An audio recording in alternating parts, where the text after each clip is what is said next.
for the purpose of the valedictory session, the House of Representatives of the 8th National Assembly.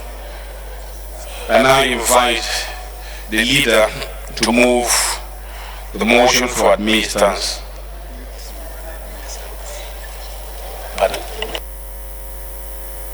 Leader, please move the motion for admittance of strangers.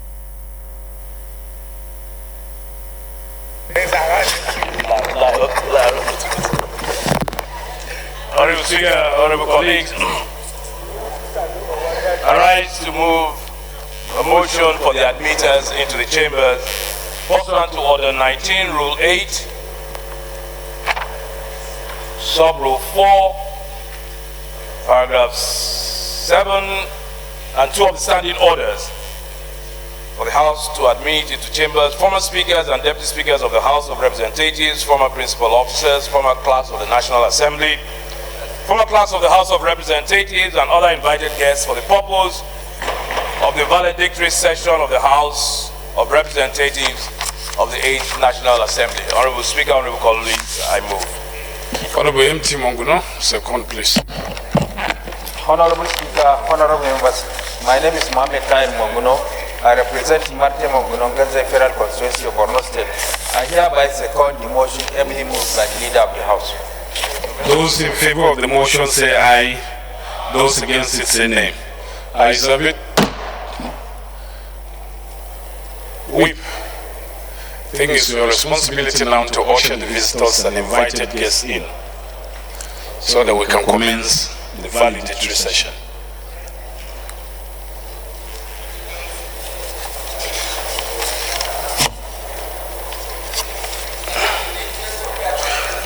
Okay.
seeing you after the ECT. Next time, it is religion. Next time, it's time. Next time, it is so. What is the meaning of that? You are working.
Honorable colleagues, can we please take our seats so that we can commence the session? Honorable colleagues.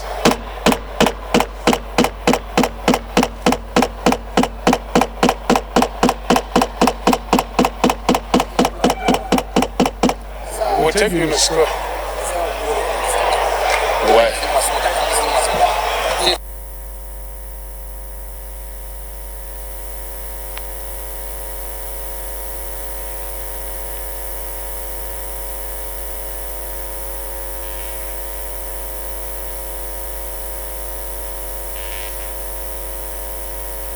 Honorable colleagues, one house, one house, one house. Can we please take our seats? Honorable Jega.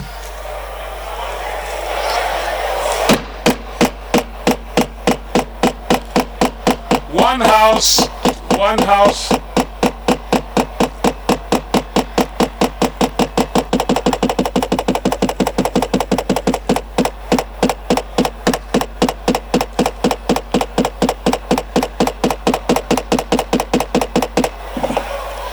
One house. Honorable Baba Jimmy. Honorable Ogene. Please. Honorable colleagues, we're starting the session with prayers. I will take two prayers, one Muslim, other one Christian, both opening and closing prayers in line with a newfound ease of doing business rules. So take both opening and closing prayers together. The Muslim prayers will be said by Honorable Yunus Ahmed. The Christian prayers, of course, Honorable Sai.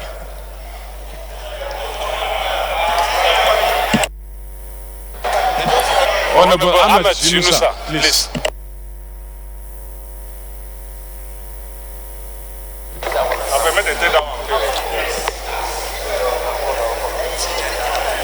We are in prayers. Sallu ala Nabi al-Kareem.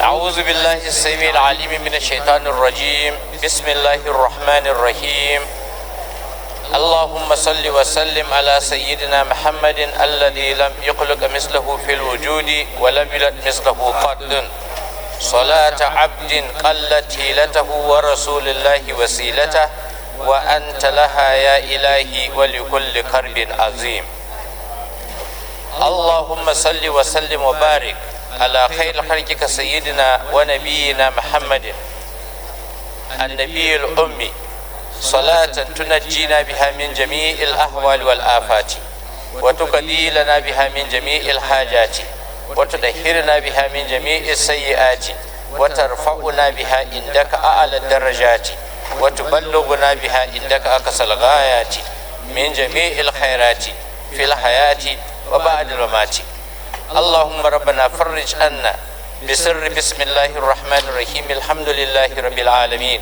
الرحمن الرحيم مالك يوم الدين إياك نعبد وإياك نستعين اهدنا الصراط المستقيم اهدنا الصراط المستقيم اهدنا الصراط المستقيم صراط الذين أنعمت عليهم غير المغضوب عليهم ولا الضالين اللهم ربنا لا تدع لنا في مقامنا هذا ذنبا إلا غفرته ولا هما إلا فرجته ولا دينا إلا قضيته ولا مريضا إلا شفيته ولا ميتا إلا رحمته ولا كربا إلا نفسته ولا عسيرا إلا يسرته ولا حاجة من هواهج الدنيا هي لك ردا ولنا فيها صلاح إلا أنتنا على قضائها برحمتك يا أرحم الراحمين اللهم ربنا اجعل اجتماعنا هذا اجتماعا مرحوما ولا تجعل تفرقنا بعده تفرق المحروم يا ربنا تب علينا وكفر عنا سيئاتنا وهب لنا من لدنك رحمة وهيئ لنا من أمرنا رشدا وهب لنا من أزواجنا وذريتنا قرة أعين وجعلنا للمتقين إماما وصل اللهم على خير الرحمة عين الرحمة الربانية والياقوتة المتحققة الهائدة البركة الفهوم المعاني ونور الأقوال المتكونة العالمي صاحب الحق الرباني البرك اللطيف بمزون الأرباح المالية لكل متعرض من البخور والأواني ونور كلامه الذي ملأت به كونك لا بأمكنة المكان. اللهم صل وسلم على عين الحق التي تتجلى منها أروش الحقائق عين المعارف لكم إسرائيل التام الأسكم.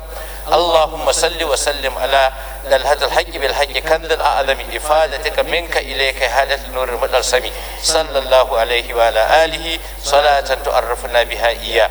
إن الله وملائكته يصلون على النبي يا أيها الذين آمنوا صلوا عليه وسلموا تسليما. وصلى الله تعالى عليه وعلى آله وصحبه وسلم تسليما. سبحان ربك رب العزة عما يصفون وسلام على المرسلين والحمد لله رب العالمين. Honorable Osai, because his one was long, your own should be short. No, God is a God of variety, so long one, short one. Silence, please.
Heaven and earth.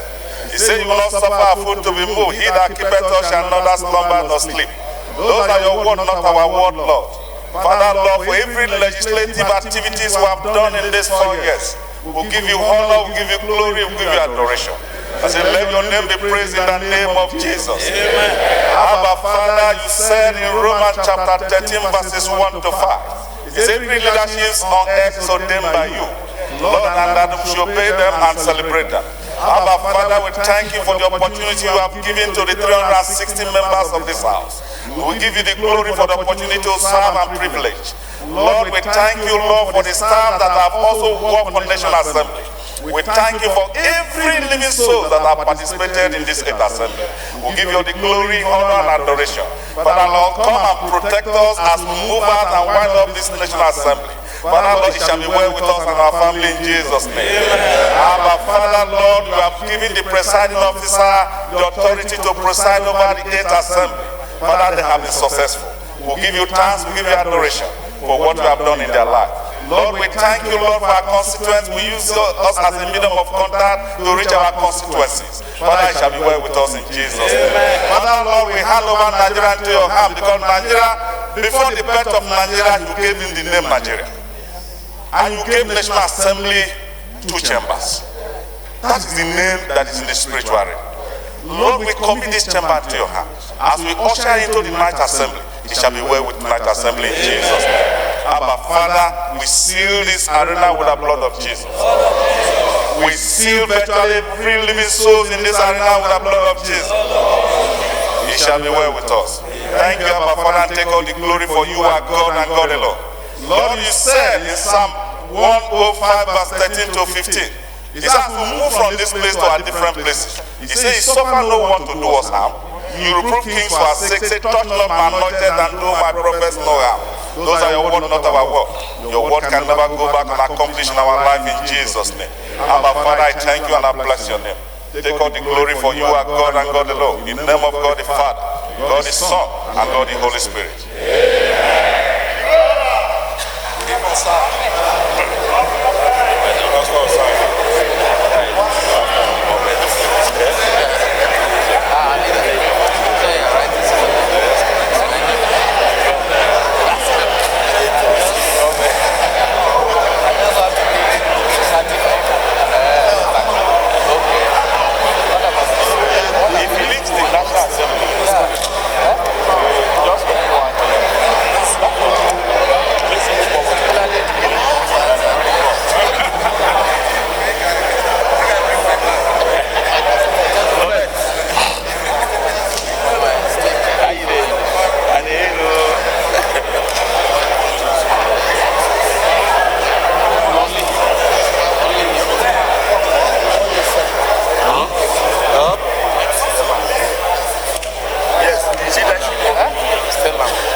talking to me, man.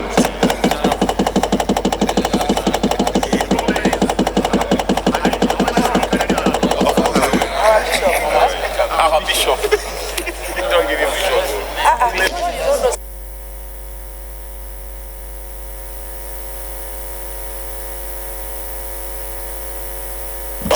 Honorable colleagues, permit me to recognize some of the dignitaries and important guests that are in these chambers today who have joined us in order to celebrate the lifetime of the 8th National Assembly.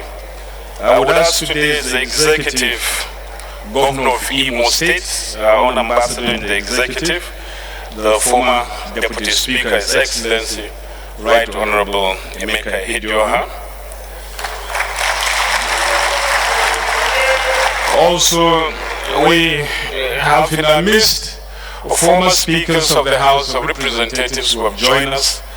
In this order, we have the Right Honorable Benjamin Chaha, former Speaker of the House of Representatives. He's here with us. We have the Right Honorable Ogunwa Nikwe, former Speaker of the House of Representatives. We have also the Right Honorable Gali Umar Naba, former Speaker of the House of Representatives. We have the Right Honorable Patricia Ulubumiete, former Speaker, the first and only female Speaker of the House so far. Also with us is the Right Honorable Chibudu Mwuche, the former Deputy Speaker of the House.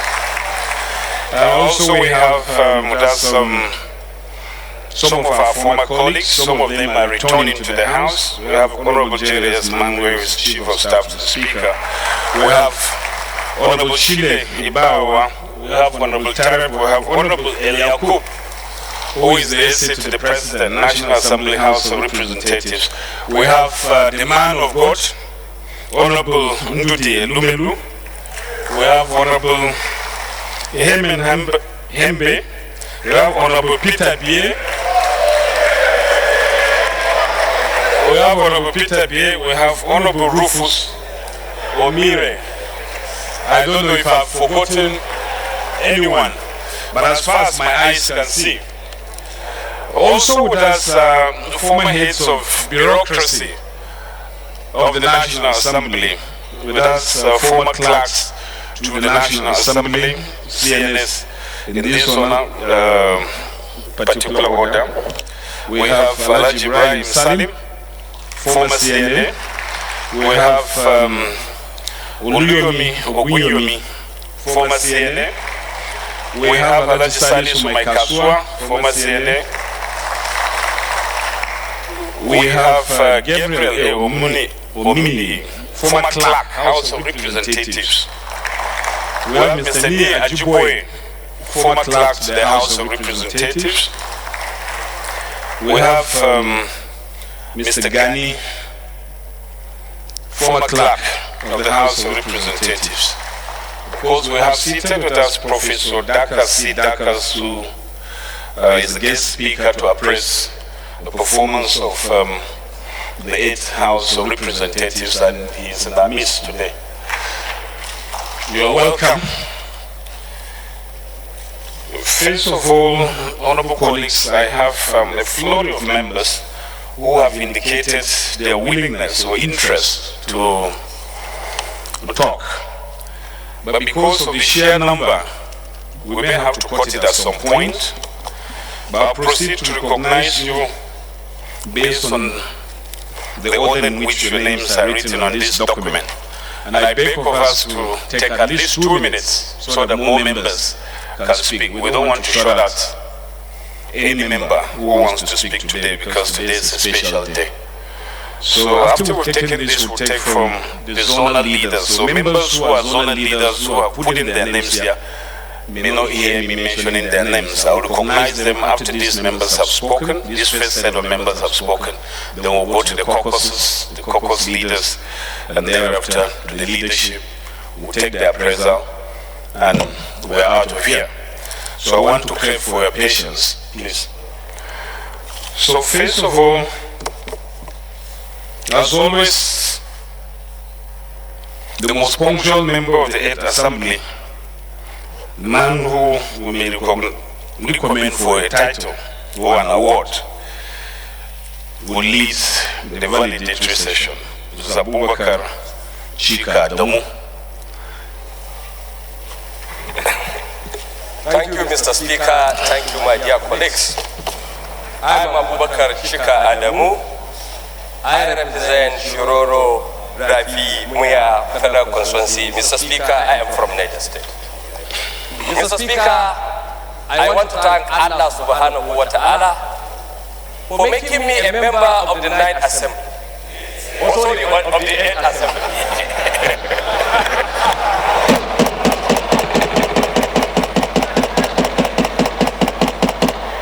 Mr. Speaker, that is a generous... Honorable colleagues, you should have answered the prayer. You should have said amen to the prayers. I don't know. Mr. Speaker, what Allah has done to me is a honor so eminent and a grace so complete. Mr. Speaker, I started career in life as a clerical officer. I was a lecturer, I was a commissioner, up to the time I became a member of National Assembly. This is a big generosity by Allah subhanahu wa ta'ala. I would like to also thank my father.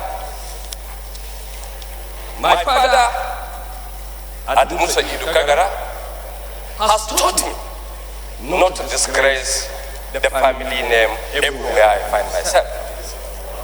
And that, I want to thank him for always guiding me. Mr. Speaker, my dear colleagues, I have to thank a lot of people.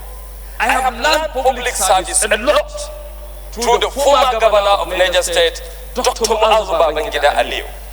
And I was introduced to him when I was in the academia by his former deputy, Ahmed Musa Ebeto, and that is what brought me into political life. The same man nominated me to attend the 2014 confab that took place in this country.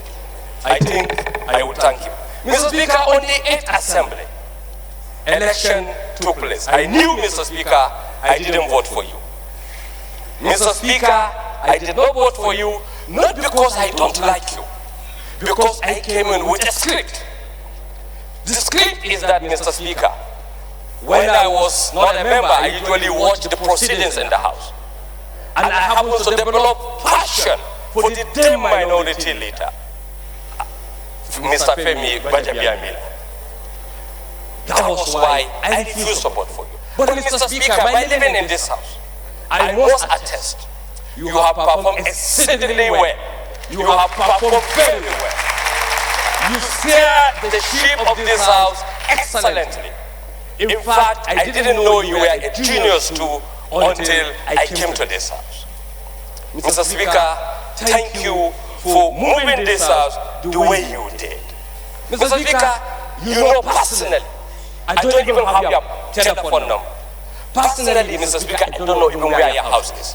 But Mr. Speaker, throughout this tenure, I came with you with only one favor. That favor wasn't for me. That favor was for this nation. I came to you when we were talking about the issue of minimum wage, one Thursday like this. And contrary to what people thought, that you are on that seat, whether you move to PDP to antagonize the president, that is not true. Mr. Speaker, when I came to your office, I told you I learned they have transmitted the minimum wage bill. You said, this is it on my table. I said, Mr. Speaker, we should try and pass it. We were about to vote for leave that day. I said, Mr. Speaker, I learned they brought 27,000. I said, let's move it to 30,000. Mr. Speaker, you were apprehensive. I said, will this man agree? That is to tell you, you are not doing anything to antagonize the executive. You want to do anything that is in favor of the executive. Lo and behold, some colleagues came, Pajok and the rest, and they were in the same page with me. And that makes you a leader. You have a listening here, Deputy Speaker was on the same page with me, and you graciously agree with that submission. That is what makes a leader, to accept something against his wish, if that is when the majority are in support of that, that means it is not his personal interest. We thank you for that, Mr. Speaker. Yes, in the 8th Assembly, a lot has happened. I am among the 3 key architects of budget party. However, it was an ignorance of how the system works. You may wish to recall, Mr. Speaker, when the Mr. President said he is going to do zero-based budgeting, I was here before you on that desk. I said, Mr. Speaker, if this government said they would do zero-based budgeting, why not we have a compendium that all the members will put in 3 projects? Because I was an academician, I know what zero-based budgeting is. You have to tie each kobo to its project. You said, let's see what they will present. Contrarily, we didn't see zero-based budgeting. But however, I believe this nation will improve above that. Mr. Speaker, I want all public officers to know we have to live above board. We have to be very accountable to what we are doing. And that is what I expect. Mr. Speaker, I have said little about this, but I cannot finish my valedictory session without talking about friends I met here. Mr. Speaker, this house gave me a brother, a twin brother. Everybody knew. If I said you are stupid, Bashir will come and say you are stupid. If I said you are good, Bashir Babale will come to this chamber and say you are good. You understand? So also whatever he said after me, I agree with it in total. Mr. Speaker, he is a maker. He couldn't come back for this valedictory session, even though he gave me his own message for the valedictory. Mr. Speaker, I have friends like Rotimi, I have friends like Diri Doe, I have friends like this Edoman, a lot of them. I have friends. But Mr. Speaker, permit me to make a passing mention of a man I met in this house. A man who is generous, a man who is humble, and a man who is a destabilized Nigeria. Mr. Speaker, permit me to mention the name of Victor Umokolo, member representing Eka North, Eka South.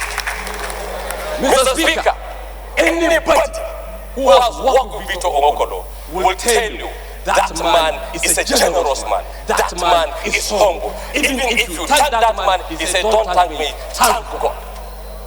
I think he is one of the excellent people I have worked with. Mr. Speaker,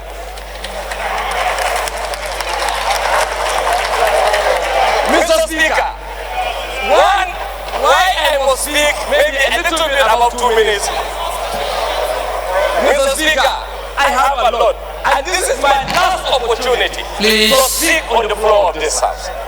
And I do not have any other opportunity to air my views. But Mr. Speaker, I have only 2 things I would like to say. One is to the Mr. President, Federal Republic of Nigeria. I want to use this opportunity to advise Mr. President to always be an arbitrator, not to talk always about the law. Mr. Speaker, as a leader, you don't allow everything to go to the courts.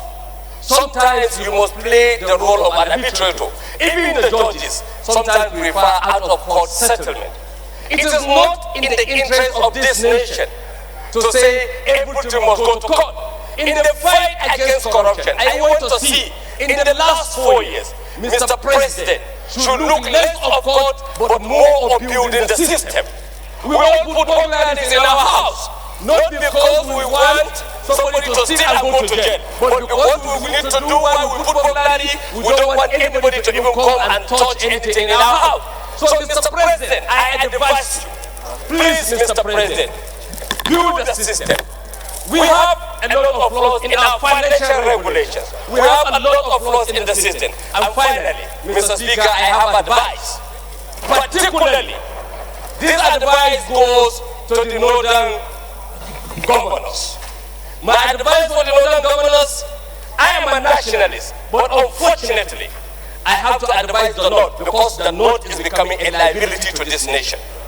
Why is the North becoming a liability to this nation? The structure of recruitment of leadership is collapsing in the North. That is why you find the North is just in its caricature of itself. People have an ace because they have positions. They only use stooges, appendix. They refuse to bring the most qualitative people to work for them. People who will employ people who are their relatives, who are their wife's relatives, to the detriment of the larger system. The system must employ qualified people to work. With this nation can not only grow unless and until this nation have people who will help them work, from commissioners, from whatever position. We should stop saying we are giving position to people based on economic reasons. Mr. Speaker, I want to seek for forgiveness for all the wrongs I have done as a public officer. And I want to seek for forgiveness for my friend Bashir Babale. He told me he is seeking forgiveness from Nigerians. So please forgive him for where he erred, and I'm still doing the same, Mr. Speaker. I am seeking for forgiveness. Okay. Yesterday I was in Emir Palace. I sought for forgiveness. Thank you very much. Thank you. Wow. If we go on like this, then silence. You can be sure that we're going to pass the night here. So 2 minutes, please. Let's avoid issues that are repetitive in nature. Please. Honorable Johnson Oguma. Mr. Speaker, Johnson. I think what we should observe is that to tell speakers not to start by bribing you with good accolades, so that you allow them to continue speaking. I guess the whip is right. Thank you, Mr. So 2 minutes, Honorable Johnson. Thank you, Mr. Speaker, and my fellow honorable colleagues. I am Honorable Johnson Agwagide Oguma. I represent all the people of Esako Federal Constituency. I am from Edo State, the heartbeat.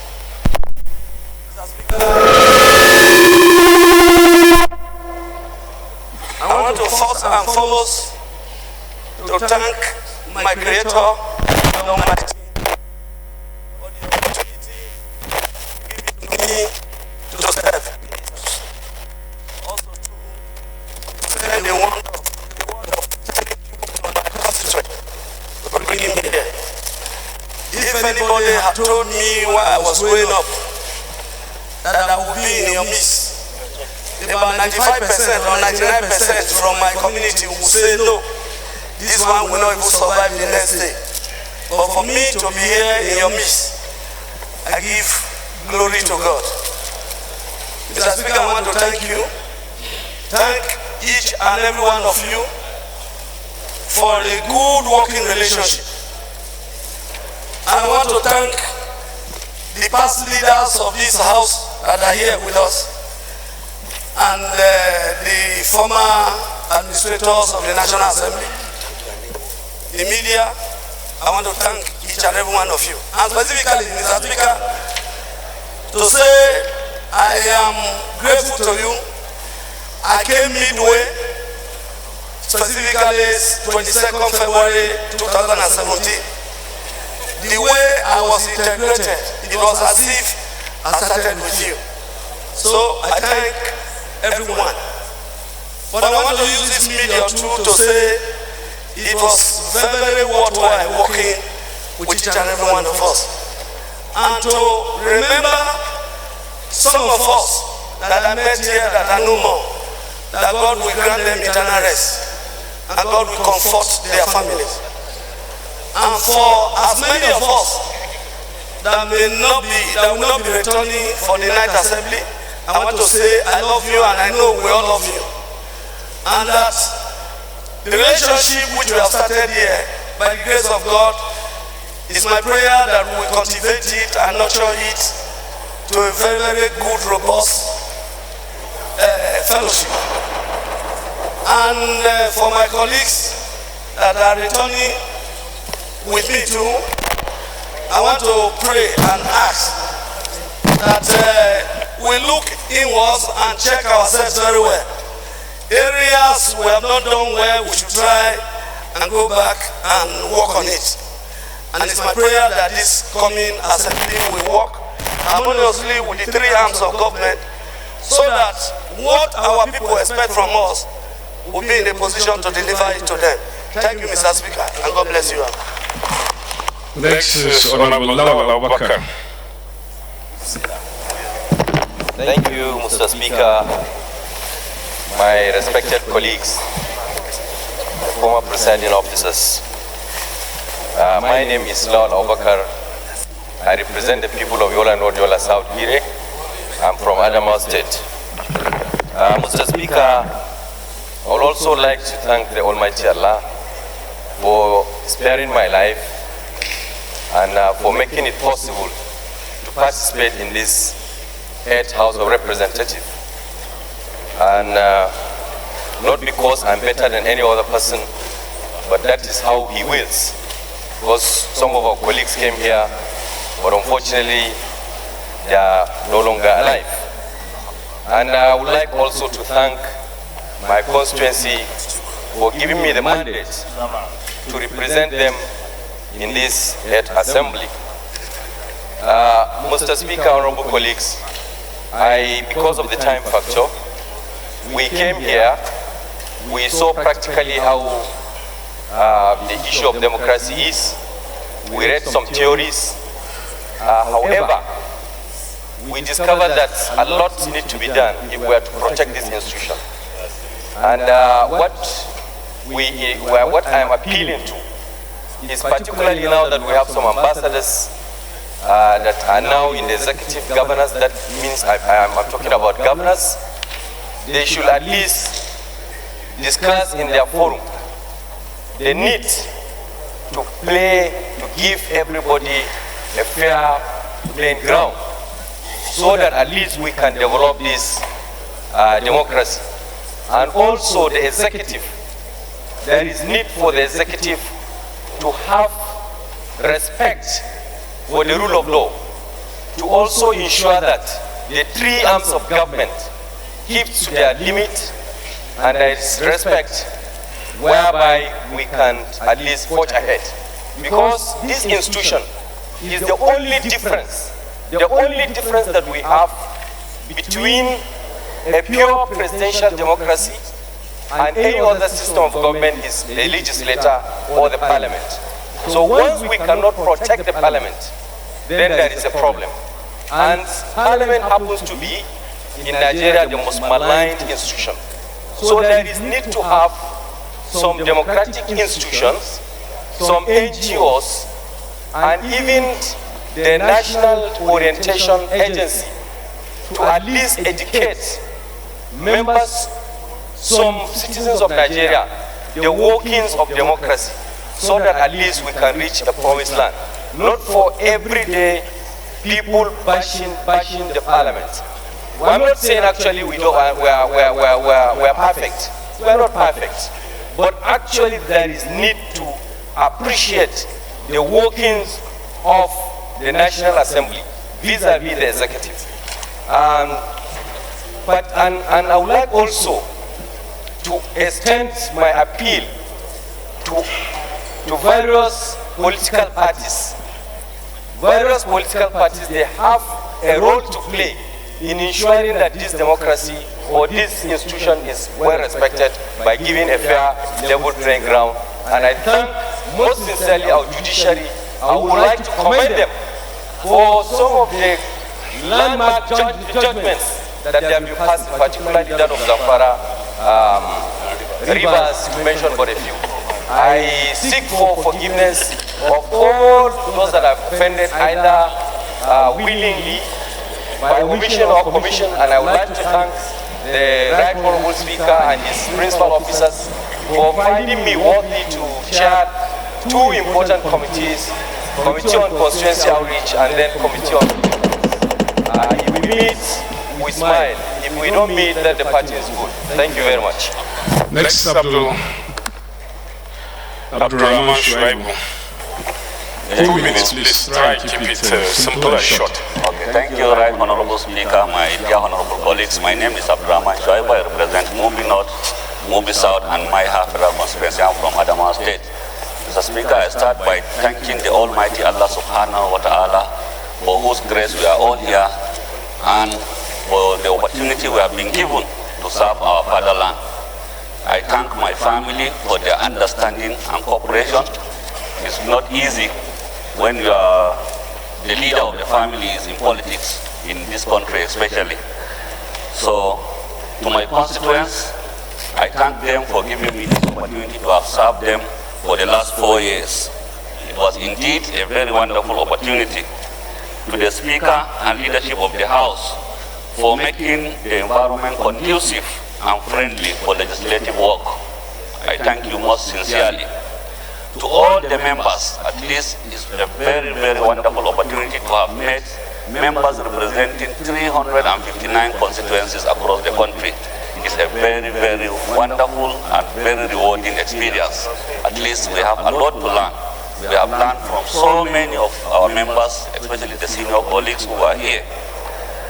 So for those that I might have offended, please, I seek for your forgiveness. And for those that have offended, I have forgiven everybody.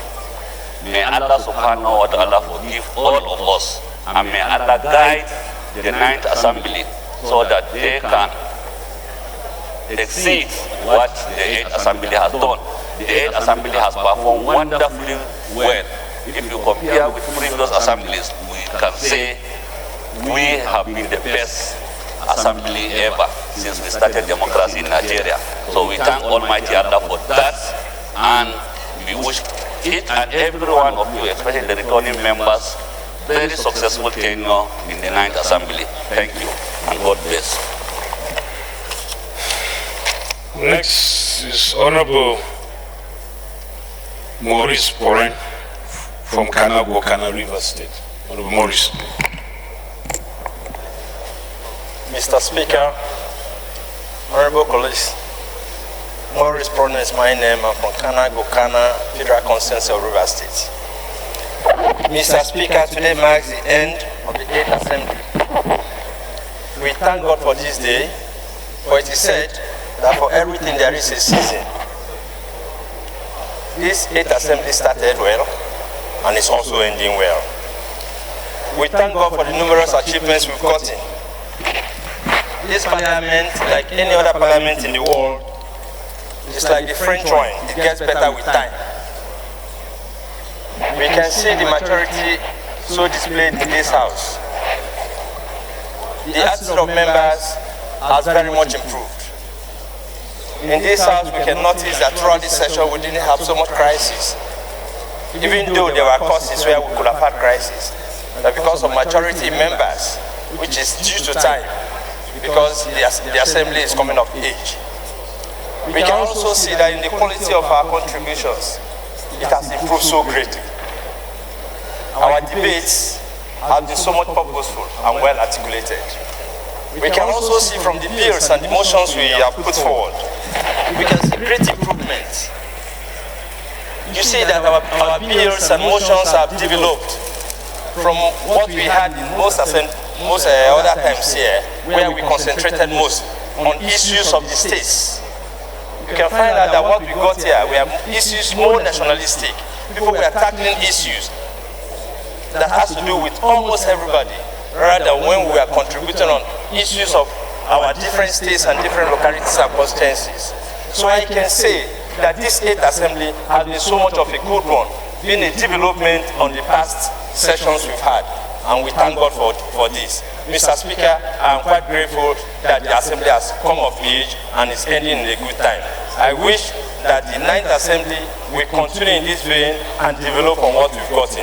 I wish everyone well, and for those who are returning to the 9th Assembly, I welcome you as we are going to the 9th Assembly. Thank you very much, Mr. Speaker.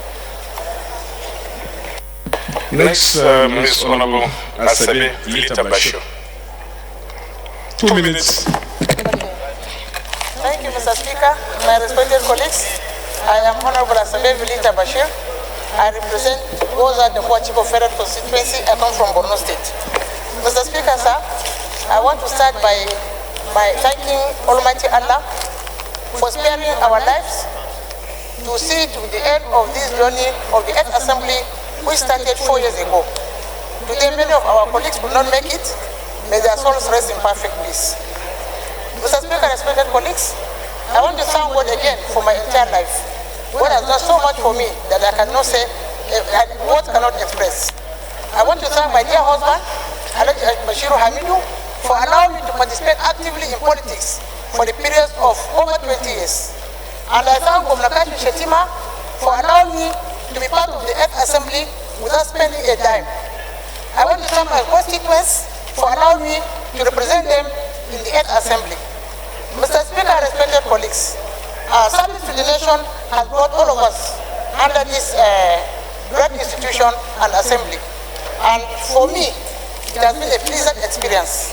I have met and interacted with great men and women of Nigeria, and this interaction has further deepened our national bond. Mr. Speaker, respected colleagues, collectively, we have engaged in so many activities that we have gained educationally and have also informed our minds, which has also led to national development.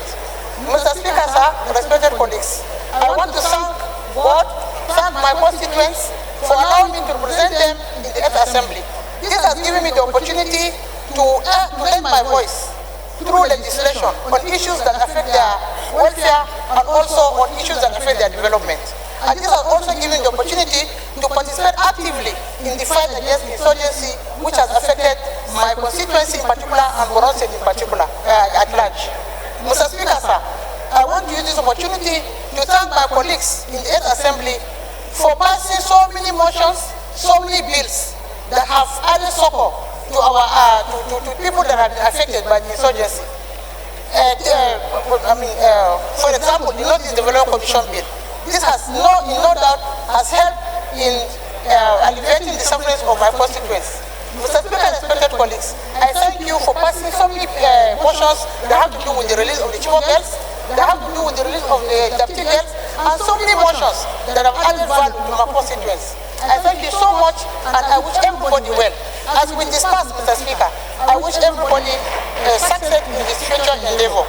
My respected colleagues, I want to congratulate those of us that have that come back in the next assembly, and urge you to use your wealth of experience to focus on issues that affect this country. We have so many problems challenging this the Nigerian nation. Issues like unemployment, issues of insecurity, issues of education, girl child education, and issues of infrastructure. My respected colleagues, I wish you very well. I wish you well in the last assembly. Having said so, I wish everybody safe journey. I miss all of you. Long time, and long live Federal Republic of Nigeria, long live House of Representatives, long live Borno State, and long live Bola the Chibok. Thank you very much. Next, Honorable Austin Chukwukere. 2 minutes. Thank you, Mr. Speaker, my honorable colleagues, Honorable Sir Austin Chukwukere, member representing the federally marginalized people of Idato North, Idato South Federal Constituency. Mr. Speaker, I thank God Almighty for the opportunity and the grace He gave me to serve my people and this nation. I thank Idato people for finding me worthy to speak for them in these hallowed chambers. I thank my former Governor Rochas Okorocha for the support he gave me to come to this house. I want to say, Mr. Speaker, that the last 4 years has been a very, very worthy experience, an experience I have garnered freely from members, my colleagues, and from this nation. An experience that has further enforced my belief and enhanced my horizon of how the Nigeria project is and my belief in it. Mr. Speaker, like you said, everything that has a beginning must have an end. I remember clearly on the 9th of June 2015, when we all gathered in these hallowed chambers, and the tension that soaked this chamber, and we had to stay here from morning till very late in the evening to be able to elect the presiding officers, your good self, and the deputy speaker. And the next day, the next sitting day, the tension also that almost many Nigerians believe that this assembly will not work. But God gave you the grace to be able to meandered through all those stormy weather, and today we are here trying to round up this assembly. I thank God because we have worked as brothers and sisters in the project Nigeria. We have gathered experience and believe that this country will work and must work. And I want to say that today I feel very nostalgic, I feel very emotional.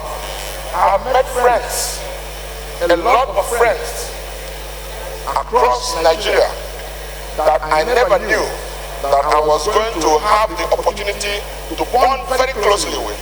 But today, every part of this country that I go, I have a friend.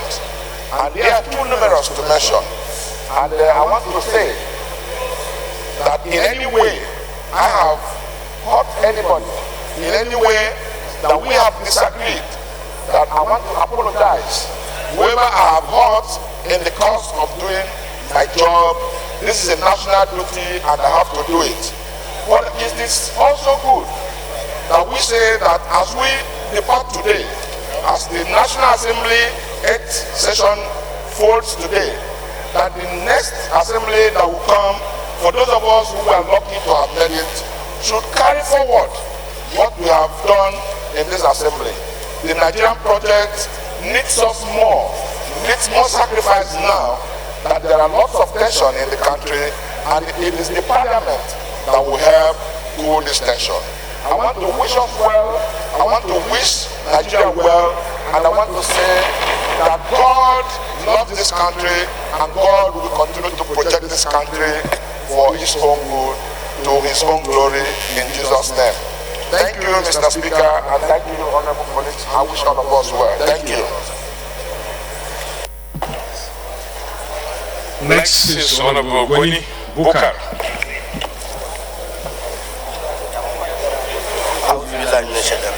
Right Honorable Speaker, Yakubu Dogara, Initiator of Northeast Development Commission, a lawyer, a man of peace, a successful Speaker of the House of Representatives. My name is Honorable Gwini Bukar Lawan, member representing Burusari, Gaidam Yunusari. Mr. Speaker, sir, I'm from Yobe State. Mr. Speaker, sir, let me join my previous colleagues. Every beginning has an end. I came to this House of Representatives in 2007. Mr. Speaker, I served with about 3 honorable speakers of the House of Representatives, started by Honorable Patricia Ete, Bankole, Honorable Tambol, up to Honorable Dabora. Mr. Speaker, sir, in 8th Assembly when we came in with a very serious crisis to this House. Thank God you manage this crisis up to this level. That's why I'm always addressing you. You are a leader, not a ruler. Mr. Speaker, secondly, when you are in the presiding, you step down and present a bill in order to create a Northeast Development Commission. I came from your Northeast. We know how we suffered. Thank God today the commission is in on course. And thirdly, let me thank Mr. President for assenting this Northeast Development Commission. Mr. Speaker, this House of Representatives, we have about 6 governors, products of this House of Representatives. Mr. Speaker, I have a dream. One day, the products of this House will be the president of this country, inshallah. Mr. Speaker, I cannot stop without thanking my honorable colleagues, especially those members I used to stay when we are considering the records. Like DS is always, up to the 6 o'clock in the evening. And some senior members that are joining him up to the time. People like Osai, Aboncha, Namdas, just very few of us. You can see us at the end of the, how Please, honorable members, silence, please. Lastly, I am appealing. Please, honorable members, take your seats and listen in silence. We are here. I'm here for almost 12 years in this House of Representatives. I know I serve in so many committees. I chair so many committees. So we need to forgive each other. So thank you very much, Mr. Speaker, for giving me this opportunity. And lastly, our teachers are used to advise us when we are in the school. No one has traveled the road of success without crossing the street of failure. Mr. Speaker, God has never given us the easy journey, only safe journey. You have crossed the street of failure. Congratulations for taking us to this level. Thank you. God bless us all. Next, Honorable Engineer Mohammed Ali Wudu. If you are not ready, I can recognize someone.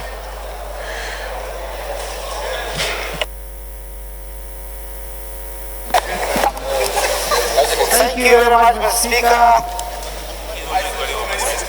My name is Right Honorable Engineer Muhammad Ali Wudil, FNSE, FNAE,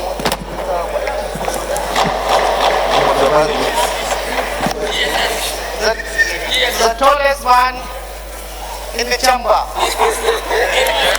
So, Mr. Speaker, I stand tall to thank God that I'm in this chamber for 12 years. Please, order. Order. Please, silence honorable members. I stay or I work with about 4 or 5 speakers, starting from Ete to Bankole to Tambuwal to you. The Speaker, this is a day that all of us are living the 8th Assembly. We thank God we started in a mood that some of us are happy, some are not happy. As it comes to the end, it's a time that we should reflect and thank each and every one of us that we are departing today fulfilled, that some of us are coming back to the chamber, some of us are not coming back. Mr. Speaker, I enjoin our members to be brothers keepers, so that wherever we meet ourselves in future, we should remain members of the 8th Assembly, that we are brothers and sisters. Together, we stay for 4 years in the National Assembly. Like my colleague said, there are areas which we need to reflect and thank each one of us. I pay tribute to some of us who lost their lives in this 8th National Assembly. More especially, my good friend, Honorable Buba, who we sat here and thank him for the food that we remember we are eating from him. Luckily enough, Honorable Wase took over that area of food. And we pray that in the next assembly we get somebody to throw in that light. The Speaker, today being the final day of the 8th Assembly, I've enjoyed all our colleagues who are here to thank God that we are living in a peaceful atmosphere that we are not living in rancor, we are not fighting. All of us are moving, some of us are coming back, and some of us may be moving to a brighter, or some of us are moving to the Senate, which we thank God that we pray, that we should thank God, we should pray and thank God that next assembly will also be better than this next assembly. Thank you very much.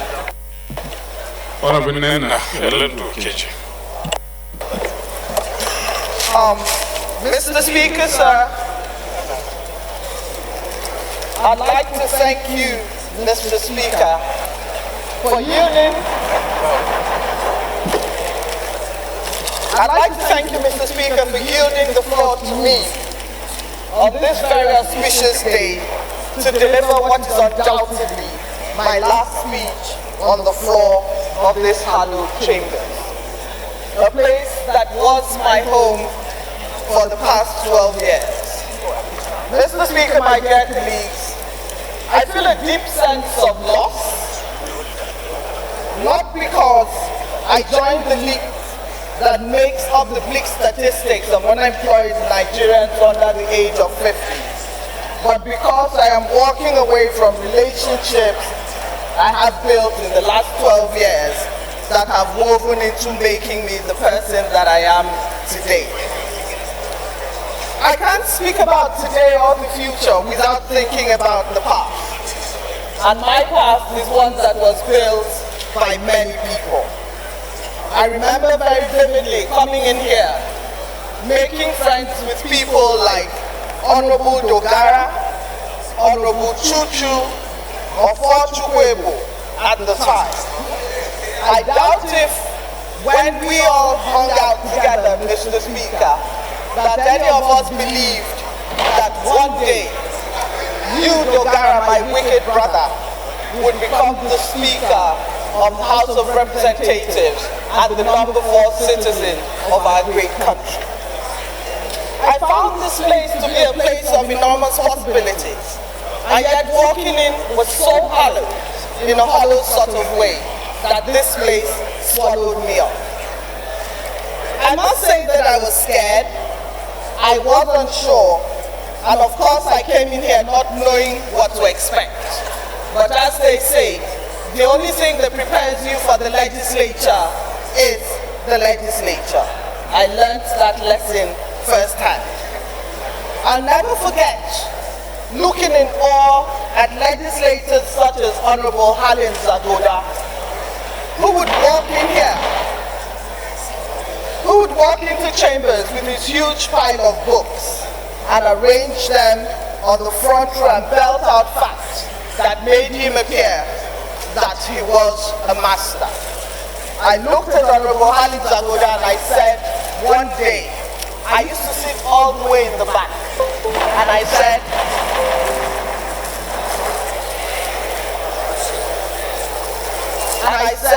one day, I will sit in Halin Zagoda's seat.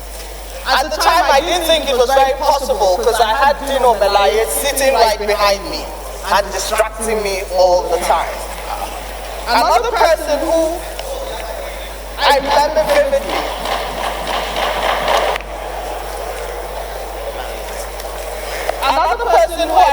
vividly, had a huge influence on me was Honorable Farouk Lawan. In spite of what his personal fortunes, political fortunes have become, Honorable Farouk Lawan, I remember him waltzing down the aisle in his oversized Babariga with a small voice, and he would come by and say to me, how are you doing today? So when I hear my colleagues, so when I... Speaker. Silence, please. Mr. Speaker, may I please crave your indulgence, Mr. Speaker? I see you knocking the gavel several times. Honorable colleagues, we are at a valedictory session. It is meant to be a quiet moment of sober reflection of the 4 years of the 8th Assembly. Seeing members walking around, talking, high-fiving, back-slapping, is not what a valedictory session is. We're supposed to listen to each other with a rapt attention. We have former colleagues here. We have former speakers and deputy speakers. Please let us give this moment, the attention that it deserves. Thank you. Please, honorable colleagues, I don't know what the issue is. The sitting is becoming a bit rowdy. Honorable Sunday Adepoju, Honorable Abdulmumin Jibrin, please. If you have any reason to converse, you can move to at the back of the sitting arrangement and you can do your conversations there. But I don't think it's proper at this very critical, solemn moment of a valedictory session for members to be crisscrossing. Honorable Mary, please find your seat.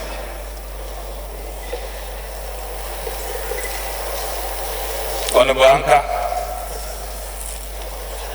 Sadiq, please.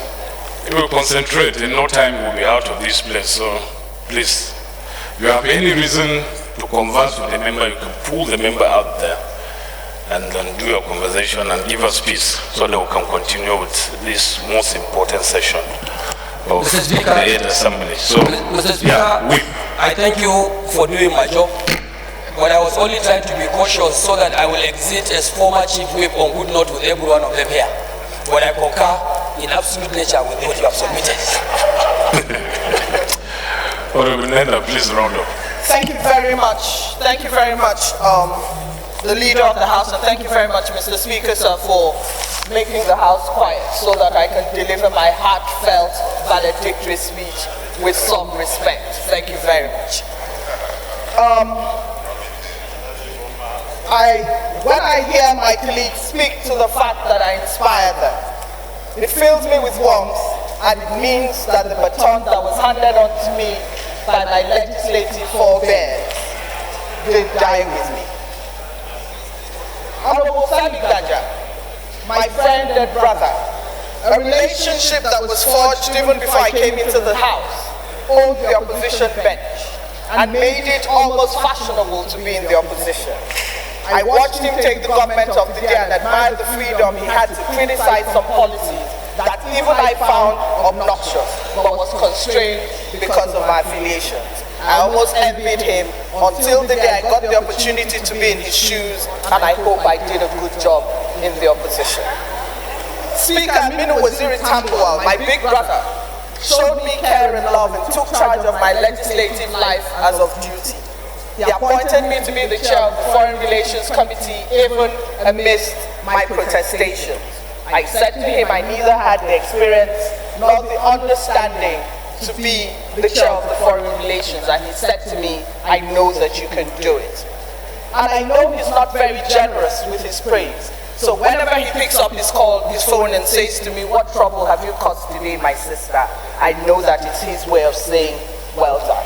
I thank him, and I also thank Emeka Ihedioha, the Deputy Speaker, now His Excellency, for giving me the opportunity for what has forged the new trajectory of my life. As they say, all good things must come to an end, and this is one of such things. And 2 weeks ago, when my colleagues celebrated me after I was conferred with an honoris causa, I wept shamelessly.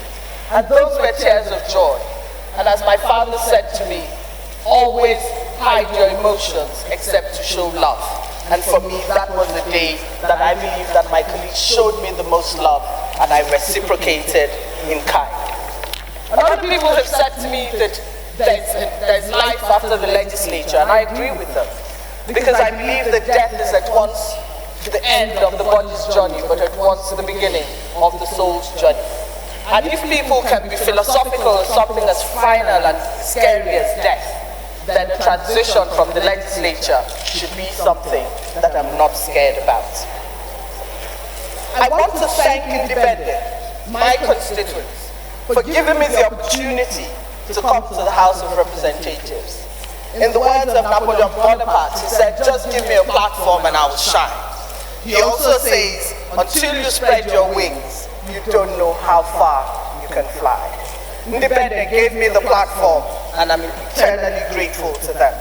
I can't thank them enough for taking a chance on this young, unknown child to represent them. They also called me Ada Bende, which is first daughter of Bende. I think that is the greatest love anybody can show me. To my family, I want to support them, my mother, my siblings, my son Haman Danjuma, for putting up with my absence at the time he needed me the most, and the sacrifices he had to make. To God, of course, who directs my footsteps all the time. I always say to people that my life has been a blank canvas, and God, who is the greatest painter, paints the most beautiful colors on that canvas. In my life, every time I've thought that my life was dimming, he puts another bright coat of iridescence that helps me shine. To him, the Lord Almighty, I thank. He's my promise keeper, he's been my way maker, and I just want to bless him. John McCain, Mr. Speaker, I crave your indulgence, and I'm sorry, my colleagues. I have been here for 12 years, and this is just going to take me 5 minutes, but I have stuff to say, please. Thank you. John McCain, where was I? John McCain, one of the greatest legislators that ever lived, said he wanted to thank the American people for giving him the opportunity to serve something larger than himself, his country. I must borrow those words. I want to thank the people of Nigeria for giving me the opportunity that I even know that I had something larger than myself to serve. I take this opportunity to thank all the Nigerians I meet every day on the streets, in the malls, in the market, who just walk up to me and say, we're proud of the work you do. This job is very difficult, and it's moments like that that make it worthwhile. Richard Nixon, in his biography, when he was narrating the Yom Kippur Wars, said that when Golda Meir called him, in that moment, he knew the reason he was called to be the President of the United States. I always worried I wouldn't find out the reason I was called to be a member of the House of Representatives. But there's so many of those moments. Be it a child who was raped, and you helped find justice, or a mother, a widow, who sought admission for her child who had done so well and she just didn't know who to turn to, or Christian pilgrims who were stranded, or when I intervened when we had the Muharram issue, or an old Muslim woman whose only dream is just to go to the Holy Land and you facilitate it because you have the opportunity. Mr. Speaker, sir, in those moments, I know the reason I was called to be a member of the House. What would I like to see, Mr. Speaker, sir? I have a few regrets in this place. There were certain bills that I would have liked to see passed. My legislative baby, the Proliferation of Small Arms and Light Weapons Commission's bill, was one that I pursued rigorously for 8 years and unfortunately was not signed into law. And I'm hoping that the next assembly will find it as important, especially at this phase of our country's dark history, to push for that piece of legislation to be signed into law so that we can have a commission that mops up the over 100 million illicit weapons that are presently in circulation in Nigeria. Another piece of legislation I'd like to see signed into law is the Veterans Bill and the Military Trust Fund Bill. In my opinion, the men and women in uniform are a line of defense, and they give us the opportunity to sleep at night. It may not be the best military, but we only get the military that we pay for. Therefore, I think it is time for us to fund our military and also get a commission that takes care of the welfare of veterans and those who have fought and bled for Nigeria. I'd also like to see the gender-friendly legislation that gives women some kind of leverage. We seek 35%, but any type of legislation that gives us affirmative action today, Mr. Speaker, is a piece of legislation that I would like to see. I'd like also, Mr. Speaker, sir, for the next assembly to remember to tell our new colleagues that our institution battles for existence in the tri-party relationship between the executive and the judiciary. The independence of this institution is paramount and at all times must be protected and upheld by all members of the National Assembly. I also want to remind us that there are only two things you can't fight: Mother Nature and the will of the people, the will of a determined people, and that the power of the people will always take precedence over the people in power. I want us to remember that that is what this institution is about, and we must uphold it. I was Chair Foreign Affairs for 8 years, and I thank this House for giving me that opportunity. But I watched our foreign policy go from its day of glory days to its days of not so glory days. And Mr. Speaker, sir, I'd like to say in that end that Nigeria, that we must develop a strategic approach to our foreign policy that highlights costs and benefits, leveraging on a huge population and therefore large market to balance out our economic deficit and trade imbalances. Our domestic policy must be one that centers on human resource development so that what is fast becoming a disadvantage to us can be quickly turned around to our largest export. We must be reminded that foreign policy must be dynamic and must reflect our realities. The days of our big brother are almost coming to an end, and we must hold our position in the sub-region. We must be minded that our primary interest is the Nigerian people and what accrues to us by the relationships we forge.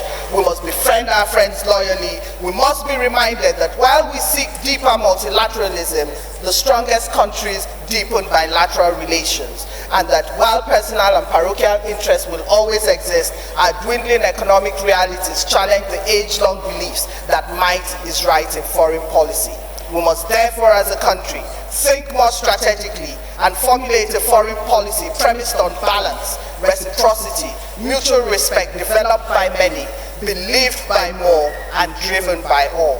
A foreign policy that has more actionable synergy between our defense, migration, economic, climate change policies. And Mr. Speaker, sir, it must be driven by men and women of patriotism, ability, intellect, and a desire.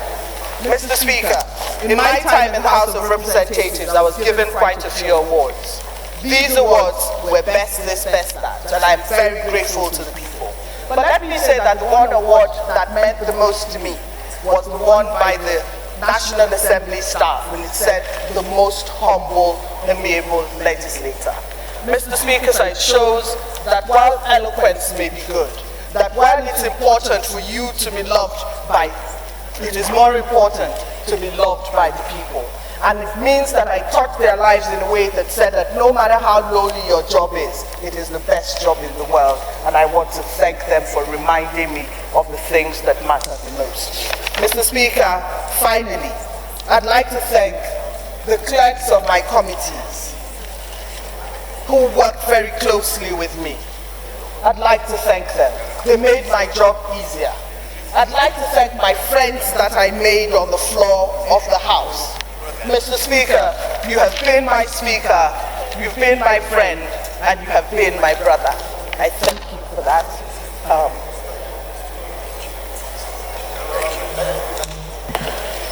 Thank you. To my guys, Honorable Betara Kotangora, Abdulmumin Kwajok Shinda. What can I say? Silence, please. Farewell has the sweetest sound of reluctance, and so I shall not say goodbye. I shall say thank you. Honorable Nena should have reserved her presentation for guest speaker, sir. She should have reserved her presentation. I think I support the guest speaker. While Honorable Nena was delivering her valedictory speech, His Excellency the Governor of Bayelsa State, one-time member of these hallowed chambers, the Honorable, His Excellency the Honorable Dixon Sireki walked in, and we want to welcome you to your house. We used to call him countryman. He's still countryman. You're welcome. Honorable Sani Zoro. Sani Zoro. She's not around? Okay. Next is Honorable Bode. I know you're a poet, so I'm sure you deliver yours in prose. Just 2 sentences. Thank you, Right Honorable Speaker, honorable colleagues. I'm Dr. Bode Ayorinde. I represent Owo, Ose Federal Constituency. I'm from Ondo State.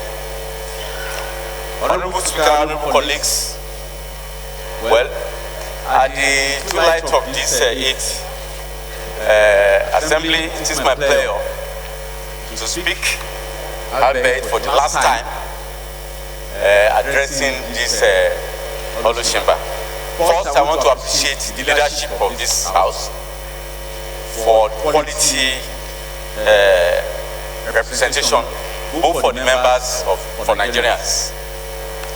In particular, I want to appreciate the Right Honorable Speaker for the privilege he gave me to chair the Hard Doc Committee on Economic Research, for which we have submitted the report. I want to also appreciate my constituents for the privilege that I have to come and represent them. As we wind up, and as I take my bow, I want to quickly say that we are winding up at a time that insecurity has become a serious challenge in our country. The employment rate is becoming alarming. Many of our youths after service have nothing to do. And this is the time Nigeria has taken over as the poverty capital from India, poverty capital of the world. This is worrisome, and therefore the work continues. And though the act of governance is a continuous business, I still want to reiterate one of the recommendations of our committee, that the only solution to all these problems is industrialization of this country. We have promoted agrarian agriculture, we have exploited mineral resources, but this has not taken any country to greater heights until we had value. Therefore, I still want to reiterate that we need to industrialize every local government so that we can give job to our teeming youths, we can create wealth, and we can lift our country from poverty. Finally, Right Honorable Speaker, honorable colleagues, while I appreciate all of you and all our friends that we have made here, I want to commend the Supreme Court for the landmark judgment on Samara, which has given hope for future democracy in this country. Internal democracy is now strong, must be stronger, so that as we journey forward in this country, our political leaders will allow politics to be played according to rules in the name of internal democracy. I appreciate you all, and as we meet to pass. We pass to meet again. Thank you, Right Honorable Speaker. Honorable members, because our time is fast going, priority will be given to members who may not be returning in the 9th Assembly. So, having said that, I'll proceed to recognize Honorable Sunday Karimi. While Honorable Sadiq, you warm up. Sunday Karimi. Thank you, Mr. Speaker. My colleagues, my name is Karimi Sunday. I'm from Kogi State. I represent Yagba West, Yagba East, Mapamuro Federal Constituency. My colleagues, I count it a privilege to have been among you in the last 4 years, and also my colleagues of the 7th Assembly, that we have been together in the last 8 years. It is the grace of God. And I want to thank God.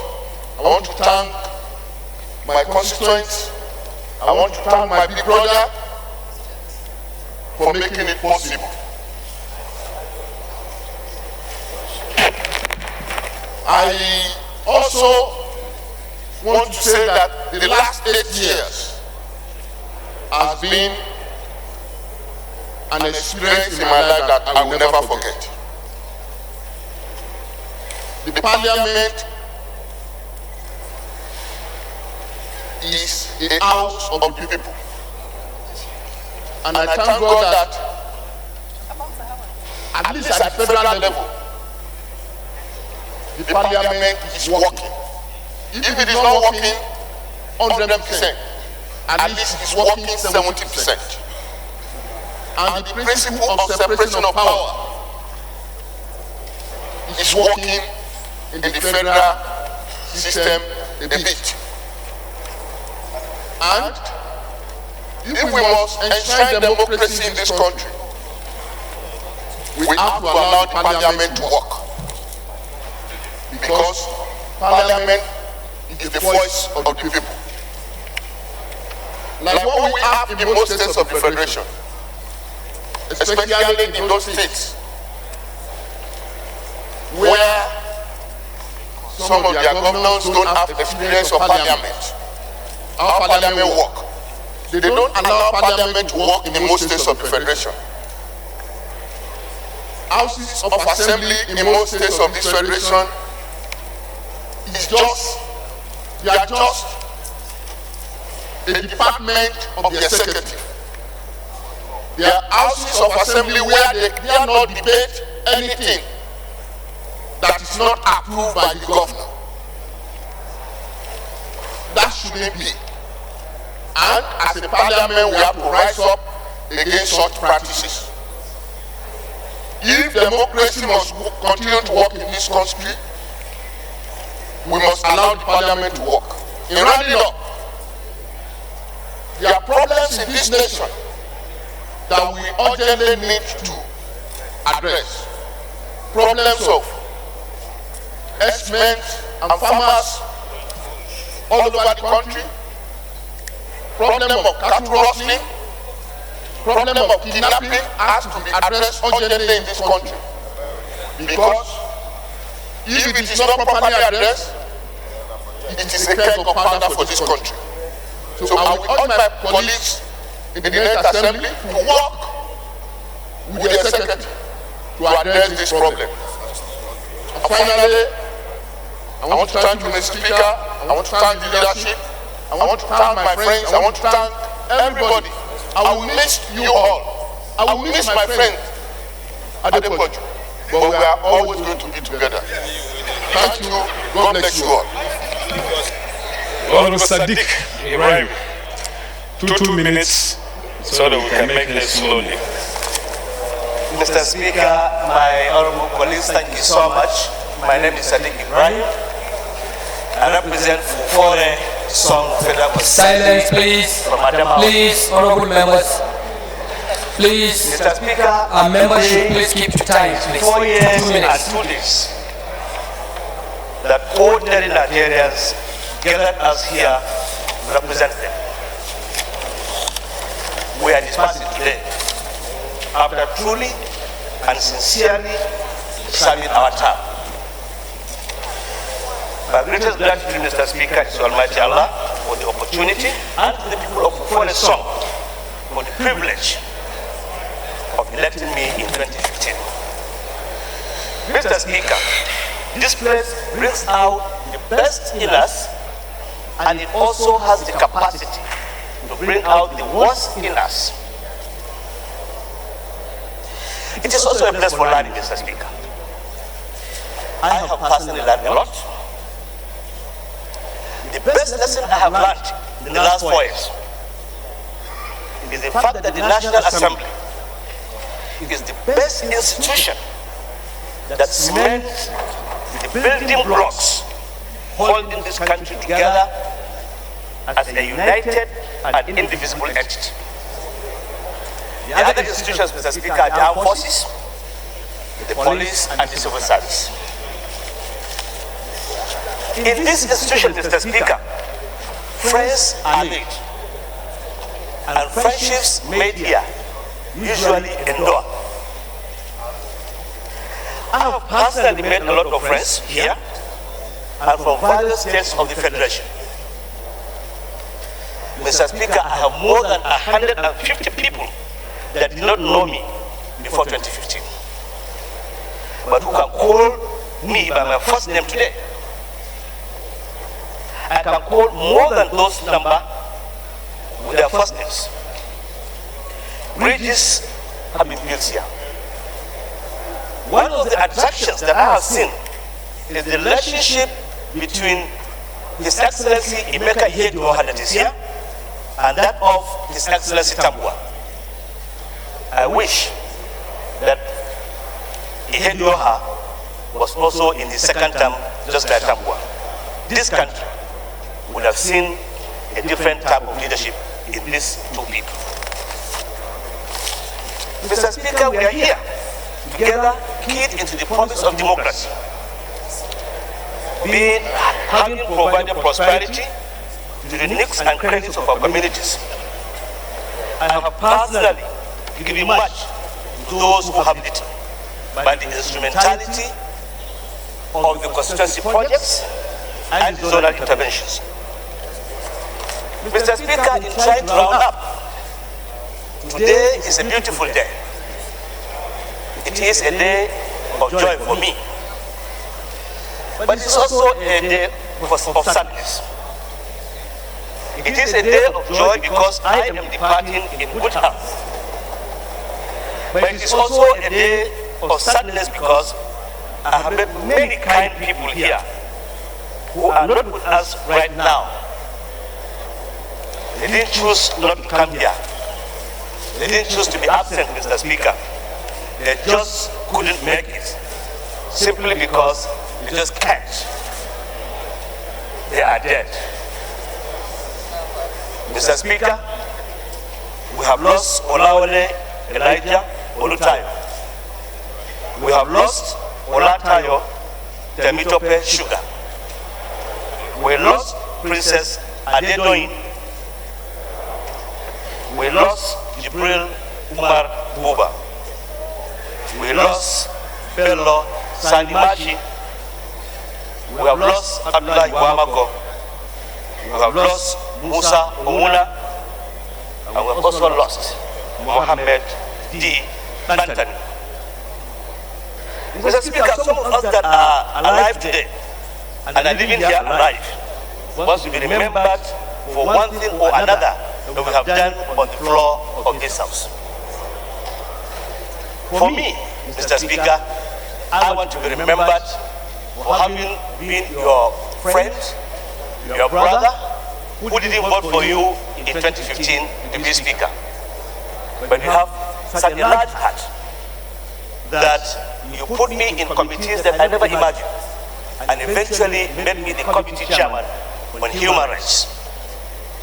I have also met a friend and a brother who that I have been infatuated with on television, Femi Bajabiamila. As the former minority leader, he defended the interests of his party with passion.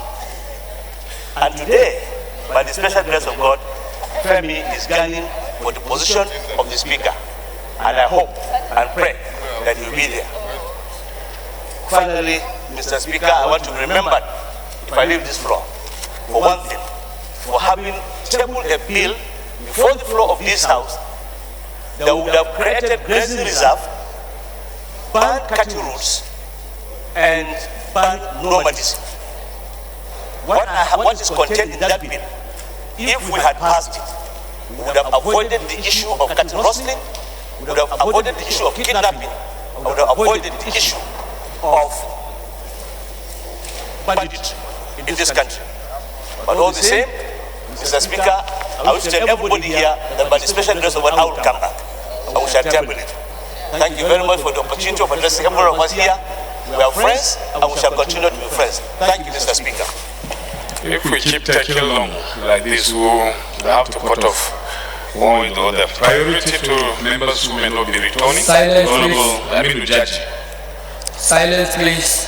And members should stick to 2 minutes, please. Honorable colleagues, I'm Honorable Aminu Jaji, representing Kaurana Moda, Magaji for the I'm from Zamfara State. Mr. Speaker, honorable colleagues, I would like to use this medium to thank the Speaker and the leadership of the House for the responsibility accorded to me to chair a very sensitive and important committee, that is National Security and Intelligence. But before I came to National Assembly, I asked myself, because I was with the executive, and then I mean what I'm going to learn, and then how am I going to contribute towards national building. After we started, but I found out it is only in Parliament that if you come with 1 degree, before you finish that very tenure, maybe you'll have 5 or more than that. So I said, that is the only place that one can be universal, that can contribute to national building despite his primary discipline. So I thank God for being one of the people that were able to partake, more especially when the issue of insecurity is becoming rampant in our country. I really salute and commend the leadership of the National Assembly. Being this committee is very sensitive. Anytime if there is an issue relating to insecurity, so I try to approach the presiding officer or the leadership of the National Assembly to brief them. And they show wisdom in not allowing me, particularly as the chairman, to be talking anyhow, anytime, so that to keep our country together. One thing that I really appreciate, when we have a major issue in December 12, 2016, when there is a clash between Nigerian army and the Shiite in Zaria. Immediately after we resumed on Tuesday, some members they tried to come up with the motions, but we approached the leadership of this very National Assembly looking at the sensitivity of that issue, but they were able to give us that mandate to continue to do our best in order to see the light of the day. The second issue that I really respect the leadership of this National Assembly, more particularly the Speaker, because the time when he defected to PDP, I said, how can I, as a chairman of this very important committee, is it the Speaker will continue to link or to relate with us the way he used to be. But unfortunately for the committee, but he shows a kind of maturity and the way he handled that one. Finally, honorable colleagues, when Professor Jiga said something about the National Assembly, the time I become worried, and I became worried more when I came back to my house. My daughter asked me, is that true that son of the committee chairman that they are busy chasing so many places, looking at, asking for money or whatever? So I said to her, do you believe in me? She said so, yes. So what I'm trying to say here is, if not because of the National Assembly, the way the National Assembly, we come together, work together with all the mechanisms, the JIGA will not succeed in 2019 general election. So I really thank you all, and I seek for the forgiveness for both the General House as well as my 3 members of the committee. If I offended any one of them, intentionally or otherwise, I really seek for his forgiveness. Thank you, sir. Honorable Ladi Adebutu. Are you prepared or skip you?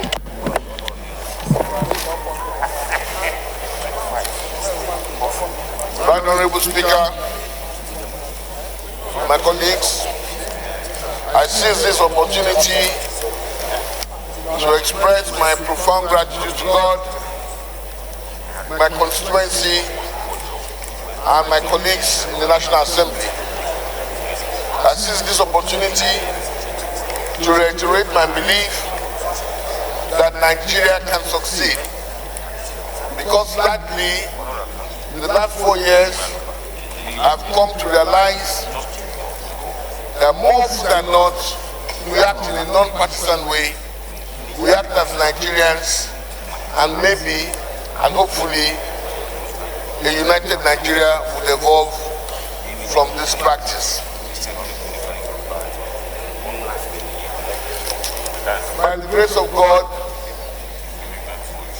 and the wish of the Speaker, I emerged as the chairman of the House Committee on Rural Development, seated in the Ministry of Agriculture. In this committee, I came to realize that most Nigerians have rural origins, and most Nigerians have agricultural tendencies. I see this opportunity to appeal to the Ninth Assembly as they come along to continue to provide the best possible for the peoples of this great country. Majority of us are rural people. Majority of us have to work as a nation in agriculture to provide food security and even jobs and hope for the vast majority of young people we have. I appeal that in the Ninth Assembly we go forward and make sure there's more done for agriculture and it should not just be lip service. More for agriculture and more for rural development. Everything must have a beginning, everything must have an end. We thank God we have come and we are having closure today. We cannot do this but remember our friends, our colleagues that have passed away, and we pray God in His infinite mercy rest their souls in perfect peace. Once again, I extend my courtesies to everybody we have met here. I extend my courtesies to all committee members that we have served together, and I'm praying that we will build and continue to build relationships that will transcend the end of this assembly, and hopefully we will build bridges that will make our nation a greater and better one. Thank you very much. Honorable E.J. Aboyima.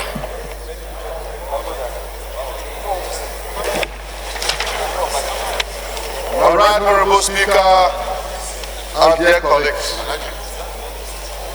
let me welcome our leaders, former speakers, former clerk, TNA, His Excellency, the Governor of Bayelsa and Governor of Imo State. Is that I remain Honorable Eyozuwa Johnson Agbonyima, member representing the good people of Egon, Ogaha Federal Constituency, Edo State, the heartbeat of the nation. Order, please. Oh God of creation. Silence, please. Oh God of creation. We thank you this day.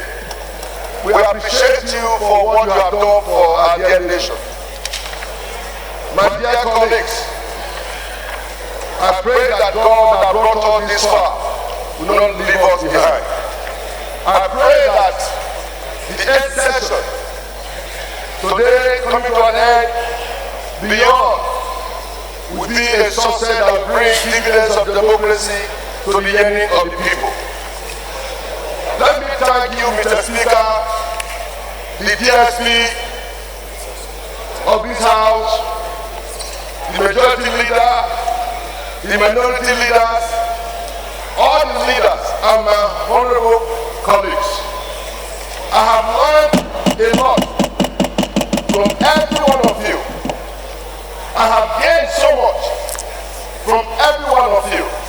And you have extended hands of fellowship. When I first came here, I thought I was in a different environment. But sooner or later, I discovered I was in the right place. Because from the Mr. Speaker to the last person here, you have touched my life one way or the other.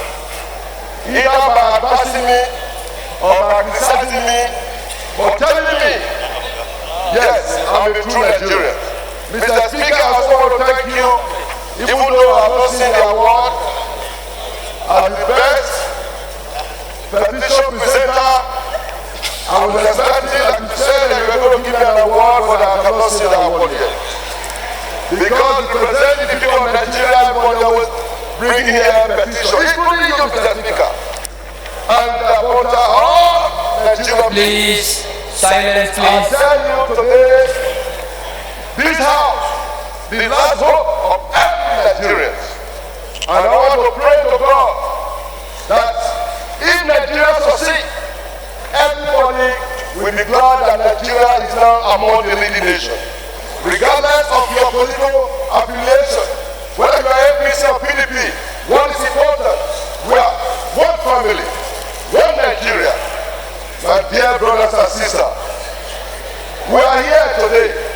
Nobody knows tomorrow. Nobody knows what tomorrow holds. Some of us came here. We cannot ever see them. They have gone to meet the Lord.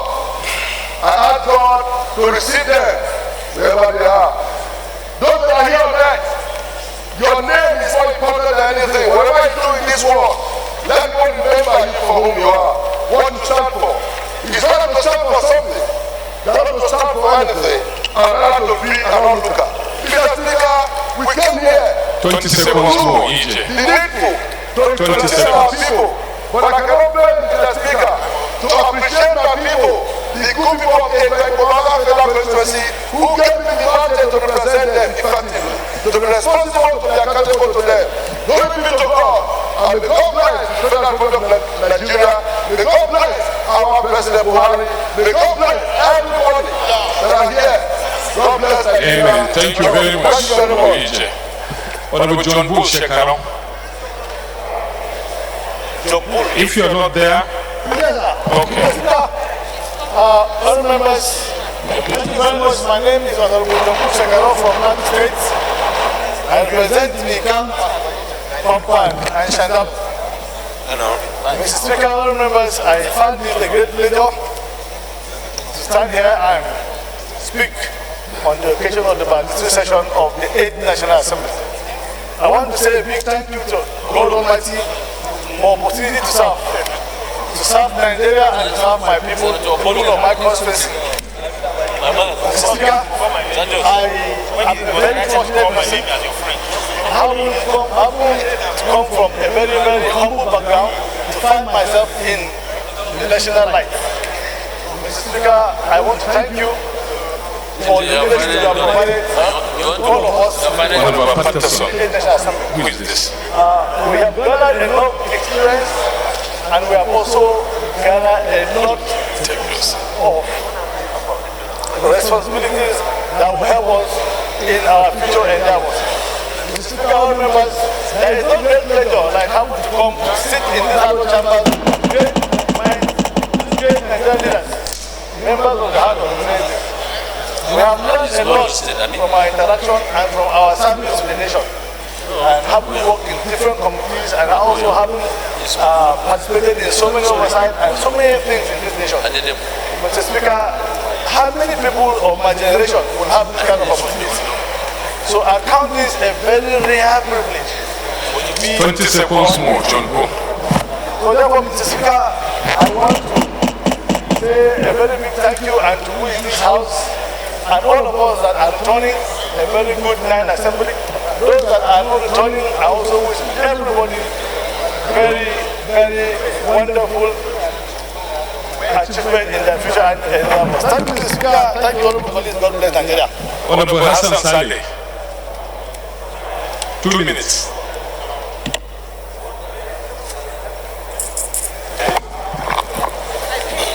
Thank you, Mr. Speaker. Honorable colleagues, Hassan Saleh, I am representing ADNOC of Badibo, of Ogun Federal Constituency. Mr. Speaker, I'm from Benue. Also, Speaker, I am sooner or later going to be an internally displaced parliamentarian.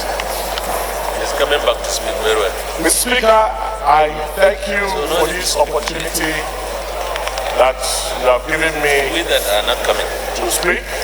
We will go for 2 minutes. Mr. Speaker, I want to thank you. I want to also thank all my colleagues for having been faithful to our cause here for the past 8 years. For me, it has been 8 years of uninterrupted goodies, I would say, because I came here as a novice, but I was able to take a lot of things. I was able to learn a lot. I've learned about how government works. I also learned how to carry out legislative business, that to the extent that I realize that it is not as we see it out there that it works inside. Mr. Speaker, I want to thank my colleagues that I've worked with for 8 years, because the business of legislature is not something that you learn in one day. But my takeaway from here also is to say that we were able to achieve a lot in the past 8 years, especially in the past 4 years that in my second term. Speaker, you recall at the beginning of this term, you talked about, or you inaugurated a committee on the needs assessment of the National Assembly, because at some point we had a bad press where they thought, or Nigerians thought, that we were all about the money. But I'm sure by now they should know better that the National Assembly, or the legislature, is an institution that cannot be set aside. Governance is not complete without the legislature. So I want us to seize this opportunity to really appreciate you and my colleagues, and that as we meet everybody farewell, that we will meet again, and by the grace of God, life will continue. And some of us who have had the opportunity to come back for the third term, our advice is to get them, to encourage them to stand fast, to be independent, not to be in a rubber stamp institution. So that note, thank you, Mr. Speaker, for giving me this opportunity. Thank you, Hassan. Honorable Linus Okore is not on his seat, so we'll move to Honorable Evelyn Oboro. Mr. Speaker, Honorable Linus Okore. No, Linus have recognized Evelyn Oboro. Okay. You were nowhere to be found. Okay, after her. Thank you, Mr. Speaker, honorable colleagues. Evelyn Oboro is my name. Representing Okpe Sable Uwe Federal Constituency. Thank you, Mr. Speaker, for giving me the opportunity. I am particularly very grateful to God Almighty for giving me the opportunity to serve my people and Nigeria in this capacity. My people made history through me by the grace of God as the first Robo-female parliamentarian and the first female and the first member to represent Okpe Sable Ubia Federal constituency for a second time. The 8th Assembly told me, and in my own opinion, has been very fruitful and awesome for me and members of my constituency. Human capacity development, people-oriented projects such as provision of transformers, primary healthcare centers, classroom blocks, and construction of important roads in my constituency is what we are enjoying as a result of the 8th Assembly. I want to thank the leadership of the 8th Assembly and chairman of committees of the 8th Assembly who made it possible for me to attract laudable projects to my constituency. So many bills and motions were passed on the floor of this House. I am very grateful for the opportunity that I have to have sponsored some bills that were signed into law by Mr. President.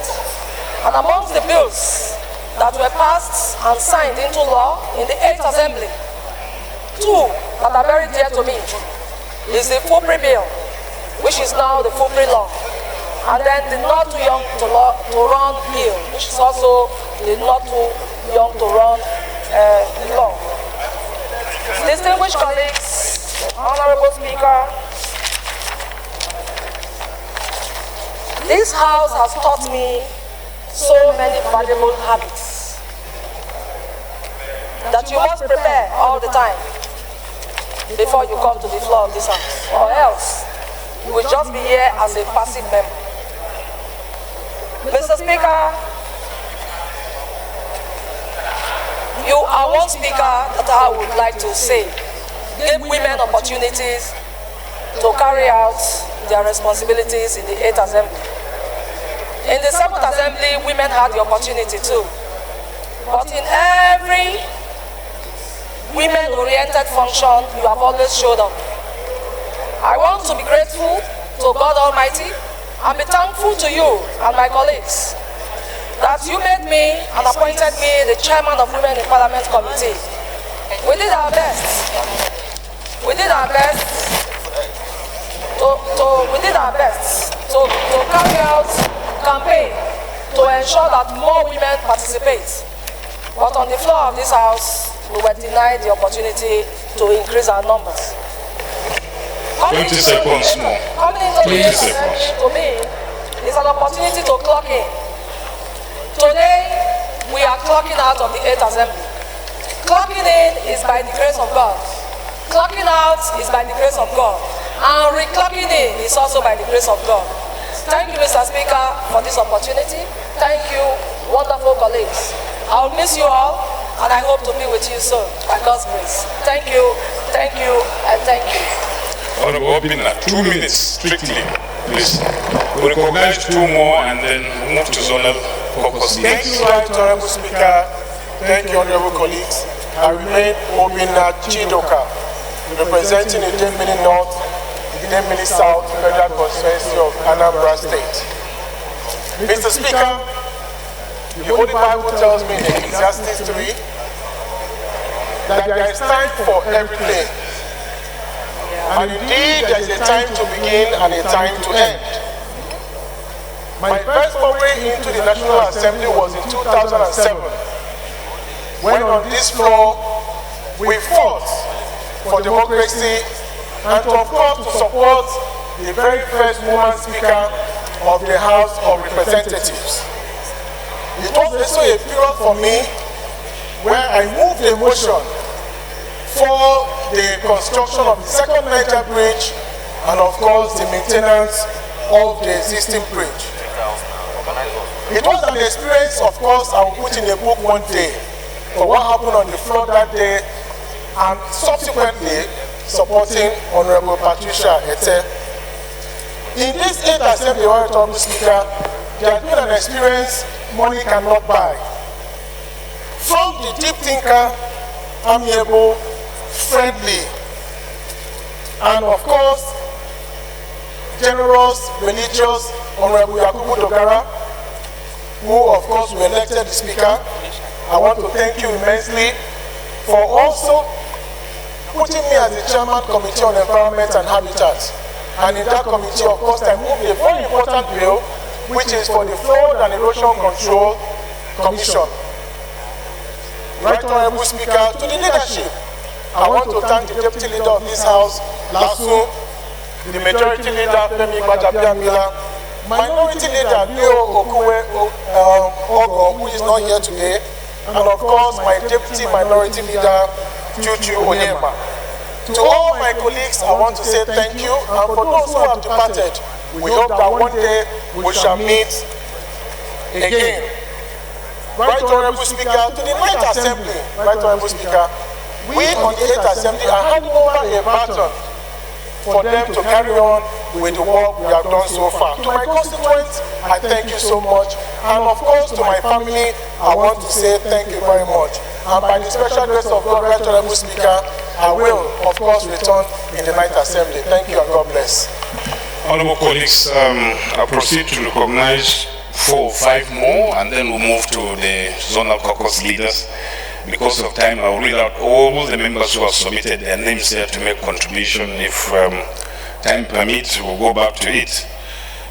In this order, Chairman Media, Honorable Aisha Tuduku, Honorable Osai, Honorable Professor Mojib, who might not be returning to, and Honorable Suleiman Goro. So, 2 minutes. I'll be the timekeeper. Yes, Honorable Speaker, Honorable colleagues, my name is Abdurazak Namdas. I represent the people of Kenya, Jada, Tongoma, Velwa. I'm from Adamawa State. Mr. Speaker, let me start by saying that I was actually motivated by some gentlemen to come to the House of Representatives. I remember when I was outside as a media practitioner, I used to appreciate the works of Suleyare Gandhi. I used to appreciate the works of Abdul Femi Bajabia and our Galina Abba and Chibude Muche. I've never met Chibude Muche in my life before, but because of his nature, he's soft-spoken, I appreciate these are people who inspire me. And when I came to the House of Representatives, Mr. Speaker, your good self, you happen to be one that I really appreciate. You gave me the opportunity to serve as Chairman Media and Public Affairs. Mr. Speaker, having worked with you, I want to tell you that when I was doing my job, the only time I found it challenging was when Abdul Mumini Jibril, the motivator of the budget saga matter, that was the time my job was put to test.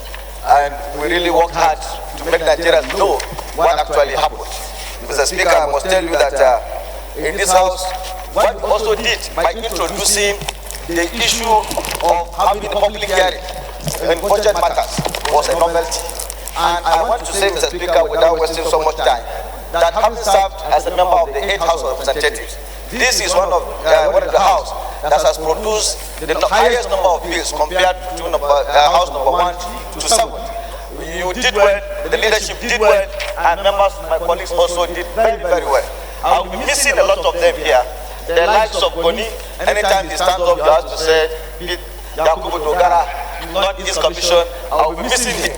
Of course, I will be missing the likes of my Ogagia, the Deputy Speaker. He has always been very wonderful, very straightforward person. Sometimes we fight a lot, Mr. Speaker, but he has been very inspiring. I'm happy that I'm still with Kudaje, who has been, at least when you call him, he keeps the momentum going. And Mr. Speaker, finally, this is my friend, my predecessor. I don't know whether I'm missing him, but let me say, Mr. Speaker, that thank God you gave me the opportunity to serve here. And for people who we serve and have offended, may they forgive me. Thank you, Mr. Speaker. Aisha Tuduku, give me 2 minutes. Thank you very much, Right Honorable Speaker, my highly respected colleagues. I'm Honorable Aisha Tuduku, Yimbiar Duku, member representing Dukuna for the Federal Constituency.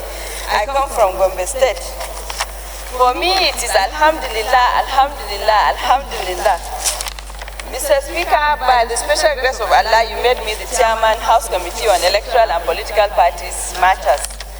For me, the 8th Assembly's achievement, the greatest achievement, is the effort, the energy, the hard work, the dedication, and the commitment we put in improving our electoral process.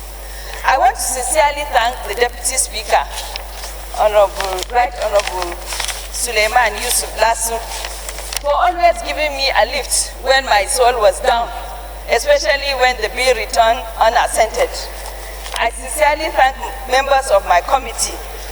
Mr. Speaker, since our inception in July 2015, we committed to improving on our electoral system.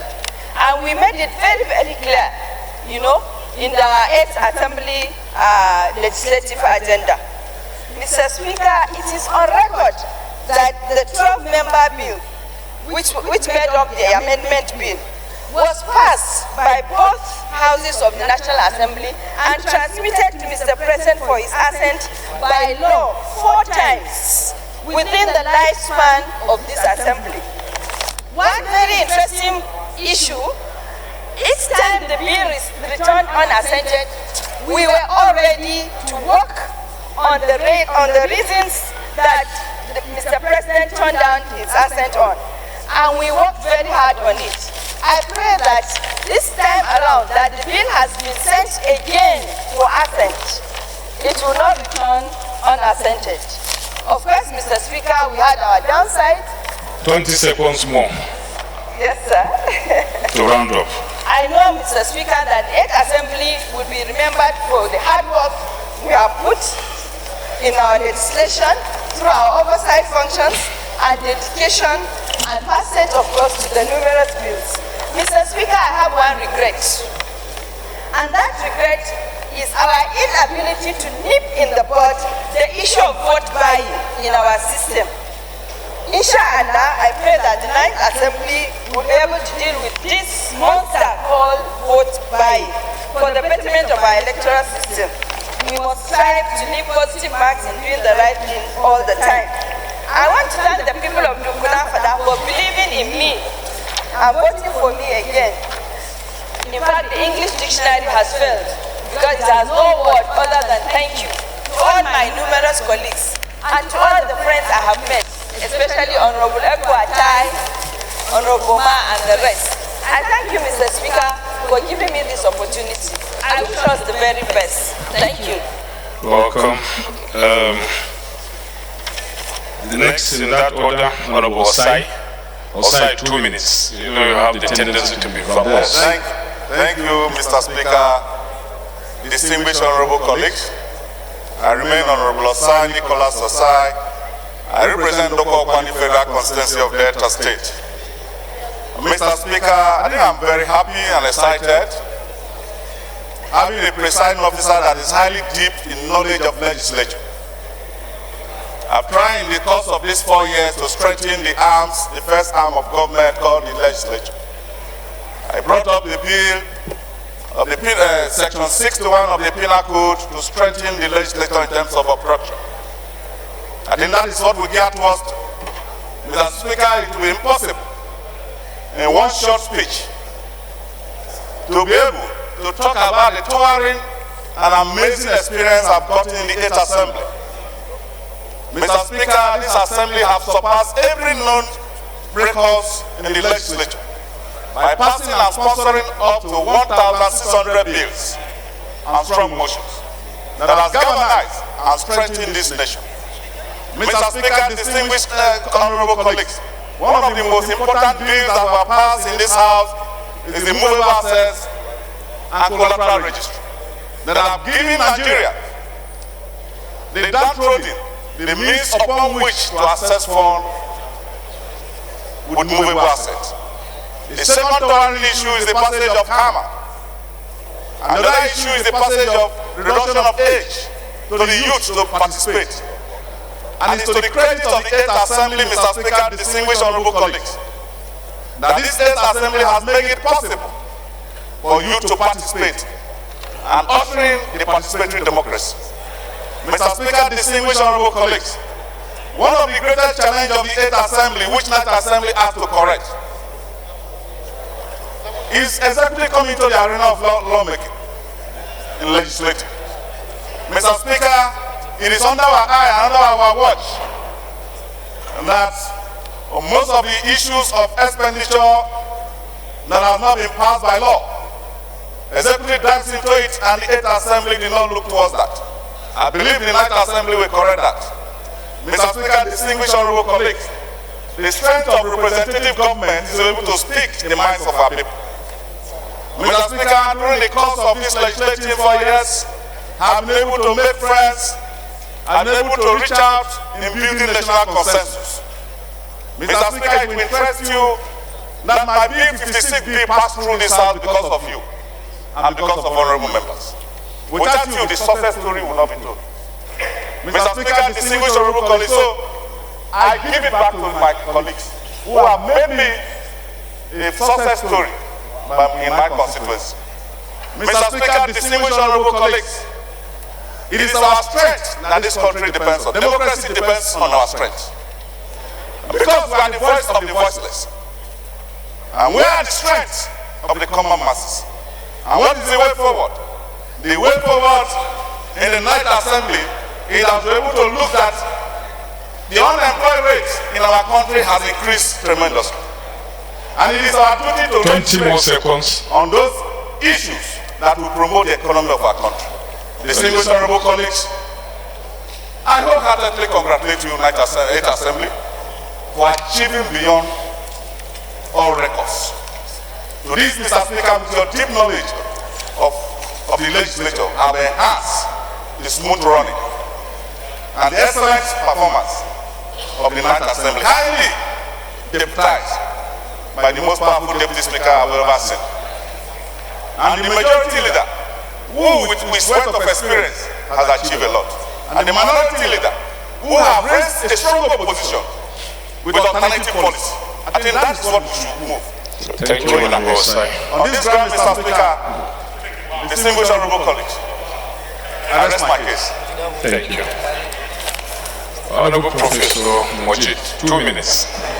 Honorable Suleiman Goro. Thank you. If he's not around, then Honorable Kiruka will take his place. Professor Mojit, I represent the North, the South, Equatorial, and the Jimbo Federal Constituency. I'm from the state of Osun. Mr. Speaker, colleagues, as you have observed, I'm not the type to wear Agbada or Babariga except in rare occasions. And the fact that I'm wearing one today is a salute to this 8th Assembly under your leadership. I want to congratulate you and congratulate all my colleagues for this feat. Mr. Speaker, I was literally drafted to this assembly by Governor Rauf Aregbesola, sanctioned by Chief Bisi Akande, against my personal political permutations. But I must say, I have not regretted coming here. I've learned a lot from this assembly. I've seen a lot which will reflect in whatever I get to do as from this moment. 1 more minute. Mr. Speaker, there is one issue that I want to urge the JUNEl Assembly to look critically into. That is the use of matters of urgent public importance, such that it will no longer be used in a manner as to deny participation in orders of the day. Having said that, Mr. Speaker, I must thank God for giving me the opportunity to come here. I must thank the leadership for tolerating my occasional irritancy. And I must thank my colleagues for graduating me from progeny to Mr. Lecturer. Thank you very much for this opportunity. Thank you. Suleiman Goro is not around, so Honorable Kiruka. Thank you, Mr. Speaker, for allowing me to speak. I am Kiruka George. I represent the good people of Isukwatu Munoji Federal Constituency, Mr. Speaker. I am from Abia State. Mr. Speaker, honorable colleagues, because of time, I would like to abridge my speech by saying only one thing, and that is to thank God who has made it possible for me to see this last day of 8th Assembly. After traveling so many times, even at the cost of the committee work, of course, because I chaired the Committee on Aviation, which implies that every time you have to move around the whole country to oversight facilities at the airport. God saw us through with the members of my committee from all the storms and the bad weather, and of course some bad wrong ways that we pass on every moment. So I thank God that it's because of Him that we are able to do all these things without any loss of life. And also to thank my family for giving me the support, because I also know that any woman will work 10 times more than the man to keep the home, to keep the kids, and then to be able to function effectively. My family, I thank you. My friends, I thank you. And my colleagues, especially the members of my committee, who had worked very hard to see that all the referrals to this committee, to our committee, was delivered and on time too. And I thank Mr. Speaker and all the leaders on this side. You have provided support for me personally and for my members. And I am thanking my constituents, without whose hard work I wouldn't have been a member of for 4th term. It is not easy. They stood even when the odds were against me, having moved from PDP to APC. My constituents believed in my representation, and for them, it didn't matter the change of party, and they stood by me, and that was why APC was able to record some level of victory in Abia, North Zone, and of course entire Abia. Mr. Speaker, honorable colleagues, today, for me, is a day that we have to be thankful to God. That even though there are some times that this house come under serious tensions as regards the loss of lives of our members, especially Honorable Sugar, that went out to conduct his primary responsibility that is almost compulsory. For me, it's compulsory, and he was gunned down. What are we saying? The security of lives and property is very, very critical. And if at this level that somebody will go to vote and lose his life, what is happening? So for the 9th Assembly, because of time, I will leave one word, that we are going to swear to uphold the Constitution of Federal Republic of Nigeria. That means that our oversight must be very sound. It must be done with Adriano favor. That means that the security agencies will be given utmost support. That means that even the president will be given support in every ramification. And also thank him, because I wouldn't have been fulfilled today if the president didn't assent to some of the bills that I sponsored over the years. One critical one is treatment of compulsory treatment of 20 seconds. You said you are delivering an abridged version. So. It's abridged, sir. Mr. President signed this compulsory treatment of gunshot. Peradventure, if Honorable Sugar had gotten to the hospital before he gave up the ghost, maybe they would have asked maybe for police report and all. Mr. President accepted that. Another bill is anti-torture. People are being tortured today. They are being tortured before now. But today, it's a law that security agencies cannot continue to torture people. Mr. President accepted to that bill, and I sponsored senior citizens bill. Today it's law.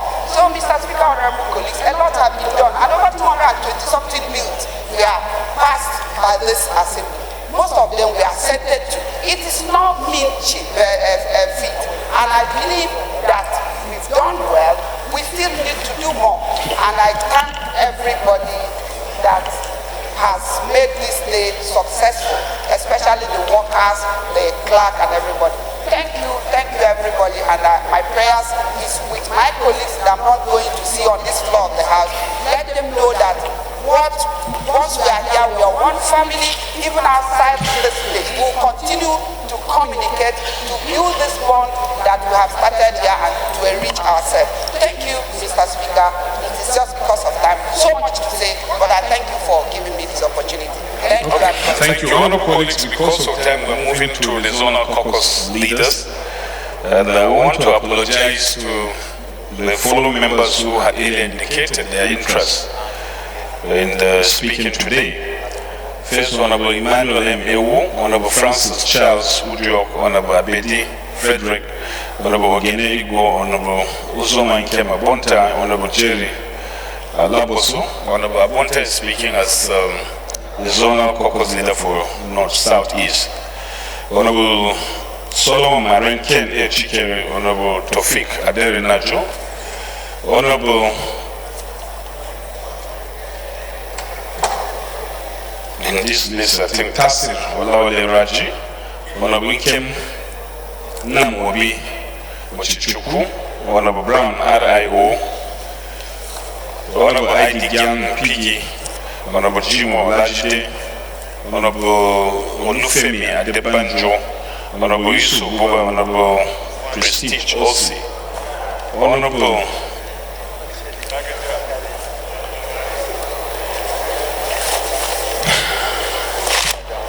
and Honorable Emmanuel Elkon.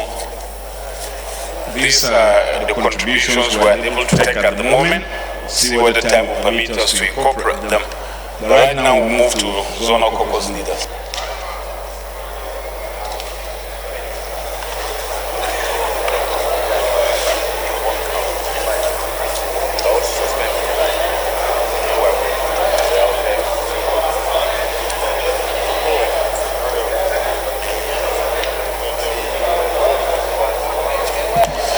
So the first is the Northeast Caucus leader, the Honorable MT Monguno.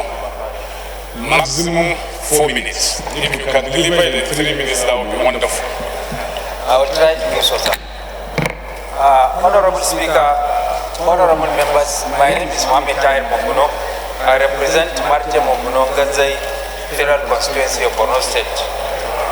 Mr. Speaker, honorable members, I want to seize this opportunity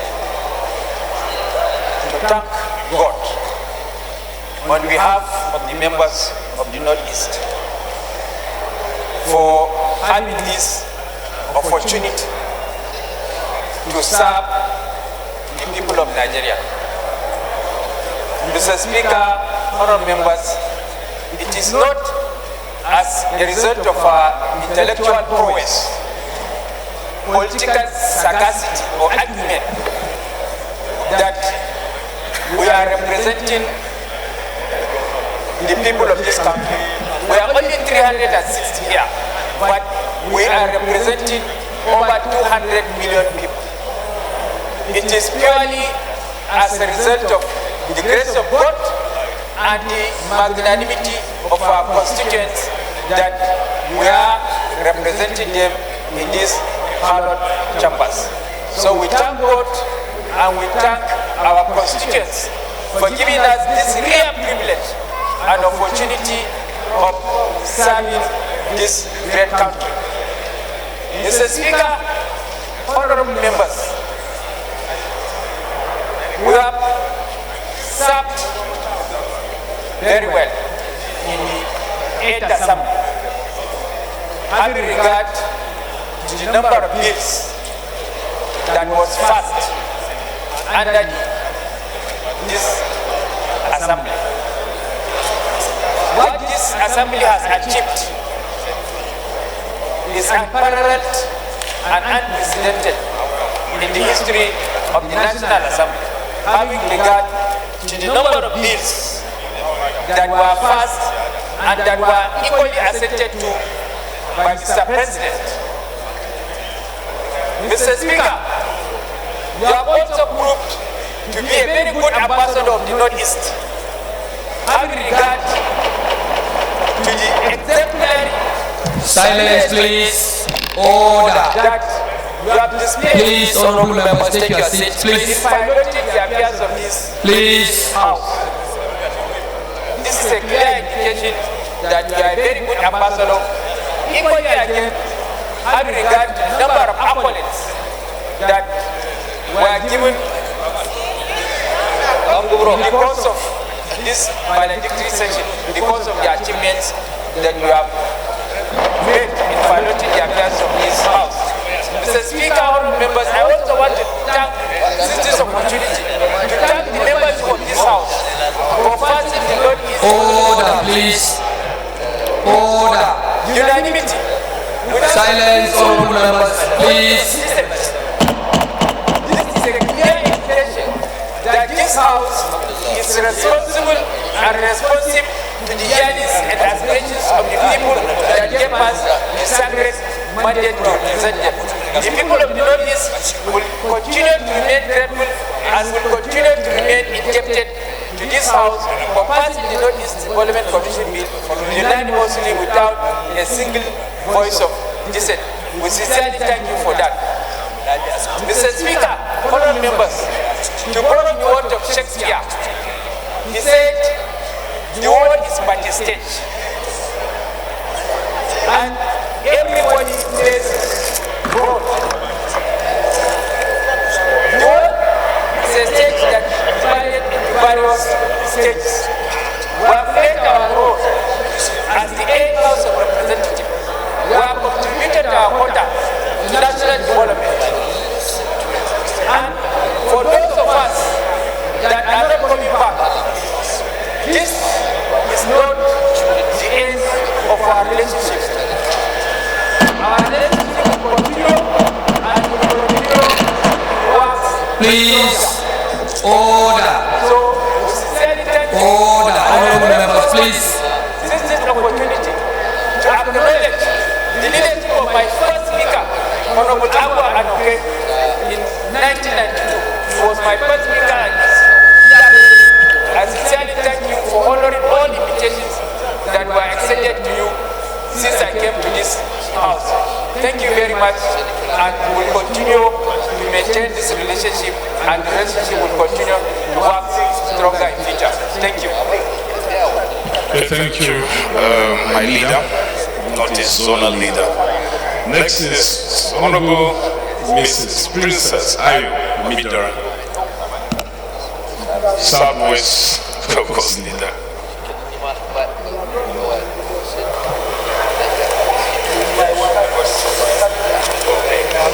Thank you, Mr. Speaker. My name is Ayo Omidiro, member representing the people of Ayedade, Irewole, Ishoko Federal Constituency from the state of Osun. I will start my valedictory speech with a beautiful song, and I expect everyone to sing it with me because it's popular. It's the song we sing on the field of play after we score a goal. Oh, she, oh, she, oh, oh, she, oh, she, Baba, oh, she, Adupe, oh, oh, she, oh, she. The song expresses my feelings today, and I'm just full of gratitude to God the Almighty for me, for my caucus, the Southwest Caucus, and for all caucuses, all members of this house. It has been a very interesting journey, but nobody can say that we didn't give it our all. The 8th Assembly is a successful assembly by any standard. I thank God for all of us. We can live here with our heads held high. And we know that at the end of the day, the legacies that we leave here is going to speak for us. First, I thank the Southwest Caucus members for finding me worthy to lead the caucus.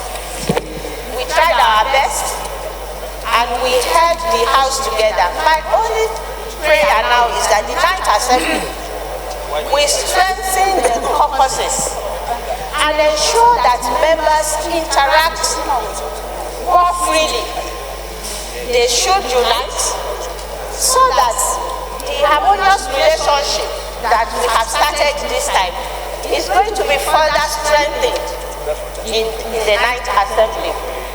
Let us learn to forgive ourselves, because even the Holy Books say we should forgive those who offend us so that God can forgive us.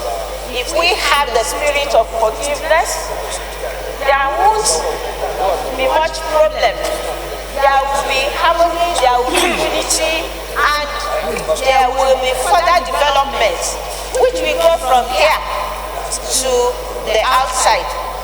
Apart from that, I want the 9th Assembly to try to find a way to reach out to the people outside the legislature to make sure that a lot of misconceptions that the people on the outside have about the National Assembly is really reduced.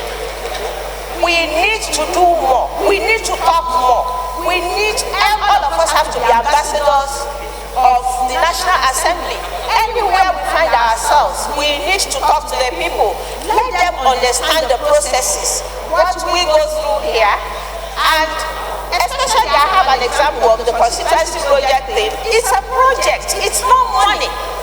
We need to continuously tell people we do not have the money, we have projects, and we beg all of us, especially returning members, the best way to show it is to make sure that in each constituency, whatever project you put in the budget, let your people see it. Do your projects, then they will know that you are not holding on to money. Now, Mr. Speaker, another reason that I think we should be very grateful, those of us here, is that some of our members started with us. And God has taken them away. They could not sit here with us. We should remember that they did not wish for that.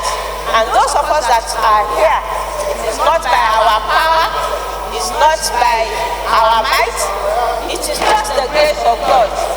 I especially want to mention a Southwest member, Dr. Elijah Adewale. He was a very good man, a very, very good man. But God has taken him away. We miss him, and we pray I pray for the repose of his soul and the souls of the others that have gone before us. Finally, my colleagues, especially those that are not coming back, let me tell you, this is the end of a session. Is the end of the 8th Assembly. The Assembly ends, but the grace of God continues. God bless you all. Thank you. Next, after this one, we'll take a break to take the goodwill messages after we've listened to the zonal caucus leaders before we continue with valedictory speeches. Next is Southeast Honorable Abonta. Abonta, maximum 4 minutes. Thank you, Mr. Speaker. Kuzoman Kimabonta is my name. I'm from Abia State. Honorable Dati, get ready for Northwest after Abonta, please. Mr. Speaker, speaking on behalf of Southeast, I want to thank God for bringing us to the close of 8th Assembly. We also want to thank the leadership of the 8th Assembly, particularly the Speaker, in the manner and way you conducted the business of the House, particularly in tolerating what we call the executive rascality in meddling with legislative matters. Mr. Speaker, the people of members from Southeast were happy and want to extend it also to leadership, the leader of the House, and all the other officers. But permit me to say that we are particularly happy with the passage of our Southeast Development Commission. I think we had it better in the 8th Assembly than other assemblies.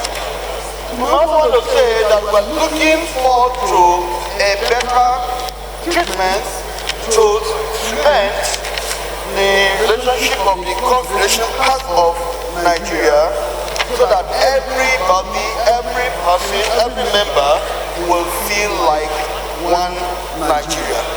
Mr. Speaker, colleagues, we from Southeast have a lot to celebrate, have a lot of things to say. I hope this will not count part of my time, that even in the 8th Assembly, we think that we fared well, but like Oliver Twist, will be asking for more in the 9th Assembly. Mr. Speaker, I agree with me that there are a lot of committees that will have brought about cross-pollination and cementing of the countries.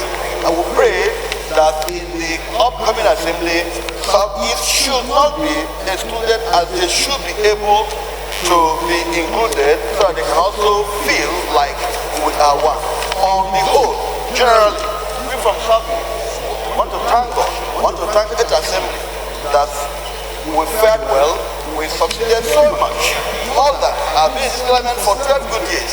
I think what we got in each assembly surpasses all the previous assembly, and we want to say that let the tempo be maintained. Allow me to quote Mr. Speaker in your volume 1 of your speech. He said, in democracy, we worship no one. That's what you use in opening from your page 340 of your volume 1 of letters. He said, in democracy, we worship no one. And therefore, I want to say that you did well there. You showed a lot of wisdom and maturity. No wonder you had stability longer than any other speaker had known in terms of legislative matters is God's doing.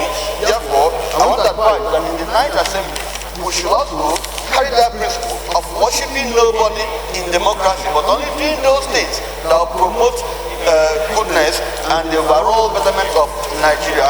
I want to thank everybody. Personally, may I say, on behalf of myself, that in the course of my legislative, those that were offended, particularly, or those that did not do what they wanted to do, particularly in my work in public position, I want to apologize to anybody who felt I offended him and say, well, God gave us the opportunity and we'll use it to the best of our ability. There is room for improvement, and I pray that in the 9th Assembly there will be improvement. I thank you, Mr. Speaker. I will thank every member here. Thank you graciously. May God remain with us. Thank you very much.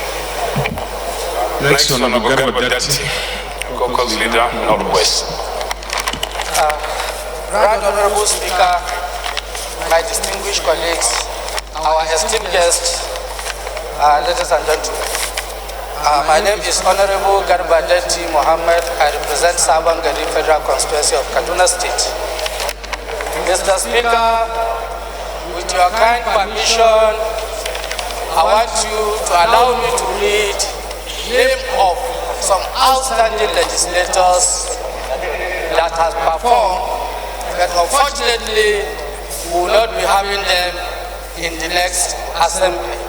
So their contribution has been very, very enormous to lawmaking, and they contributed to the robust debate of this House. Allow me, Mr. Speaker, let me start with our amiable Deputy Speaker, Honorable Lasu Yusuf, who has done wonderfully well as Deputy Speaker and has been contributing to the debate of this House and many things. The other one is Pade Ariase, a great leader, Honorable Binta, Honorable Nena Elendo Okeje, who recently was awarded with a doctorate degree for her own contribution to the development of lawmaking. Honorable Sadiq Ibrahim, Honorable Lawan Abubakar, Honorable Shaibu Abdurrahman, Honorable Mohammed Musa Soba, Honorable Shekarau, Honorable Simon Arabo, Honorable Mohammed Usman, Honorable Babala Bashir, Honorable Edward Bajab, Honorable M.S. Abdu, Honorable Hassan Saleh, Honorable Benjamin Wayo, Honorable EJ, Honorable Gonila Bukar, Honorable Asabe Bilita, Honorable Ayo Umidran, Professor Mojid Alabi, Honorable Chika Adamu Abubakar, Honorable Sunday Adekoju, Honorable Linus Okoria, Honorable Princess Stella, Honorable Israel Faberwa, Honorable Abubakar Moriki, Honorable Jaji, Honorable Amin Shehu Shagari, Honorable Timothy Godu, Honorable Kende Odeni, Honorable Sandi Zoro, Abrazak Nandas, Sunday Karimi, Amuda Kaneke, Zakari Mohammed, Chidoka,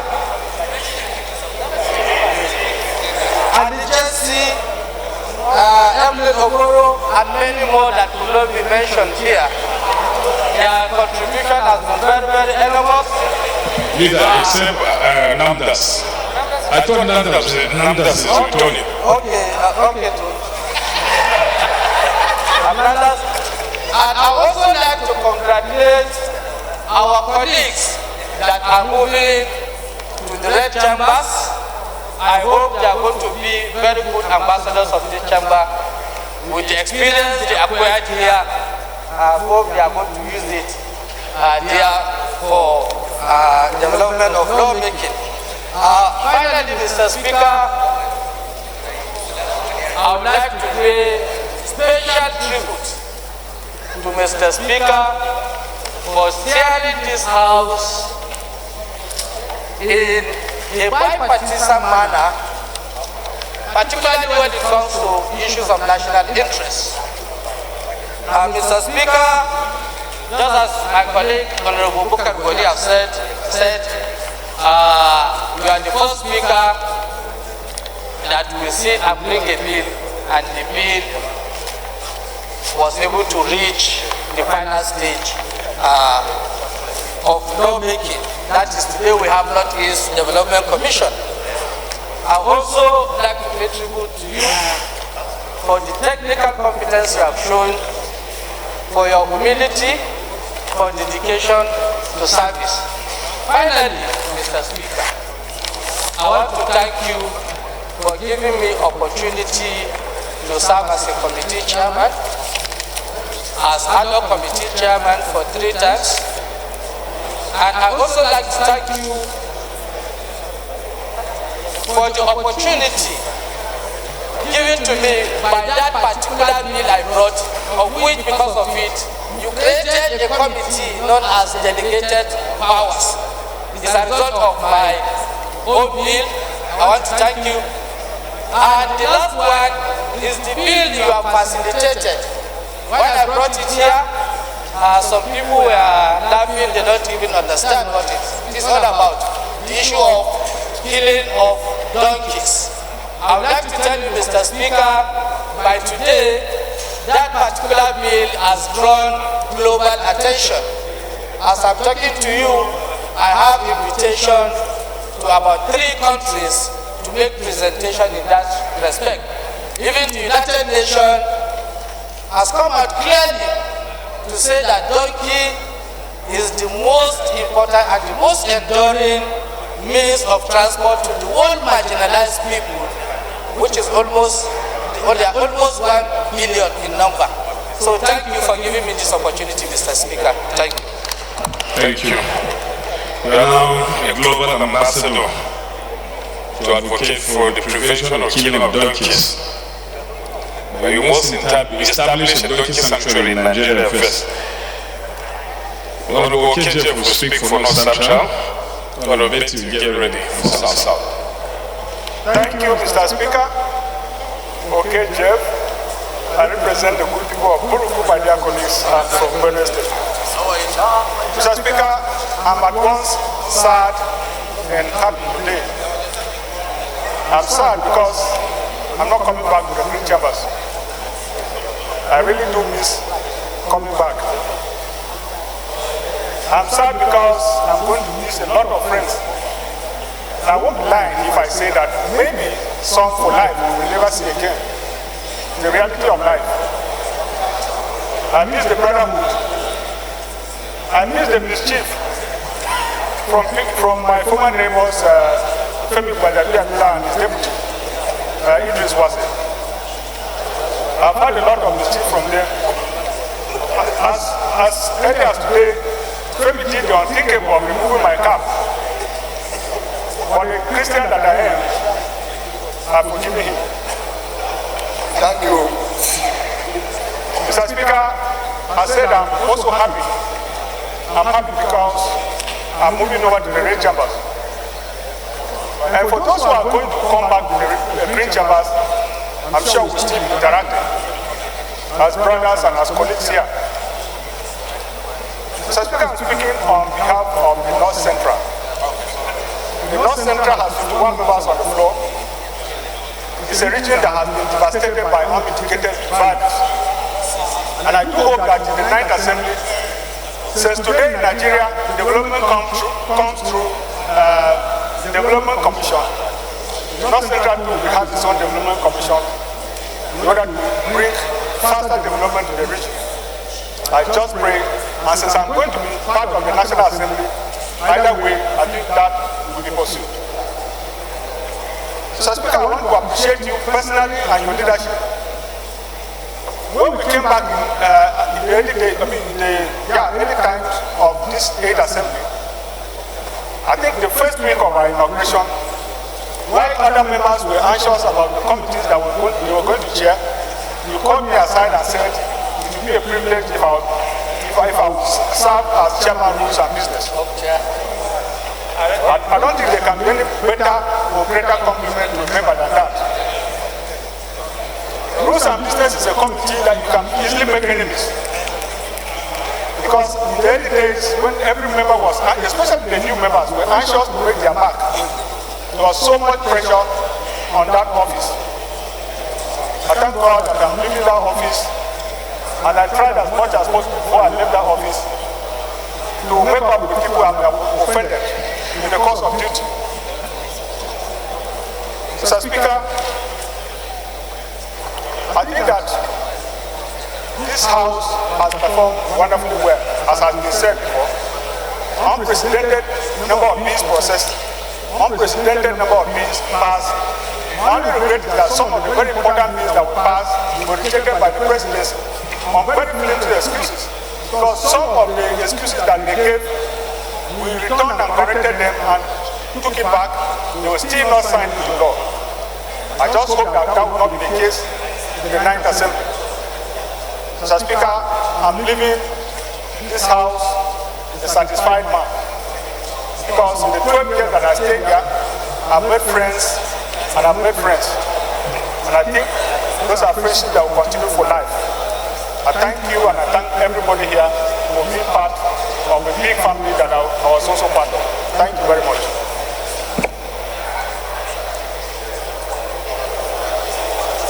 Honorable Betty.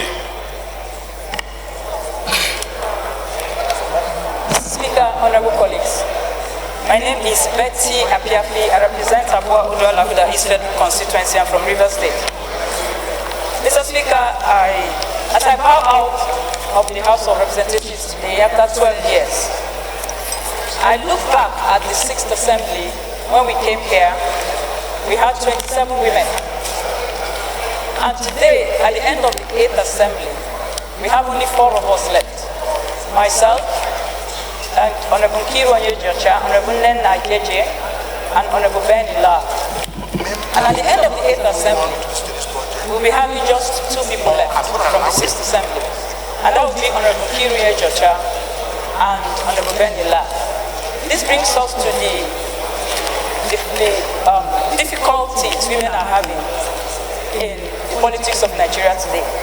So I would like to first of all thank political leaders who have helped to fight the cause of women, to make women remain relevant in the politics of Nigeria.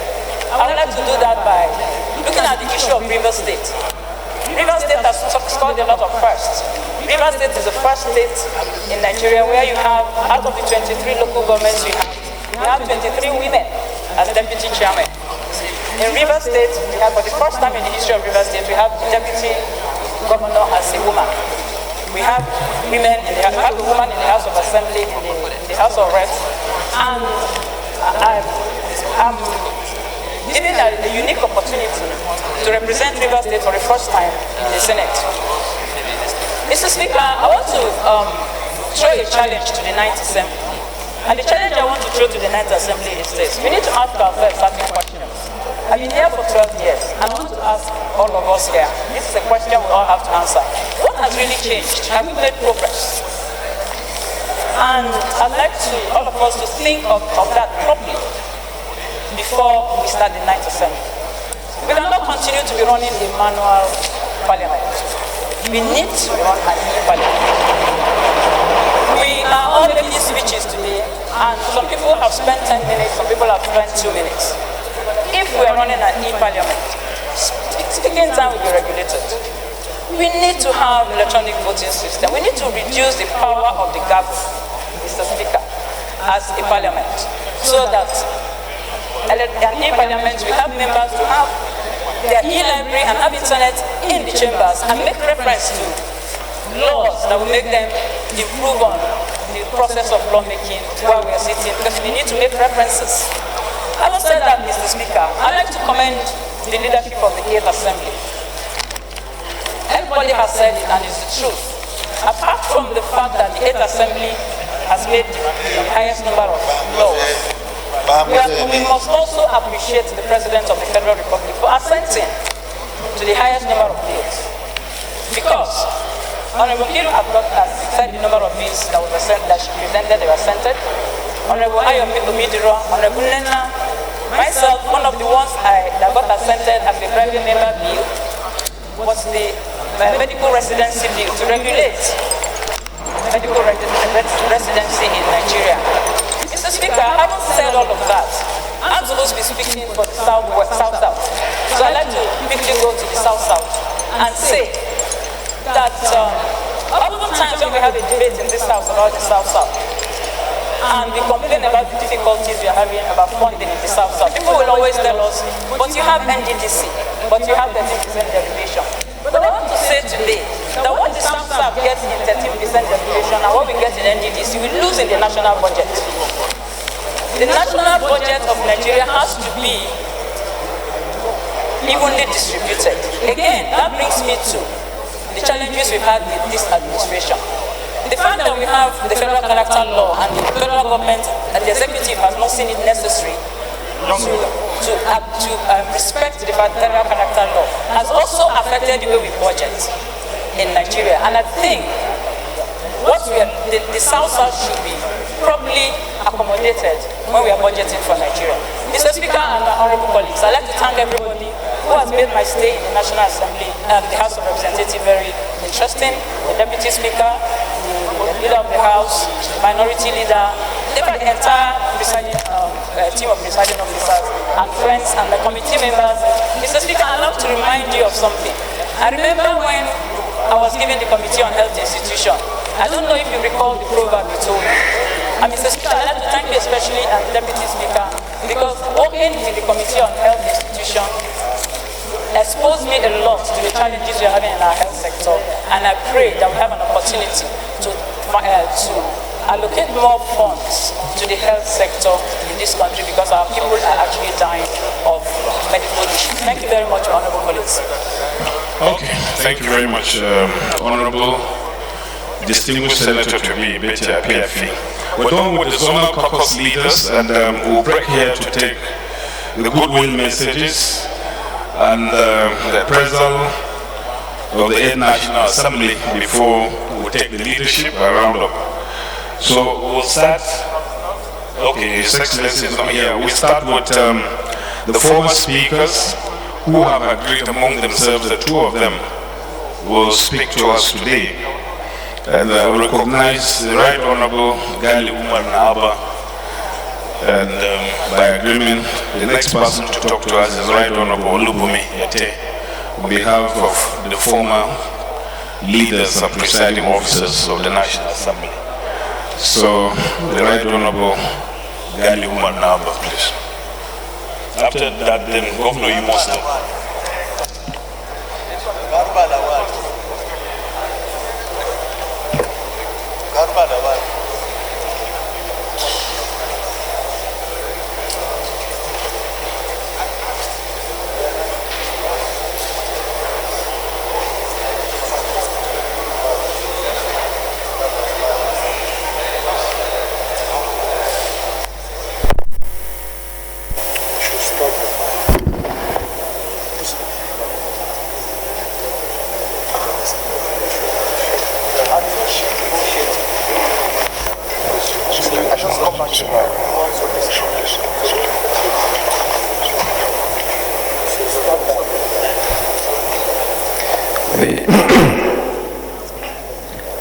The Honorable Speaker, House of Representatives, Your Excellency, Honorable Yakubu Dogara, the Honorable Deputy Speaker, Honorable Yusuf Lassen, the Majority Leader, Honorable Bajabia Mila, the whip, Honorable Alasan Dogo. Let me be excused from the protocols, please. I'm speaking on behalf of the former presiding officers. We have not planned to make a long speech. This is a valedictory session. Most of you are leaving, some of you are coming back to the house, and we would like to congratulate you on the last 4 years. You did well. The leadership had given this house a very good direction, and we are proud that we are associated with this house. We feel that the legislature must continue to be independent. The Honorable Speaker has given his leadership in that direction to this able house, and there is no way any democracy can grow without an independent legislature. So, Mr. Speaker, on behalf of the past presiding officers, let me congratulate you on all you have achieved in this position. Let me also congratulate the whole House for the stride you have taken in order to establish or to continue to establish a legislature that is independent. An independent legislature does not mean that the legislature and other arms of government should not work together.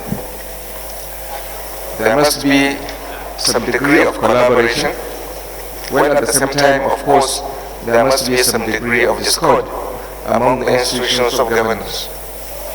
Therefore, we are still appealing and exhorting that the next legislature must follow the direction in which Mr. Speaker has given the current House. This House has been founded on that very foundation, that the independence of the legislature must be protected, preserved, and continued with. Therefore, let me once again congratulate all of you. And another point that we felt we must speak about is the issue of oversight. The notion that oversight means visiting MDAs is really a misnomer. We always feel demeaned when we see members of the House of Representatives or even the Senate visiting MDAs. These MDAs must be called to come here to account. Members of the legislature are not auditors. You have the Auditor General under you, who you can ask to go to any MD or invite any MD to account for so many things. But it is quite demeaning for legislators to be going out to visit MDAs. We believe that it is wrong and it must be stopped. Finally, about the security situation in this country. We have an issue at hand that there is no security in this country, particularly in certain areas of the country. Kidnapping is rampant, banditry is rampant. These kinds of indices point to state failure. The mention of the failure of states in this country is very abhorrent. We expect that the next House of Representatives would work with the executive arm to ensure that lives and property are protected. The first duty of any government is to protect the lives of its citizens and the properties of its citizens. Therefore, we expect that the next leadership would see to it that it collaborates with the executive arm in order to contain this insecurity that is bedeviling this country. We have many issues with our democracy. We have a democracy that has not grown an inch in the last 20 years. Our party system have not grown an inch. And therefore we should not expect that our economy or even the social aspects of the lives of our people will grow. Therefore, it is our responsibility to take our political parties to account, because our political parties are doing everything possible to undermine our democracy. This is a subject that may take us hours to talk about and discuss, but I'm sure most of you know what we mean when we say that our political parties are undermining our democracy. And that is in conjunction with many actors who have been enjoying this democracy for a very long time. Politics of revenge is trying to take over our democracy. This must stop. Mr. Speaker, with these remarks, let me congratulate these current House representatives for a job well done. We pray that any person who succeeds you will emulate what you have done so far, and maybe even make the 9th Assembly better. Thank you very much.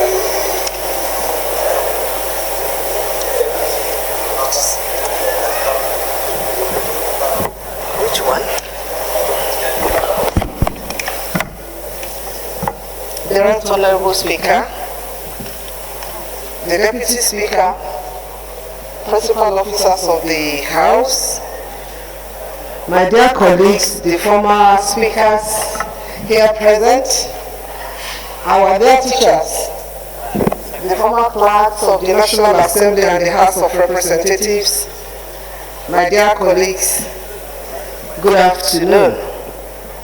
I have the singular honor to be here this afternoon to share with your joy that some of you are coming into the world. May I say it categorically that you have no fear. Sky is the limit. You have been trained in these honorable chambers, and therefore, when you come out, you can still work and achieve a lot. I'm saying this because I have seen it practically done, that some of our colleagues left this house without no hope of being the governors. Today, we can count on our fingertips that we have at least nothing less than about 7. So leaving the house is just a little thing. I know that God will surely take you to a greater heights. For some of you that you are staying behind, please continue to keep the flag flying. Let me say it categorically that leaders are made from heaven. For your leaders, most especially the Honorable Speaker, may I say it categorically that it's not the way someone started the race, but the way you end it. I want to thank you sincerely for giving him that support for him to finish well. Without your support, we may be talking a different story today. For the incoming ones, you must give them support. No inhibition, you should not please harbor any animosity in such a way that it will affect the solidity of this honorable house. When we started in 1999, it was like a joke. But today, you people, you are improving on how we started. And it means that you can still take it to a better place. My cardinal point is to advise the incoming leadership of this honorable house. The country is in a shambles. I am bold to say it here. You have to hit the ground running, work with the executive to ensure that Nigerians can sleep well with their 2 eyes closed and ensure that the security of the nation is worked upon. Do not feel that the separation of power you are thinking about is to give you power to be on your own. When they use the separation of power, it doesn't mean that, oh, National Assembly is on its own and the executive is on its own. You must work together. For you to call in favor from Nigerians, you need to work together. If you can, when you come in, if you can work together and make sure that Nigeria is worth living, I'm sure Nigeria will do their part for you. Again, I'd like to advise the executive as well. Executive has really trained us from 1999 up to date. What are they doing to ensure that at least they accommodate those ones they have trained? Because the money they spent on us is so enormous than to just leave them to be wasting away. I think the executive should please ensure that they accommodate all our outgoing members so that at least the investment will not be a waste and they can continue to keep them working. Keep them developing this country. The country belongs to all of us. It's not about the executive, it's not about the legislature, it's not about the judiciary, but we must work hand in hand to ensure that at least Nigeria believe in us and that whatever the investment is, they can reap it any day, any time. My advice for the incoming leadership of this honorable house is to ensure that increase the quota of the women in this house. The other countries that are achieving a lot, they don't just leave women to go and run for the election alone. That's a mileage that they give to them in other countries like Zimbabwe, like Zambia, and all other countries. Please go there, understudy what it takes to increase the quota of these women. We are your partners in progress. We must ensure that we work together. It is only when you have women at the helm of affairs that you can have peace. Because your men, that same seat that you are after is what they are after. But women are always in support. And whether you like it or not, women are loyal to the core. So please, do not leave them behind. See them as your co-partners. As you are going into the world, I wish some of you going into the world the very best of luck. For some of you that are coming back, I advise that you please keep the flag flying. I know that some of you are transiting to the Senate. Currently, we have about 42 or 43 members who transited from here to the Senate. Anytime I look back, you make me proud that at least we are progressing. So please, the 360 of you can work together where there is love. Foster love among yourselves, and I know that at the end of it all, Nigeria will be a beautiful place to live. Thank you very much, and God bless you all.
Right Honorable Speaker of the House of Representatives, Speaker Yakubu Dogara, my brother and successor in office, Deputy Speaker of the House, Lasu Yusuf, my dear friends, leader of the House of Representatives, Femi Belabiamila, and other leaders of the House, former presiding officers of this Hallowed Chamber, my dear brothers and sisters, members of the 8th House of Reps. Mr. Speaker, I bring to you warm felicitations from my brothers who have graduated from this house, who today are your ambassadors in the executive arm, particularly at the state levels. A number of them are not able to be here because of other important state matters. But they have asked me to convey their greetings and felicitations to you. Governor Dixon stepped away also for a very important meeting, so I have been delegated to speak on their behalf. We are very proud of you, we are proud of this 8th Assembly for keeping the House together as one united House, a House of sustaining integrity and character of the Green Chamber. The Speaker, my worry is that I doubt if the current Chief Whip has sustained the character of former Chief Whips of the House. Chief Whip, you know we maintain law and order on the floor, but it looks like we are facilitating law and order. Mr. Speaker, I obviously will not drag my speech. It's about goodwill. It's about wishing all of us well. It's about urging all of us to sustain the image, the unity, the togetherness of this house. We came here, we became friends, we became associates. And by the grace of God, when we leave the chambers, it's important for us to continue to see ourselves as a people binded, a people who have a common purpose to continue to promote the sanctity of the institution of the legislature. I wish you very well. I'm happy that your accomplishments will speak volumes about your desire to foster a greater nation. I am certain that you are proud about how you are leaving the House today. It is our prayer that the 9th House of Representatives will also continue to promote the culture of this institution. The Speaker, at this point in time, let me wish you well. Let me salute you. I am happy that in spite of the often trials that you have, that the House never veered off, and you came out with your respect intact. I urge everyone who has been elected to come back to this chamber to hold his head or her head high. I know it's one moment that you want to reflect on the good and bad times if there was any. But I think what is most important is for you to appreciate that you've been distinguished and you've been very privileged to have represented your constituency when Nigeria has significant population of about 200 million, and that you stand out as one of the 360 that would speak for the people represent them. I wish everyone very well. May God bless and guide you. Thank you very much, Mr. Speaker.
Mr. Speaker and other principal officers of the 8th House of Representatives, honorable members, members of the House of Representatives bureaucracy, distinguished ladies and gentlemen, I'd like to thank Mr. Speaker and the leadership of the House of Representatives for the privilege of this opportunity to make a few remarks by way of an appraisal of the activities of the 8th House of Representatives. At the second anniversary of this House, Mr. Speaker made a very pronounced statement, and this was in 2017. And this is what, Mr. Speaker, you said at that time. You said self-appraisal is inherently problematic as it's prone to bias. The appraisal of the general public and our peers will be more objective. And you then indicated that you would save yourself from the dishonor of marking your own scripts and submit to the judgment of those given the task of appraising your performance today. by inviting me to appraise the 8th House of Representatives. You have indeed underscored the imperative need to have the benefit of the views of those that you serve. Going back into history, this House of Representatives was inaugurated on the 9th of June 2015. And how time flies. And here we are 4 years later, and an opportunity to appraise the work that the men and women of these great chambers have undertaken in the last 4 years. First, when Mr. Speaker was elected on the 9th of June 2015, he gave an acceptance speech, and part of what Mr. Speaker said at the time, interestingly, the speech was titled, "We shall wage an unrelenting legislative war on Nigeria's problems." That's what Mr. Speaker said in 2015. And part of what he said at the time was that we are poised to use our new office to wage a mortal combat with the cancer of corruption, incompetence, insecurity, bad governance, and infrastructural decay. Mr. Speaker continued and he said, "We shall wage an unrelenting legislative war on insecurity, unemployment, poverty, lack of power supply, educational inadequacies, health problems, and social decay." 4 years down the line, in appraising this 8th House of Representatives, we should reflect on these commitments that were made in 2015. And consistent with these commitments, the House also adopted a legislative agenda which was unveiled on the 22nd of June 2015. And the guiding principles of the legislative agenda that were unveiled in 2015 are very critical. I don't have the luxury of time to go through all of them, but I'd like to just highlight a few of them. The first is to build a House of Representatives with integrity and capacity to effectively and efficiently deliver on its constitutional and legislative mandate. The second is to operate a House of Representatives that responds to citizens' demands for greater transparency and accountability in the way the legislative activities of government are conducted. And you also set out, according to the legislative agenda, to establish necessary legislative interventions that respond to national economic challenges, address poverty, and rebuild infrastructure. And you further made a commitment to respond to Nigeria's demand for constitutional and electoral reform, including the passage of already agreed alterations to the Constitution and the Electoral Act. Mr. Speaker, as part of the contents of your legislative agenda, you set out a robust agenda to engage in the 8th Assembly. And one of the things that you also set out to do, according to that agenda, was also to ensure that you have robust oversight functions and to provide effective representation for the various constituencies that you represent. And one of the things that you also set out to do is that you will deliberately make efforts to ensure that you reduce the costs of governance. And I'd like to underscore the issue of the cost of governance because, as you know, this is one of the challenging issues that often pits the House of Representatives and the Senate against the Nigerian people. There are very many people out there who probably are not well informed about the activities that you do, and each time they think about you, some of the things that come to their mind is to wonder whether in fact your output justifies the expenditure that is currently being expended on the House of Representatives and the Senate. And you will recall the comments credited to a former governor of the Central Bank, who is now the Emir of Kano, who railed against the National Assembly and said that the overhead of the National Assembly accounts for 25% of the federal budget. Now, of course, there are those who hold the view very strongly that this is not a correct reflection of the reality on ground. And you will recall that a former member of the House of Representatives, JUNEl, also made some charges against the National Assembly. Now, whether these charges are true or not is actually not the issue. What is more fundamental in my view, and I believe in the view of the vast majority of Nigerians, is for them to then say that here you are, 360 members of the House of Representatives, and if you look at your counterpart in the in the Senate, 109, 469 members of the National Assembly, and the very people that you represent are entitled to ask questions. There are people that have asked questions such as the following. There are those who have wondered whether in fact we should have a bicameral legislature at the federal level. There are those who have wondered whether in fact we should simply have a unicameral legislature as we have at the state level.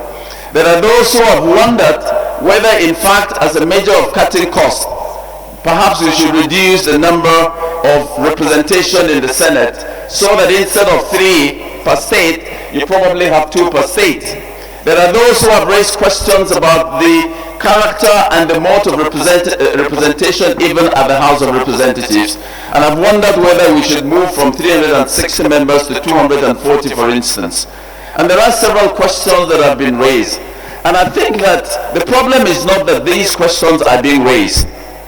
When these questions are raised, it shows that the Nigerian people, from whichever prism they are looking at issues, are prepared to stay engaged with their representatives. And the least that we can do, where we consider that they are speaking out of ignorance, is to do everything we can in order to constructively engage the Nigerian people. Because ultimately you are members of the House of Representatives, and therefore you are serving a constituency that you must respond to. And for me it is important, therefore, that people ask the right questions with the right information. And even where they are mistaken about the information, you have an obligation to educate them and to provide the kind of information that will engender synergy between the representatives of the people and the people that you represent. Now, in terms of the specific mandate of this House of Representatives, as is the case with the Senate, you have 3 major responsibilities. The responsibility of lawmaking, that's it's set out in Section 4 of the Constitution, which is to make laws for the peace, order, and good government of the Federal Republic of Nigeria. And you have responsibility to represent your people, and you have the responsibility of oversight. I don't have the kind of information that will help me to make an informed assessment in terms of oversight responsibilities and in terms of your representation of your constituents. But I like, on the basis of the information at my disposal, to draw attention to some of the landmarks that you have achieved in the course of this 8th House of Representatives.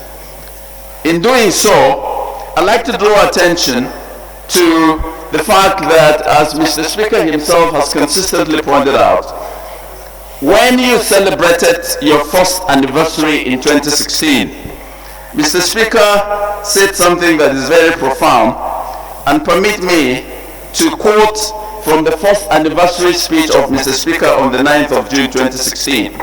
He said, quote, "In terms of the core mandate of lawmaking, we have remained a bastion of legislative activism.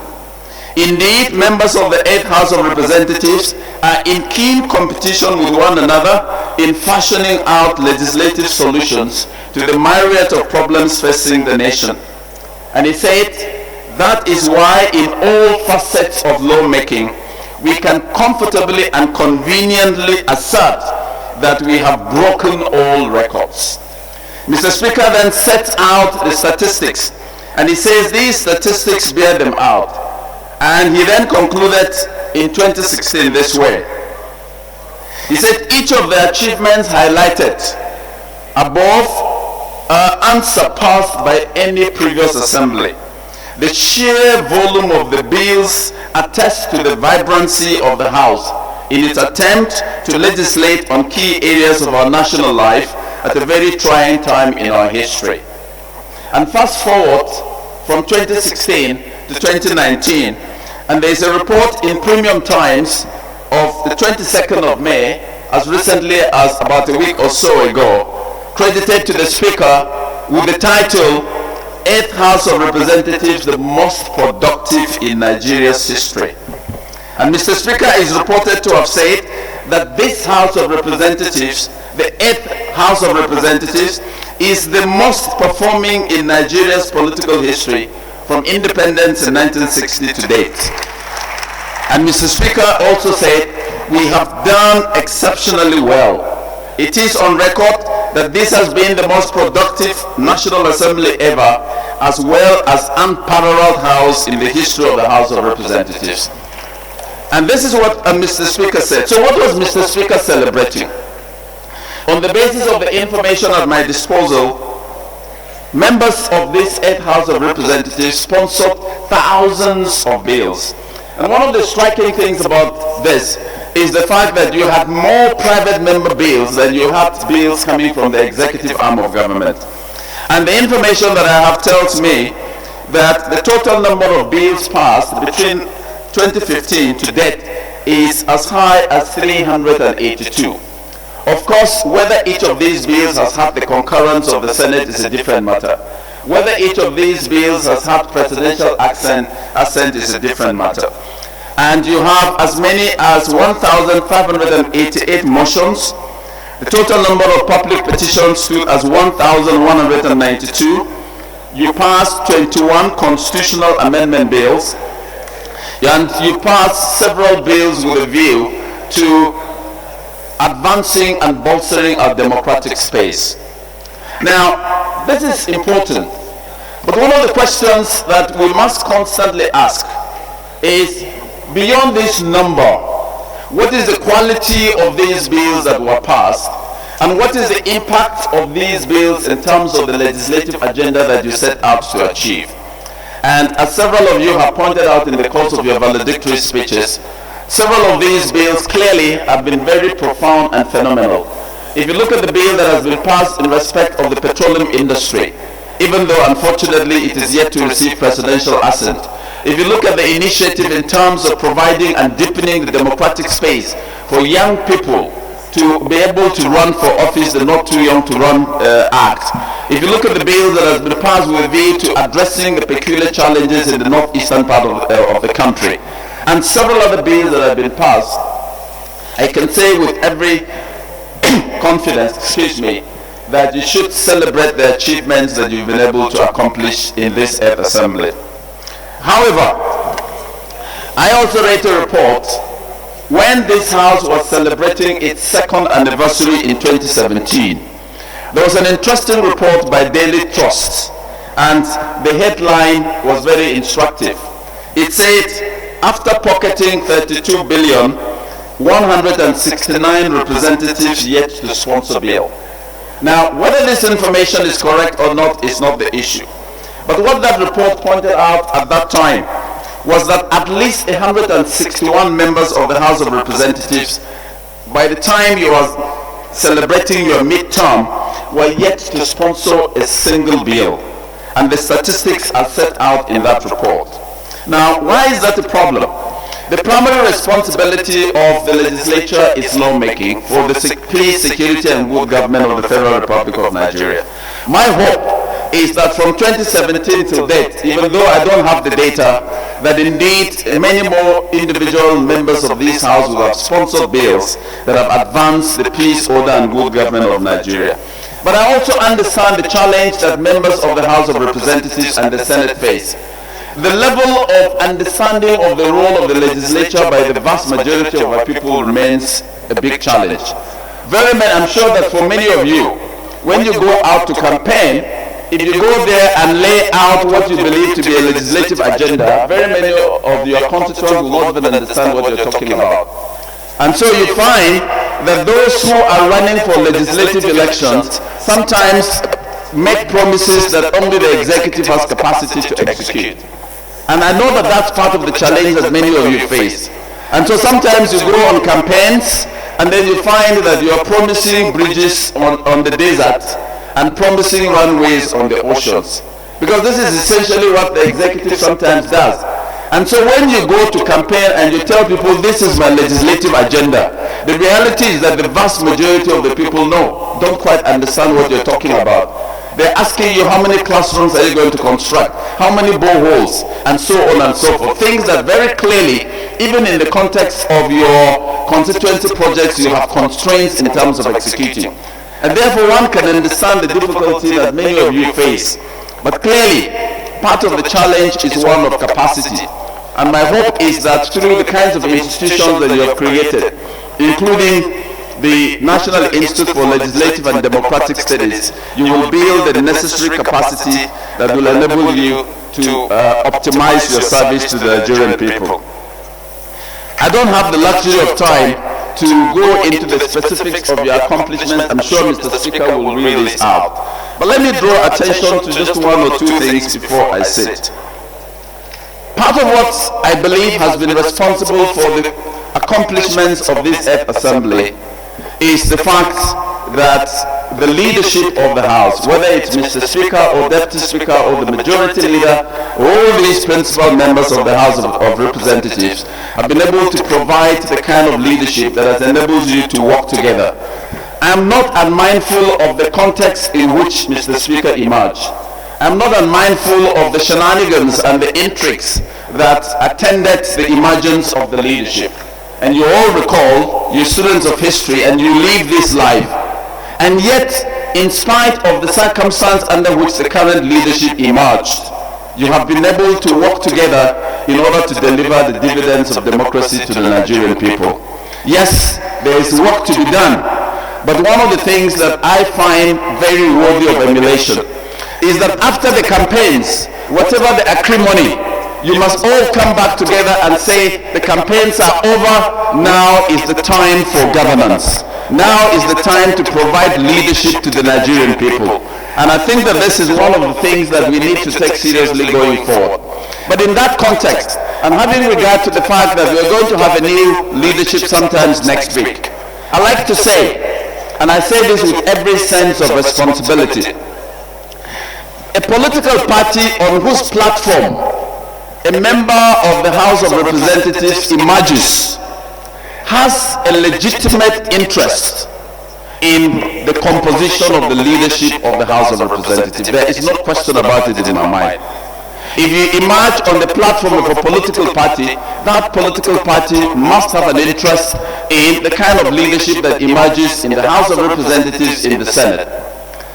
The other arms of government, especially the other political branch, would also be interested in the kind of leadership that emerges in the House of Representatives.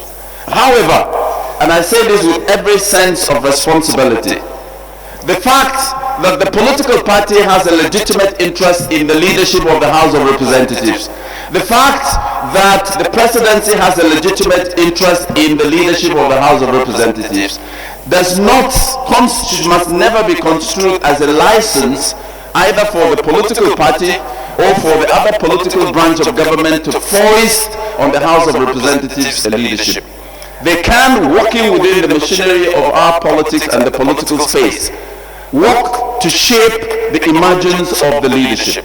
But once the members of the House of Representatives or the Senate have met their determination, they have freely exercised their right to determine their leadership, that choice must be respected and must be supported and given the necessary environment in which to flourish and to blossom in order to deliver on its mandate. And so my hope is that as we look forward to the election of new members of the 9th Assembly next week, it is okay for political parties to express their own preferences. It is okay for the executive branch of government to clearly indicate its preference. But ultimately the decision is that of the members of the House of Representatives. And I'm confident that by the grace of God you will exercise this sacred mandate in a manner that is devoid of partisanship, in a manner that is devoid of pettiness, in a manner that clearly demonstrates that you are indeed representatives of the people determined to carry out your mandate in a manner that inspires confidence in the vast majority of Nigerians. The other point, which I think is one of the sore points that has unfortunately created a bit of a challenge, is the challenge with the budget. And you know what this is. At some point in the history of this House of Representatives, and including the Senate, there were issues about the budget. What some people who clearly do not quite understand parliamentary language and parliamentary mandate somehow described as budget padding. I think that it is wrong to describe the role that a legislative arm of government plays in the context of the budget as budget padding. Let me explain this, and I do so very quickly. The legislature clearly has the power of the purse. Under our constitutional scheme, the President has the mandate to present the estimate for consideration by the House of Representatives. And that is a very sacred responsibility, as is the sacred responsibility and the power that members of the legislature have in order to thoroughly debate and give proper direction to the budget. And so it is wrong, in my respectful view, in the context of the budget process, to speak about budget padding as though the legislative arm of government is supposed to be a rubber stamp. Certainly not.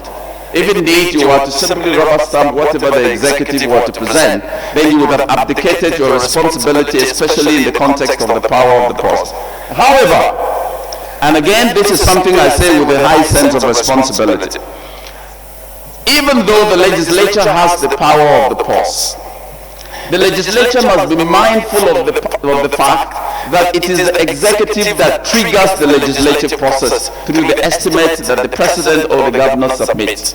And when that is submitted, the executive arm of government clearly has a clear sense of the fundamentals of the budget, of what its priorities are. And therefore, can the legislature, in the name of the power of the purse, for instance, transform what I have called an elephant into a lion, for instance? In other words, while the legislature has the power of the purse, it must, A, ensure that it doesn't simply rubber stamp what the executive presents, but it also needs to be mindful of the fundamentals that are driving the priorities of the executive arm of government. And so it is a delicate balancing act that you must undertake, so that on the one hand, you are not a rubber stamp, but on the other hand, you do not fundamentally alter the fundamentals of the proposal as submitted by the executive, and then at the end of the day, you're running at cross purposes.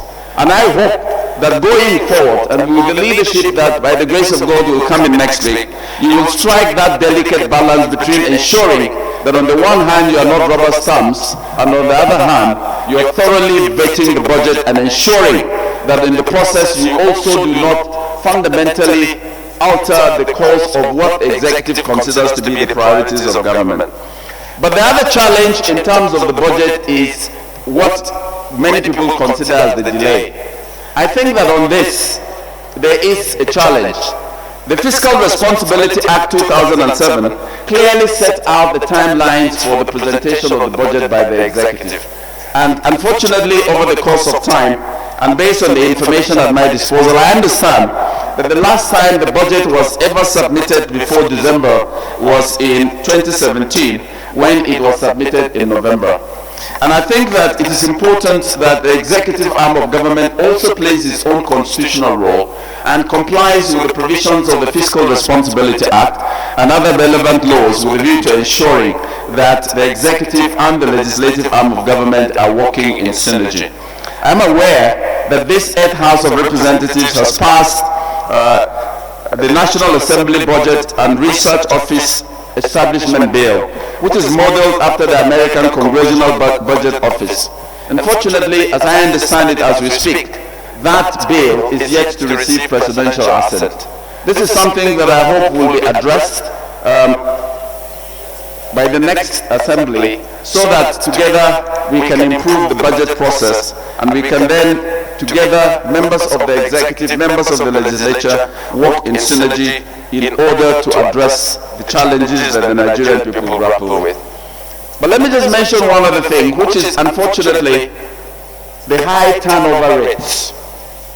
If you look at the American democracy from where the presidential system of government came, part of the challenge that we have is that while in the American experience, for instance, you're going to find someone it's been in the Senate, for instance, in the House of Representatives for 20, 30, 40 years, is grounded in parliamentary procedure and clearly understand what it takes to offer the kind of services that legislators give. In our own environment, unfortunately, for different reasons, there is a very high attrition rate, a very high turnover rate. You find, for instance, that part of it is due to zoning and a number of other considerations. And I understand, this morning as I was coming, I understand that of this 8th assembly, 242 members are not returning. Yes, there are some that chose to run for the Senate. There are some that chose to run for executive office. But the vast majority of the members of the 8th assembly that are not returning, it's a big problem when you have that high attrition rate. Given parliamentary procedure, by the time you have fresh people, yes, they come with fresh ideas, but part of the challenge is that you have to go all over again to begin to train them in the nuances and the intricacies of lawmaking. And I think that our political system and our political space needs to find a way of ensuring that those who have represented the Nigerian people in the legislature without any blemish are able to come back and provide the kind of institutional memory and the kind of experience that you will need in order to move this House of Representatives to the next level. And I say this very advisedly because with this high attrition rate, I mean, it's not a coincidence that the legislative arm of government is the only one without term limits in this country. The executive has a term limit. Even the judges have a tenure and a term limit. But our constitutional scheme is designed in a manner that deliberately has ensured that we don't have term limits. I know in the United States, for instance, there are some states that are beginning to introduce term limits. But for as long as we do not have term limits in our constitutional scheme, those members of the House of Representatives of the Senate that have lived up to their responsibilities, have justified the confidence of the electorate, must be encouraged to return so that we can benefit from their wealth of experience without necessarily undermining the opportunities for the younger generation of leaders to emerge and to do their own work. Going forward, I sincerely would hope that the 9th Assembly and the assemblies after them will do everything possible to inspire more confidence in Nigerians, especially in deliberate efforts to reduce the cost of governance. I believe that it is important to engender greater accountability in the areas of oversight and in terms of the representation that we give to the Nigerian people. There is need to deliberately build capacity of members who come from different backgrounds, and anyone that is willing to learn, to have the humility to learn, should be afforded the opportunity through concrete and constructive capacity building measures.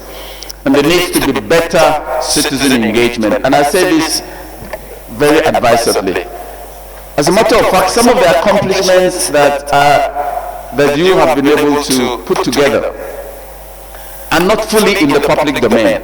Some of us have to ask questions to be able to get the kind of information that we need.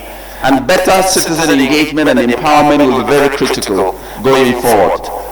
I noticed that when the former Speaker of the House of Representatives, the first and only female Speaker, the Right Honorable Patricia Ete, met her remarks, you could see how excited the women were and was celebrating the fact that one of them had been able to achieve that feat. I would hope that the House of Representatives will do a lot more in order to mainstream gender into its operations. To the credit of Mr. Speaker and the management, I'm aware that you not only had a committee on women, but you also had a separate committee on women in Parliament. And that is to be celebrated. But can we do more? Can we have more women, for instance, in terms of the representation in the House of Representatives? Can we have more women, for instance, in terms of the leadership? And in doing so, I'm mindful of the intrigues and the politics of the incoming House of Representatives. And I know that in terms of the front runners, you probably don't have the kind of representation that women should ordinarily have. And I hope that we will constructively and creatively find ways of ensuring that the voice of our women is brought to the table, so that together we can move forward in advancing the cause of the Nigerian people. I end on this point, and it's a challenge. Again, I go back to one of the speeches made by Mr. Speaker some years ago. And as I read out what Mr. Speaker said, I would urge that you think about it and reflect on your service to the Nigerian people in the last 4 years. This is what Mr. Speaker said at the second anniversary of this distinguished assembly. He said, quote, "It is important to ask ourselves some hard questions. Have we always placed the interest of our constituents and Nigerians first in all our endeavors? Have we always placed national interest above self, regional and other interests? Are we patriotic or partisan? Have we used our legislative authority to expose corruption, inefficiency and waste in government activities? Have we made laws for the peace, order and good government of Nigeria? Have we shown fidelity to the fundamental objectives and directive principles of state policy enshrined in Chapter 2 of the Constitution?" I am not the one asking these questions. These were questions that Mr. Speaker asked you. And then he said, "The answer to the above process is the criteria and yardstick to assess who we are. Are we leaders or mere politicians?" And Mr. Speaker then says, "The difference is that while politicians are just interested in the next election, leaders are cultural architects because they create the environment by which others can grow and flourish." As you reflect over these questions and reflect on your tenure in the last 4 years, are you leaders or are you simply politicians? I'd like to also recast it a little bit. There is a fundamental difference between a typical politician and a statesman or a stateswoman. The difference is that while the politician is obsessed about the next election, the statesman or stateswoman plans and strategizes with the next generation in mind. And as you take your bow, I'd like to ask, over the course of 4 years, have you been simply a politician, or are you a statesman or a stateswoman? Have you justified the confidence that your constituents have reposed in you? And I think that this is ultimately the yardstick that will judge the tenure of this assembly. I'd like to congratulate the members of the 8th House of Representatives. You have provided service to the Nigerian people, sometimes under very difficult circumstances.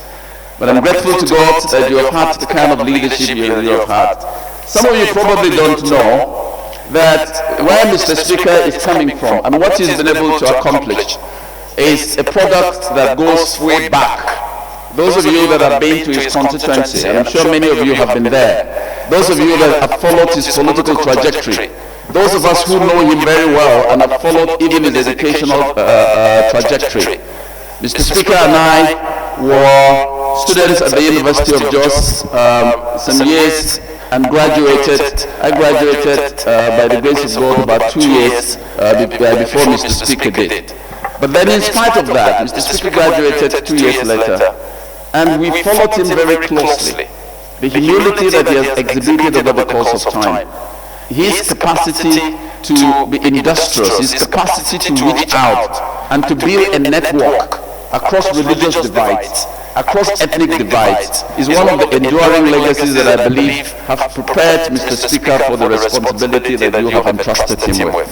And I'm confident, Mr. Speaker, that under your leadership, and thank God that the not too young to run act was passed, and I'm confident that when young people, such as Mr. Speaker and several of you, that are making a difference in the lives of this country and in the lives of Nigerians, when the history is written, you never can tell the extent to which you are providing mentorship to a vast generation of younger people. And I'm confident that when people look at the leadership that Mr. Speaker has provided, yes, there have been challenges along the way, but it is not the fact that you have had challenges, but even more importantly that you have dared to rise above your circumstances, you have dared to rise above your challenges, and you have dared to provide inspirational leadership for the Earth House of Representatives. And I'm confident that this is what will continue to be celebrated. And I'd like to congratulate all of you. And I hope that wherever life takes you, many of you will be moving on to, some of you to the House of, to the Senate.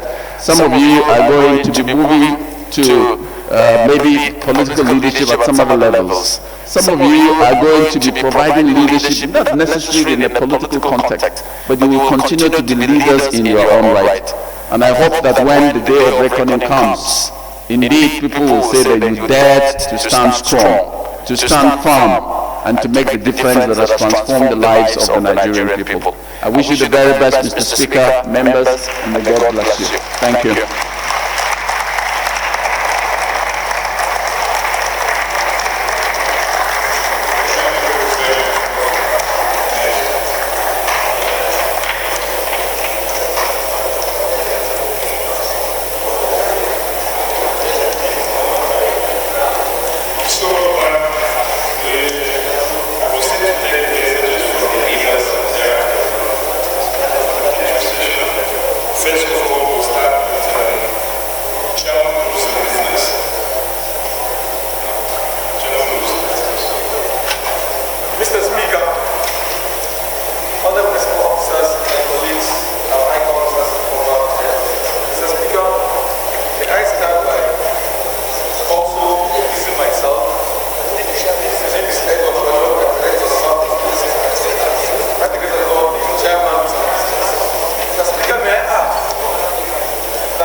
The minds of citizens were given legislative attention.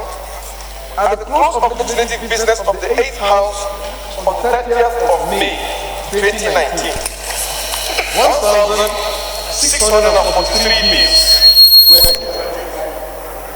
1,588 motions were sponsored, 1,160 petitions received and dated.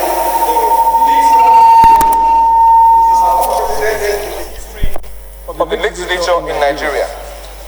The sheer quantity and quality of the bills and motions demonstrate the caliber of the members of the 8th Assembly, and I am proud and consider myself privileged not only to have been a member of this active assembly, but also honored to have chaired the Rules and Business Committee from October 2018, a period some may consider the crunch time of the assembly. Members of the 8th Assembly have justified why the legislature in our country is and should remain a full-time parliament. Legislative business can be categorized as follows. In the first session, 685 bills were introduced and 68 were passed. In the second session, 379 bills were introduced and 41 were passed. In the third session, 436 bills were introduced and 94 were passed. In the fourth session, 143 bills were introduced and 162 were passed. The total, I repeat, makes 1,643 bills that we presented and 382 were passed. For motions, 1,413 were resolved, 157 were referred to various committees, 17 were withdrawn, and 1 was deferred, making a total of 1,588 bills. For petitions, the House received and laid on the table 1,192 petitions, laid and yet to be considered 22, considered on the floor of the House 205, and rejected were 2. On the issue of the bills, may I add that 45 were vetoed.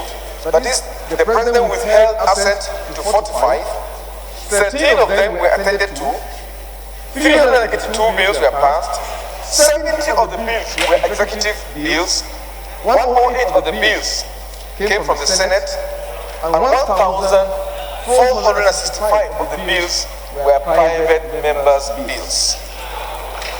Mr. Speaker, this 8th Assembly made history by altering the Constitution, which, given our history and circumstances, is not an easy thing to do. From the Second to the Third Republic, it is only the 6th Assembly that succeeded in amending the Constitution with the first, second, and third alterations. This Assembly successfully altered many sections of the Constitution, numbering over 20, including giving the state legislature and state judiciary financial autonomy and lowering the age limits.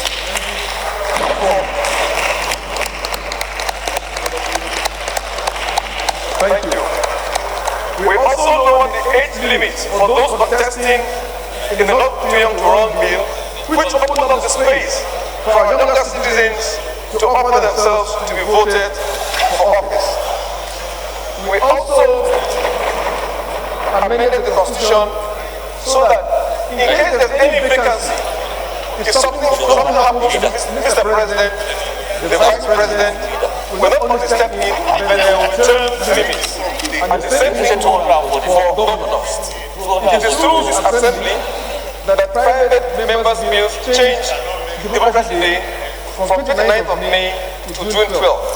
It is this Assembly that increased the minimum age and the minimum wage to 30,000 naira as against the 27,000 naira proposed by the executive. There are many progressive bills passed which are awaiting assent, which space and time will not allow me to mention. Suffice it to mention just a few of the bills. There's one to remove age discrimination because we had earlier declared an emergency on employment so that our unemployed youth and graduates would receive favorable attention by the public service. Abolition of first degrees at HND dichotomy, granting married women in the public service options of indigenship either to opt for indigenship from their fathers or husbands, repeal and enactment of new Companies and Allied Matters Act, which has not been amended since 1990, which will ease doing business in Nigeria, prohibition of estimated billing by electricity distribution companies, establishment of the North-East Development Commission, and also we have passed the South-East Development Commission, etc., etc. Apart from bills, which is the core function of the legislature, which is to make laws, the 8th House, pursuant to its representational role as elected representatives of the people to speak for the people of Nigeria, passed many resolutions spanning all areas of our national life that concern the people, from insecurity, terrorist attacks, murder, kidnapping, banditry, extrajudicial killings, etc., to issues on education. As a matter of fact, we declared an emergency on education, health, the economy, transportation, Nigerians in diaspora, unemployment, youth, women, etc., etc. In terms of our oversight responsibility of the House, not only we investigated many of the ministries, departments, and agencies in order to expose corruption in line with Section 88 of the Constitution. In fact, it was the resolution of the House on members' motions that led to the police and other government agencies to embark on using local governments as a basis for recruitment using federal character principles. On the flip side, there were controversies over some rulings by presiding officers because of the use of voice votes or hitting the gavel. Most times, fewer members stay to the end of plenary where matters are considered in committee of the whole. You can see even now, the numbers are considerably reduced. It is recommended that the electronic voting system be used to not only determine the number of votes, but how each member voted and which member is present when issues are voted on. The controversy and confusion that trailed our voting during the alteration of the Constitution Amendment of the Electoral Act demonstrate that members should study bills which are contained in their House journals very seriously and ensure that they attend Committee of the Whole more frequently. Committee of the Whole is where laws are made, but few members attend Committee of the Whole, which means that few make laws for the many. On the whole, it has been, one feels fulfilled that one has contributed its own quota in the development of our dear country through the legislature in the 8th Assembly.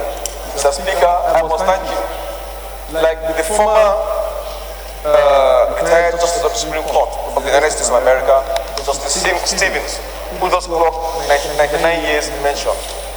He said that members of the legislature do not always struggle to come back or to get re-elected, but should ensure that they excel in their assignments. May I say, sir, with due humility, that I did not lobby to become, at first in 2015, chairman of Human Rights Committee. I only heard the announcement on the floor of the House by other members. Again, in October last year, the Speaker just called me and told me that you are going to be made the chairman of the House Committee on Social Business without any lobbying.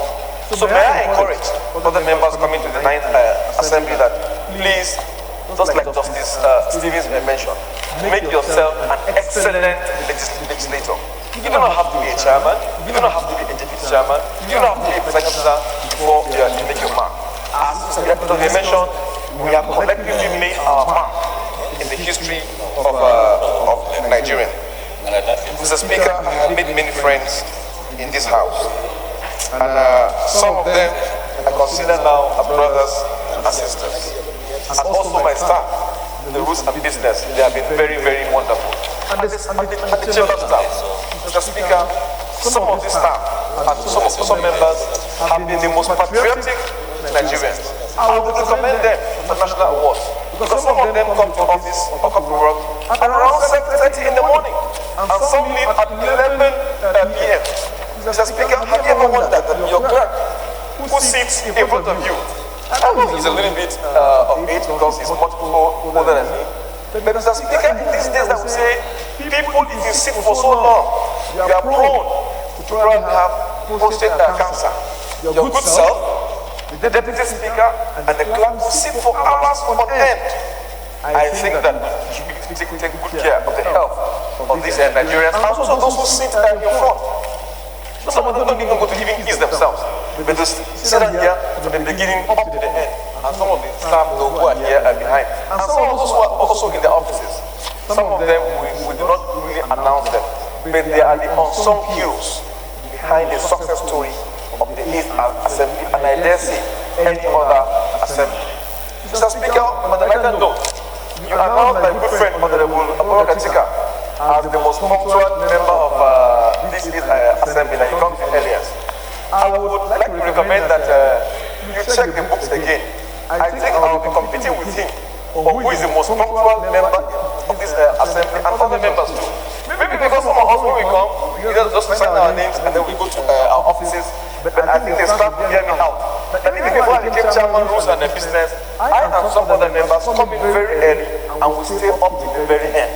the Deputy Speaker who chairs over the rules, over the Committee of the Whole, can hear us out. Mr. Speaker, this 8th Assembly has done so well for Nigeria. Even though some of the officers don't have left, I make a recommendation. Yes, some of them have transited from here to become governors. But to me, they have only localized themselves. If Nigeria wants to get the best of leaders, we want to promote some people from this chamber or from the Senate to the presidency or the vice presidency. It has been done elsewhere. In America, most of their presidents emerge from the national legislature. No wonder, or little wonder, they have the best of leadership.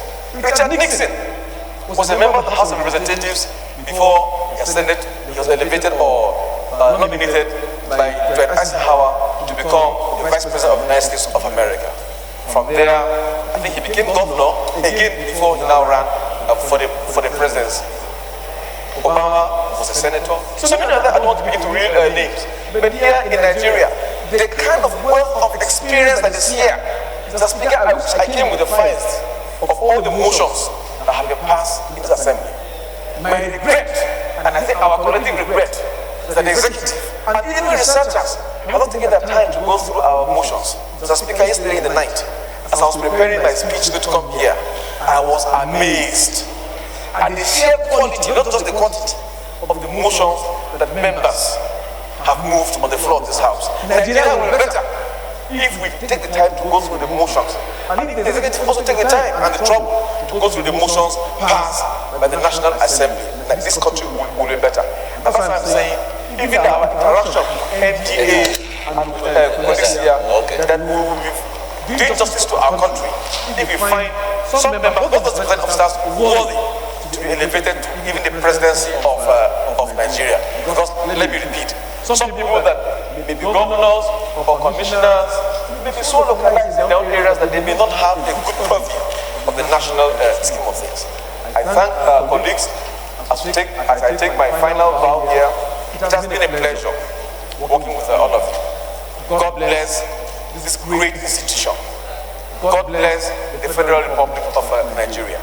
I want to say that the best is yet to come from this great institution. Thank you and God bless. So thank you, Honorable Pajo, for that beautiful brief on the achievements of the National Assembly. Proceed to take from the leaders now. Deputy Minority Whip is not here. So move to Deputy Minority Leader.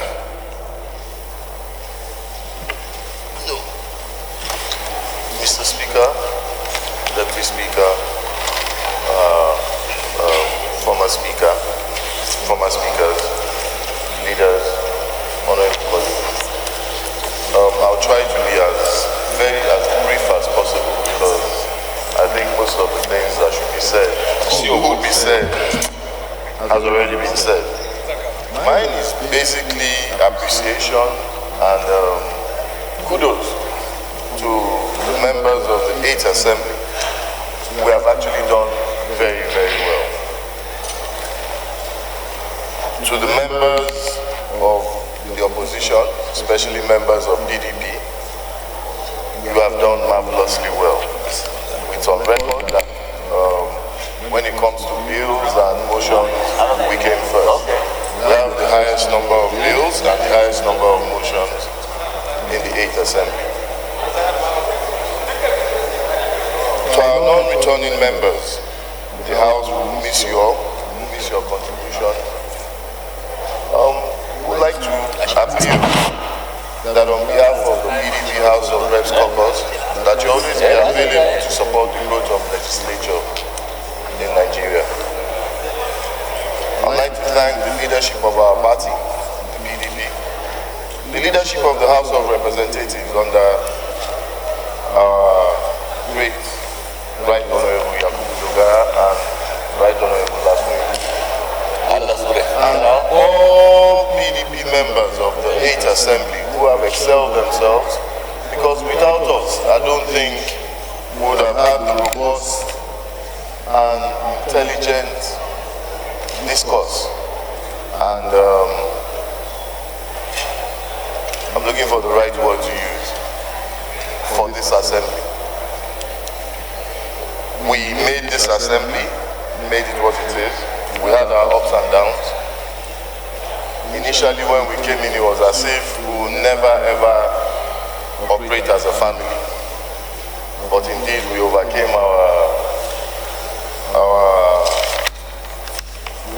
the little issues that we had.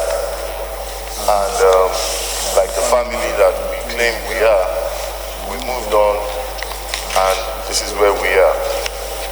So I would like to thank everybody who has made this possible. Thank our brothers and sisters. Thank all of us. Thank the management. Thank the staff, because they've been very, very, very helpful. They've been part of the family. And for those of us that are coming back, we have to work harder than we did in the 8th Assembly to make the 9th Assembly worth its onions. So thank you, everybody.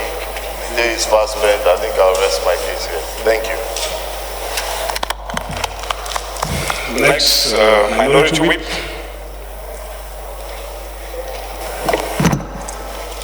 Thank you, Mr. Speaker, the Deputy Speaker, and my colleagues in the leadership and my colleagues in this very chamber. And I want to warmly welcome our guests, former speakers, and the guest speaker, and our former colleagues, our bronze members of this chamber, and also welcome the clerk and the administrative heads of the past assembly and the present assembly. Mr. Speaker, let me start on this note by appreciating God for seeing this very important day that we have come to the end of the 8th Assembly, and to also commiserate those of us that have lost our colleagues here, especially the families of people that have died in the course of this 8th Assembly. This is one assembly that we have lost a lot of members, and it is sad that it happens during this time. So my condolences goes to all of us and the members of their family. Mr. Speaker, I remember on the 9th of June 2014 or 15, when by the providence and by the will of God, you became the Speaker of this very assembly. You give us cause to have hope in what is called Nigeria, especially me, who comes from the minority. Mr. Speaker, in the history of the speakership of this very assembly, you are the first minority to ascend to the position of being the speaker. It has always been occupied by the 3 major tribes of Nigeria, and we know the 3 major tribes. So I want to thank my colleagues who have restored that confidence that the minorities also have a say in this country. So I thank you all. And I pray that, and I strongly believe that Mr. Speaker has not failed. Mr. Speaker, I remembered in your acceptance speech, you said there are no more rooms for excuses. I remember you said so. And a famous adage you said was that we made the excuse of falling short at the end of the day, but we will not be accused of not doing our best to reposition this nation. And lastly, you said, you hope our best will be good enough. That's the question I want to leave with us. Have our best been enough, good enough for Nigerians? History shall tell. But for me personally, I would like to score this very assembly with the best marks, and I will say we will perform excellently well, and posterity will judge us. And I believe we shall be judged positively, because you've been able, under your leadership, to hold together this very assembly. Mr. Speaker, I've been in this assembly for the 4th time, and I remember each of the time there is an idea called banana peel. By the grace of God, during your leadership as presiding officer, you and Lasso, there was nothing like banana peel. We did away with the peel, and there was no sleeping in the house. So I want to thank my colleague and our able leader, in the person of Honorable Baja, who contested keenly with you in the last assembly. And after that, he conceded defeat and he worked tirelessly for the progress of this very assembly. I think it was my commendation as well. I cannot remember any day, even as a leader, that he has come to tell me anything negative that will disturb the running of this house. And I think it's a good one for him. Mr. Speaker, I would like to thank a lot of my colleagues who have been here for a very long time, and we've worked together. And I would say we have got a very cordial relationship.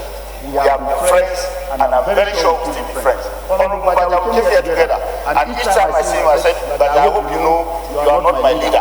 But you've just been opportune, because since the time that I came to this assembly, you have always been a leader. And I said, that is the wish of God for you. And I pray you have not disappointed your people and God who has bestowed on you. Because as we said, as our books agreed, it's God that gives leadership. And for me, you've done well. But remember that I'm your mate. We came in here together. Mr. Speaker, I have others, like Honorable Seriki Ada, who is going in for his 5th time too. Honorable Farouk Lawal, unfortunately, is no longer here. But these are people that have shaped who I am today. Because when I came in 2003, I was a novice, and I want to give praises to our former presiding officer, people like Honorable Patricia Ite, who is seated here, Honorable Masani, Honorable Aminu Tambal, Honorable Dimeji Mapole, one of the youngest speakers we ever had, and today you are here. My life will never be complete, not without your advices and what you people have made us to be, including all my colleagues here. I've run into situations that helped, did not even come from outside, but from my colleagues that are seated here. And in the course of our legislative function, Mr. Speaker, I think it's normal for all of us, or for anyone to offend one another. But I want to use this time to say, for everybody who is here, and it's not funny, but I want to stay on the floor of the house, I plead for forgiveness, so that we forgive each other and make this country to continue to exist as one undivided entity. And for those that have offended me, let me say I'm forgiven. That is the course of life. We cannot dwell together without unknowingly offending one another. So I thank you all for being part of my life. And for our leader, Honorable Ogo, Mr. Speaker, as opposition, he is not here today, but he is sick. But I pray that God will recover him from his sickness quickly. He has been able to hold the opposition in one hand, and we have given the ruling party a run. And it has not been a bad one, but it has been very constructive. It has been very, very constructive. And there was no way the ruling party would have resisted and made robust achievement if the opposition were not there to always push them. So I think they should also commend the opposition for keeping them on their toes, and we shall continue to do so, because after this election we still remain in opposition, and we are not going to relent. We are going to be constructive, we are going to continue to criticize, and we shall continue to tell them to do the right thing and to correct them when there is need to do that. So I thank all our members of PDP who have worked tirelessly to make sure that this country is not run as an autocratic system. Mr. Speaker, we have achieved a lot. And I remember you just said when you came in your inaugural speech that there was sectoral debate. Mr. Speaker, we don't need to say the sectoral debate was for the first time since 1999 that an assembly considered doing that. And we brought people, ministers from the executive arms. They came here, they spoke, and for the first time, I think we had an insight of working together to make sure that the government move as one. And we will not forget, like our guest speaker did mention, they're not too young to run. Mr. Speaker, we will claim that achievement, but you are the leader. The onus lies on you, and I will say congratulations for making it possible for young people at the age of 25 to be able to come to the National Assembly, to the State Assembly. It's a very, very good achievement for this very parliament. And also the Northeast Development Commission. We know how the Northeast has been ravaged by crisis. Mr. Speaker, the Northeast Commission is your baby. and I'm happy that Mr. President has ascended to it. But it now remains for the executive to make sure that money are allocated to it and make sure that it's running to rehabilitate our people in the Northeast that have really suffered the brunt of this insecurity in this country. Mr. Speaker, I will not end this by not pointing out that as individuals, this very assembly has achieved for the 14th year, for the 16th year of staying here. Mr. Speaker, this is the first time that this assembly has produced 2 female members of the House of Reps that are going to the Senate, in the person of Honorable Betty Abiafi and Honorable Emily. I think we need to praise this very assembly. It is with our cooperation and the cooperation of their constituents they were able to go to the Senate. They are not the only people. I think today, for the first time in history, it is during your tenure that we produce 7 members from the House of Reps that are now going to the Senate. It has never happened. And I'm saying it authoritatively because I've been here. Mr. Speaker, it is even during your tenure, we had even a member of this parliament that was taken and made a minister. Many were to be made, but God in His infinite mercy did not allow it to happen. Mr. Speaker, I think the challenge we should have in this coming assembly is to really look at the laws that brings us to this National Assembly.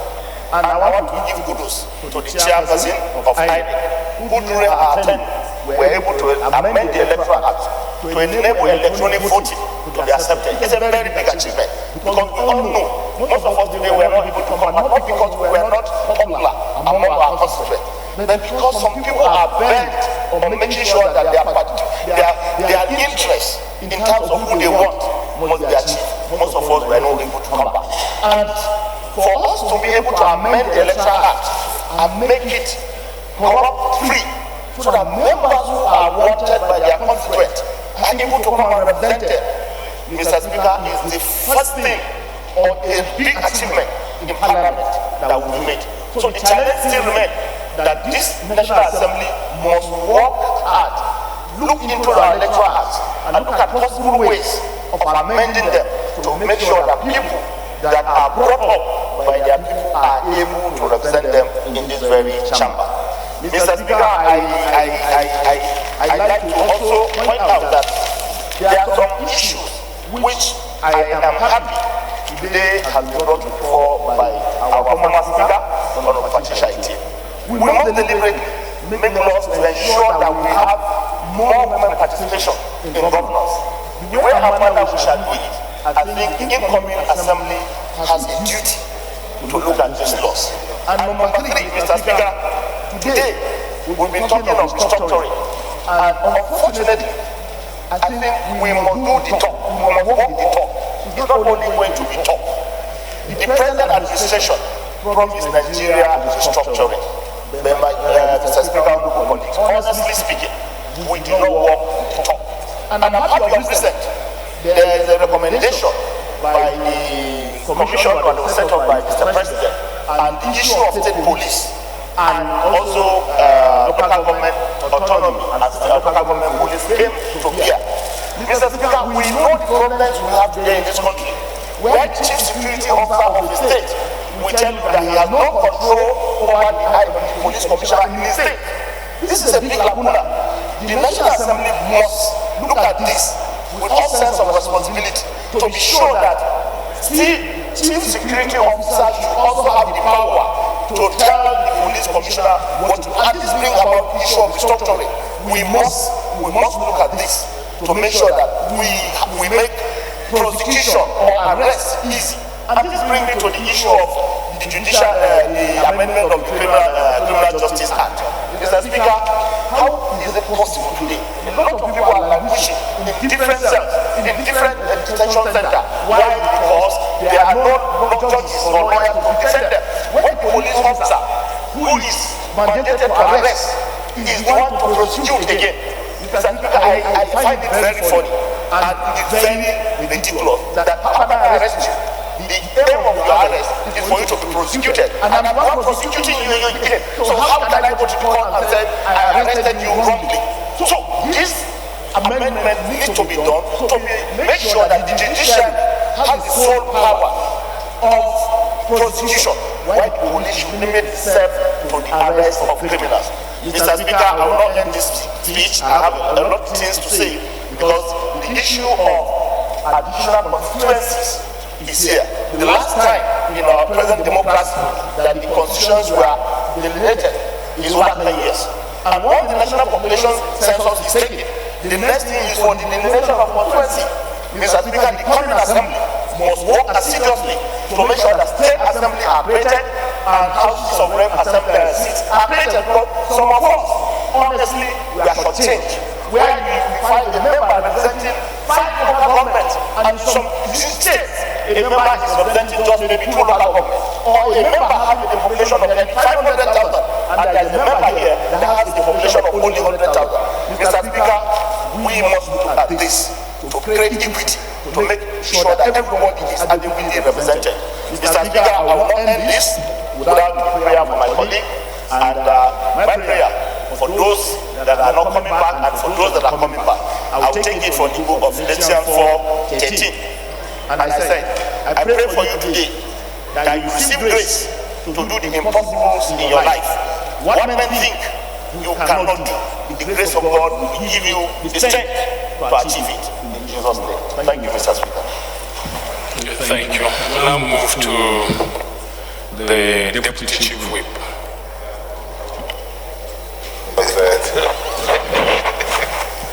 The Right Honourable Speaker,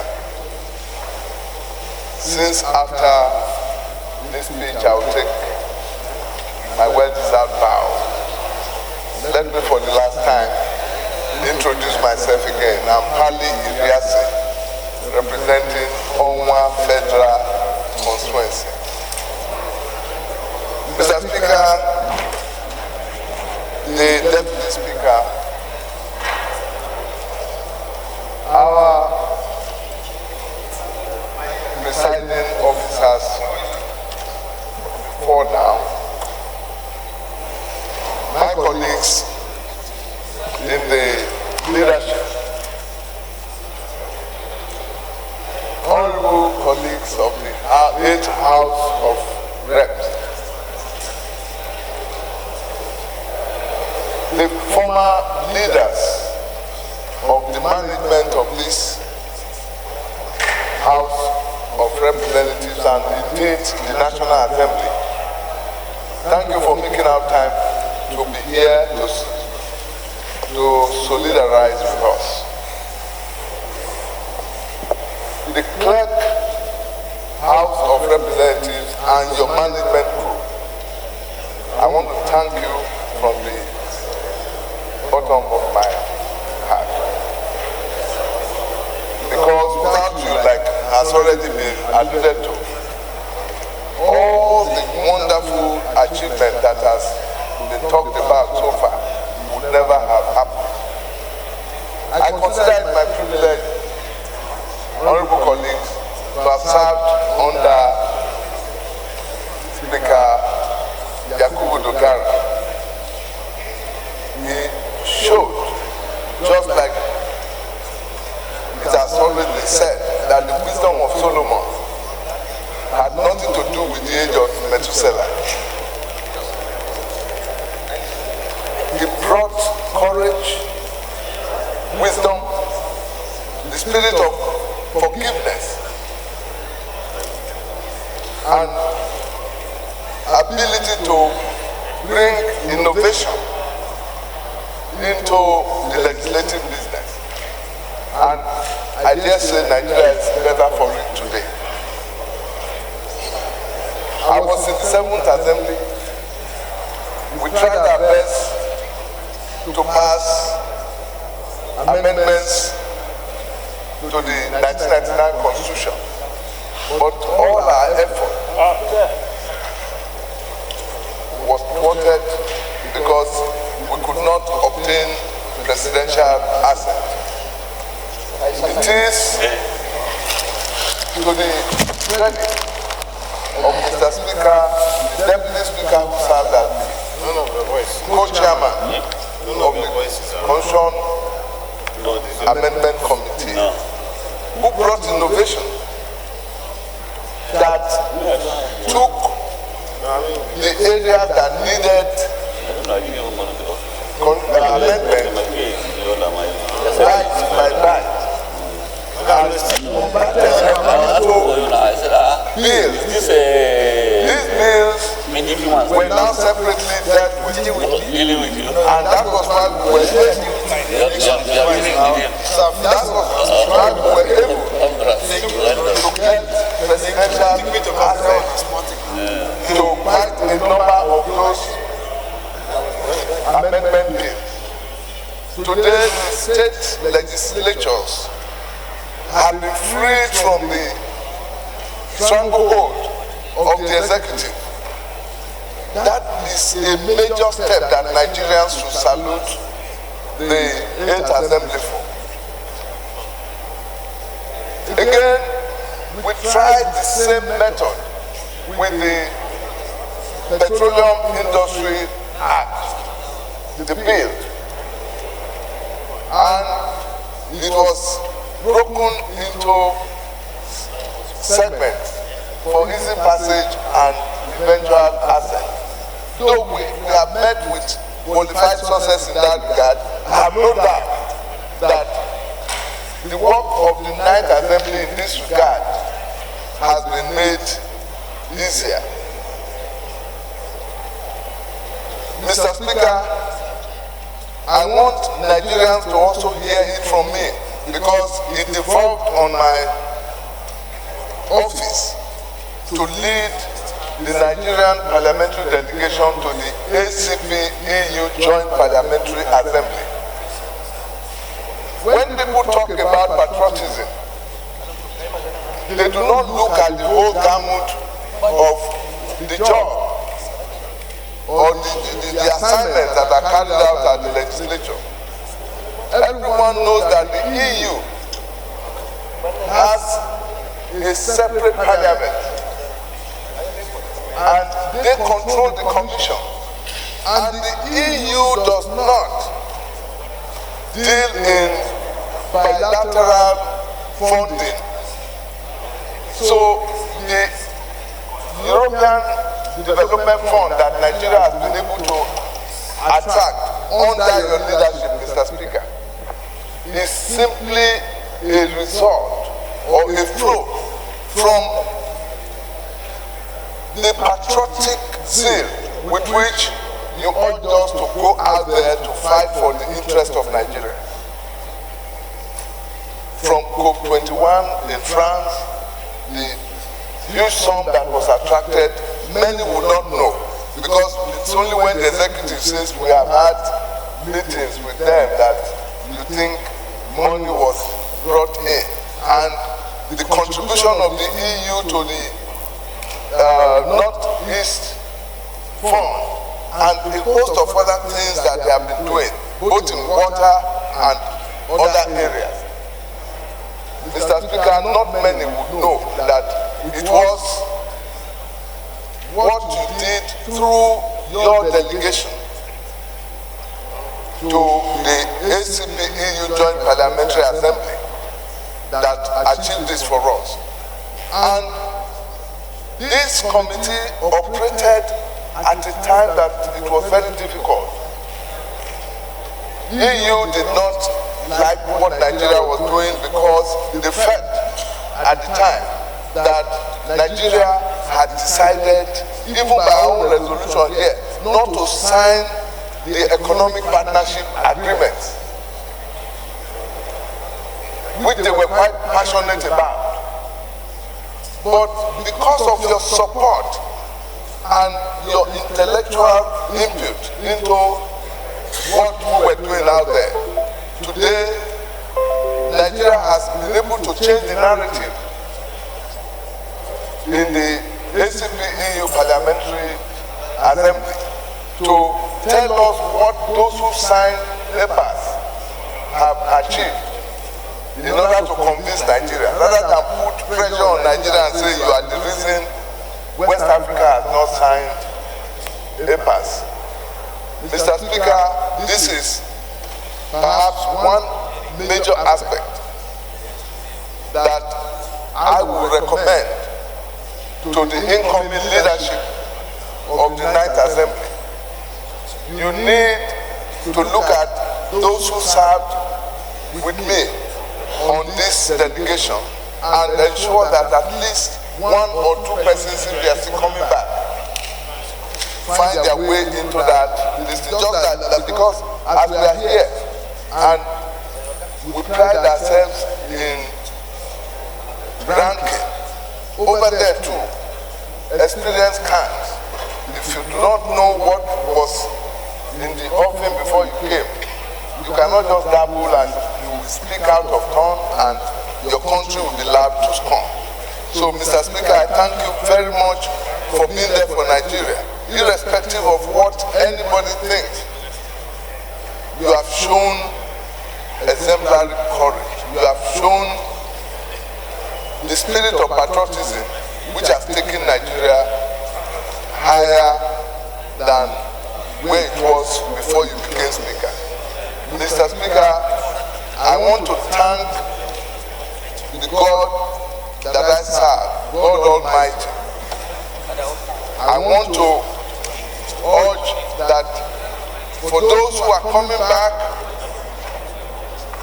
you need to pray to God and make Him your focus, your center of thought, such that you will have passion for serving your constituents with the fear of God behind your mind.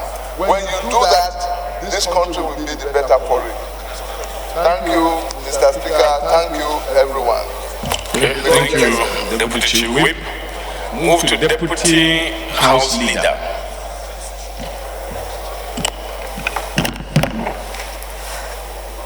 Mr. Speaker, sir, Deputy, my leader, very respected leaders of the House, our esteemed guests,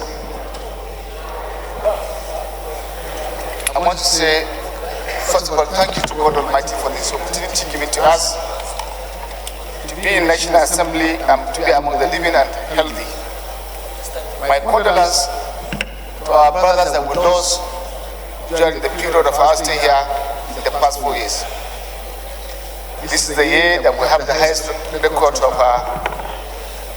casualties in terms of death in this assembly that I know. May their soul rest in perfect peace. May God grant them eternal rest, comfort their family, and those of us that are their friends. Mr. Speaker and respected colleagues, the day is well spent. Much has been said. I would not like to be among those that will make the House very boring, more boring, because all that will be said and said. My prayers to those who are moving to the red chambers, may God help them, guide them, to do only those things that like we said in our prayers, that will promote the unity, happiness, and prosperity of Nigeria. To those who are not coming, my prayers that God will open the windows and gate for them of prosperity. To those of us who are coming back, my prayer is that the bond of friendship, togetherness will be more, and God will turn around for us to do only those things that will promote the happiness of the Nigerians. Mr. Speaker and respected colleagues, I want to use this opportunity to thank members of Nigeria, thank members of this parliament for a worthy stay during this period, members of my own committee that will serve together in federal character, staff of the National Assembly that cooperated with us, and I want to pray to God Almighty to also make their life and their own offspring most prosperous. Mr. Speaker, I want to use this opportunity to seek for forgiveness of those that have wrong in the course of my own action, willingly or knowingly or unknowingly. Mr. Speaker, respected colleagues, we are all human, and I want to say with all modesty that I forgive those who have wronged me in the same manner. And I think, and I want to pray that God should lead us all right, guide us. I will be missing a lot. I'll be missing those good friends of ours that after a very rigorous debate, when I see them who crack the jokes, the like of Okejev, the small boy,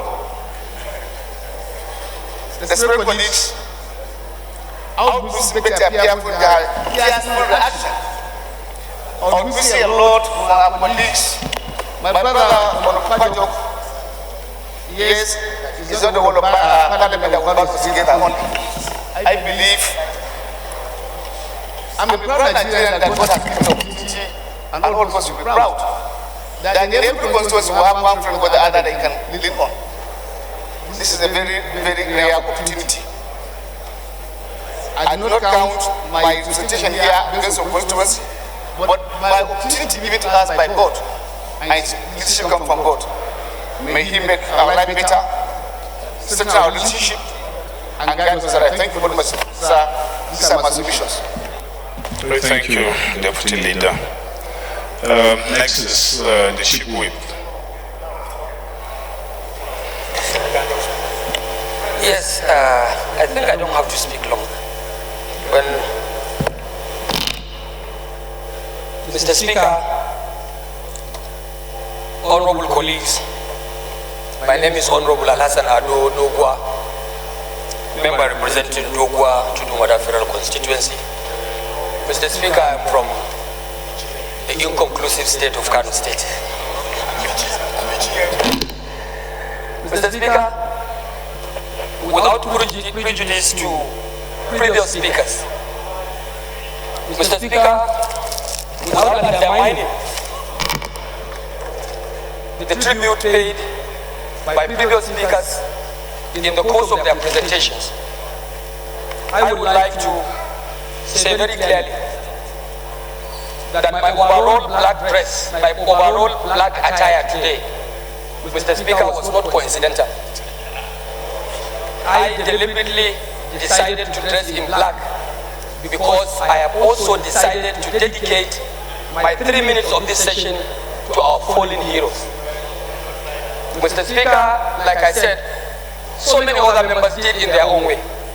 I want to say that on behalf of this House, the leadership, and most importantly, being the chairman of the organizing committee of this valedictory session, I am dedicating these 3 minutes of my contribution to our fallen heroes, members that have passed away in the course of these 4 years of the 8th House of Representatives. If I may be allowed to mention their name, Mr. Speaker, the likes of Honorable Huba Jibril, the Deputy House Leader, who was here like not only a shock absorber, a stabilizer, Mr. Speaker, who was always all over this floor of the House, making peace among members and across bridges, is somebody that we have to remember and also celebrate him today.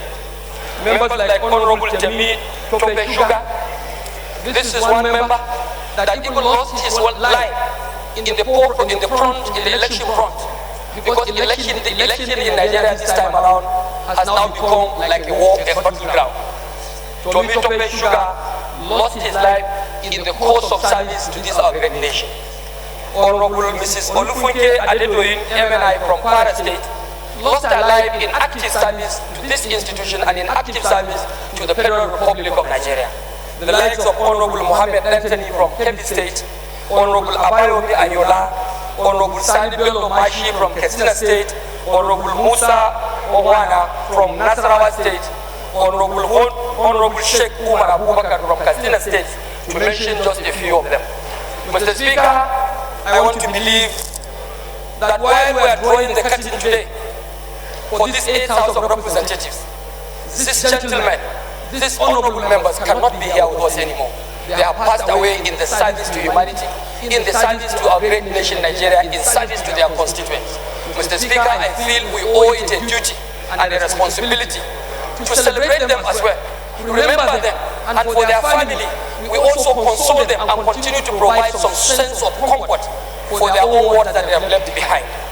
Mr. Speaker, while I'm doing this, I want to at this level plead with you, request you, ask for your leave and the leave of this honorable house, that even though we have done the needful in the past, that we should make use of this special day to still offer even a 1-minute silence in honor of our fallen heroes. I call them fallen heroes because they also died in service to Nigerian nation in active service. Mr. Speaker, Honorable Gudaji, please, I hope I'm still the chief whip of the House of Representatives. Please go back to your seat. Go back to your seat. Go back to your seat, Gudaji. Honorable Gudaji, go back to your seat. Gudaji, go back to your seat. Gudaji, go back to your seat. Go back to your seat. Honorable Gudaji, go back to your seat.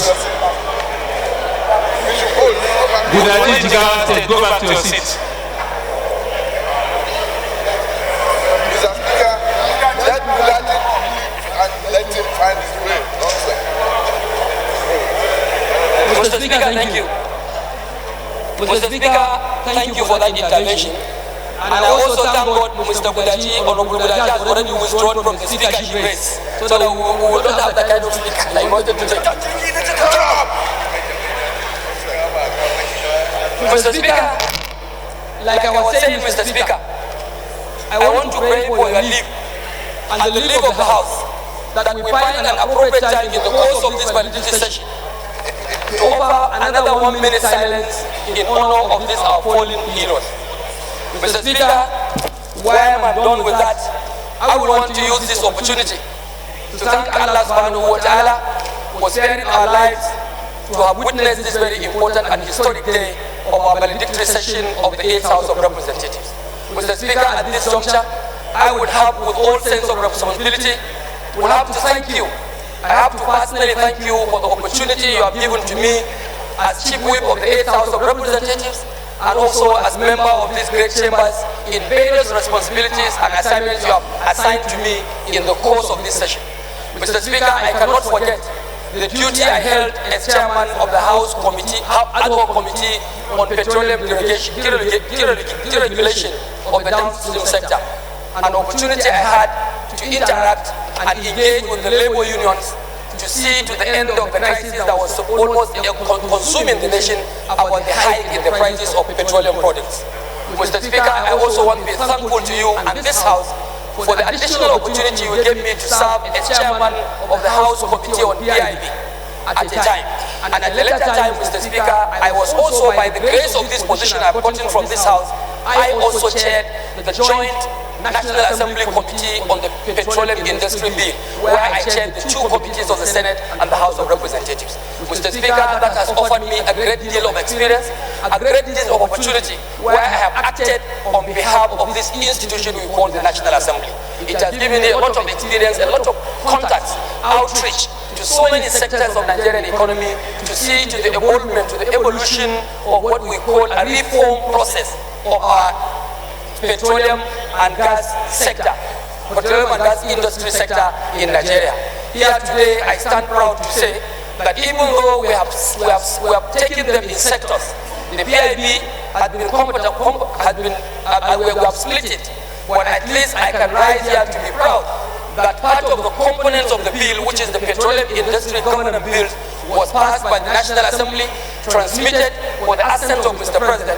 Even though Mr. President has returned it and denied assent in the first place, this House also went tenaciously to still review the observation of Mr. President, and today we have represented the same bill to Mr. President to assent. It is my pleasure and hope that Mr. President will see reason to assent to this very important bill so that the petroleum and gas sector of this country will also witness some of these legal reforms that we have enacted in the bill we call Petroleum Industry Governance Bill. Mr. Speaker, I will not complete my own intervention without thanking you most specifically. My thanks, Mr. Speaker, is not only a thank for you as an individual, but to thank you in your capacity as Speaker and for what you have done to Nigerian democracy. Mr. Speaker, I stand bold to say, because based on the information available to me, that you, Honorable Yakubu Dogara, the Speaker of the 8th House of Representatives, that despite temptations, despite persuasions, Despite insinuations, Mr. Speaker, you have resisted to field yourself as a candidate of speakership for the 9th House of Representatives, even though you have the right to do it. Mr. Speaker, by doing that, it's like you're observing what we call the proper tenet of democracy, allowing to Caesar what is Caesar's and allowing to God what is God. I want to respect you most responsibly for that, because it's like you have now wanted to allow the position of the Speaker to be a business for the ruling party. I thank you for that, and I believe so many members will thank you on that. Mr. Speaker, in the end, just like others did, I also want to use this opportunity to ask for forgiveness. To ask for forgiveness, Mr. Speaker, just like so many other members did. I would like to crave your indulgence that where I have offended you, either in my capacity as somebody signing under your leadership as Chief Whip of the House of Representatives, or where I have offended you as an individual member, Mr. Speaker, I crave for your forgiveness, and I hope you will forgive me. Mr. Speaker, I also want, through you, to beg for the forgiveness of my distinguished Deputy Speaker, Honorable Yusuf Hassan, where I have offended you. Mr. Speaker, the same I will use I'll come through you to beg for the forgiveness of my right honorable leader of this house, the great Femi Bajabiamila, and by God's grace, unquote, God knows what I mean in my mind. In the next couple of days, my leader, you will be something else on this floor of this house, and we will all be glad to have you in that capacity. Mr. Speaker, I also want to extend my request for forgiveness to all other members on the floor of this house. Those members whom I have shouted down, sit down, order, order. Some people gave it back to me. I want to stand today boldly to say, please forgive me where I have shouted you out of order even when you were not in order. Mr. Speaker, I want to specifically also crave the indulgence of my good brother, Honorable Chuchu. Honorable Onyema Chuchu. Remember that on the 9th of the last assembly, on the day we were electing the Speaker, remember what I have personally done to you here. I know you are forgiven, but I want to say once again, please, Chuchu, forgive and forget it. That inaction that I have exhibited against your person, please forget it and forgive it. Mr. Speaker, with this, Mr. Speaker, Mr. Speaker,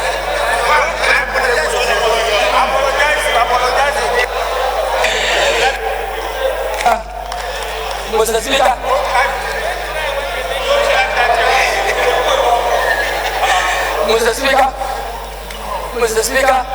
as we step out in the next couple of minutes, and of course we'll be stepping out for the final time to sit here as 8th House of Representatives. Mr. Speaker, as we step out in the next couple of minutes, I'm sure in the next couple of days, you will be called former Speaker. Last one will be called former Deputy Speaker. I believe the Honorable Baby Bajabiamila, even though in his own case, he will be laughing for something better, he will be addressed as former leader of the House of Representatives. My Speaker, I will be stepping out here only to answer my father's name, Honorable Adodogwa, the former Chief Whip of the House of Representatives. I am glad to have served in this capacity. I am also proud to have served under your able leadership, a leadership that has defined the independence of democracy and the independence of the institution of the National Assembly. I will remain eternally grateful to you, Mr. Speaker, and I will always identify and be proud of the exemplary leadership you have exhibited on this floor, and I hope my next Speaker, from my other side, you will emulate some of these good qualities of the Speaker by working very well with the executive arm of government and ensure independence of democracy. I thank you, Mr. Speaker, and I thank every other person. My brother Lassim, you will not fight with me today. You are on your own. Next, to bring his valedictory message is the leader of the House. Except you are sitting into Honorable Budaji. Well, actually, I don't have a problem doing that because I believe most of the issues and most of the things that needed to be said have already been said by every member here. But Mr. Speaker, honorable colleagues, permit me just to have my own 2 minutes worth of contribution for this session. Mr. Speaker, honorable colleagues, this is a valedictory session for the 8th Assembly. Mr. Speaker, honorable colleagues, you know and I know that this House, even though we started on a very, very, very rocky start, when you became Speaker, But because of your leadership and because of the majority of members, I sat with you, I joined hands with you, and steadied the ship of this house. For 4 years, we have not had issues, we have not had problems. Now we're exiting. Each and every one of us, those who are returning and those who are not returning, we're actually exiting today.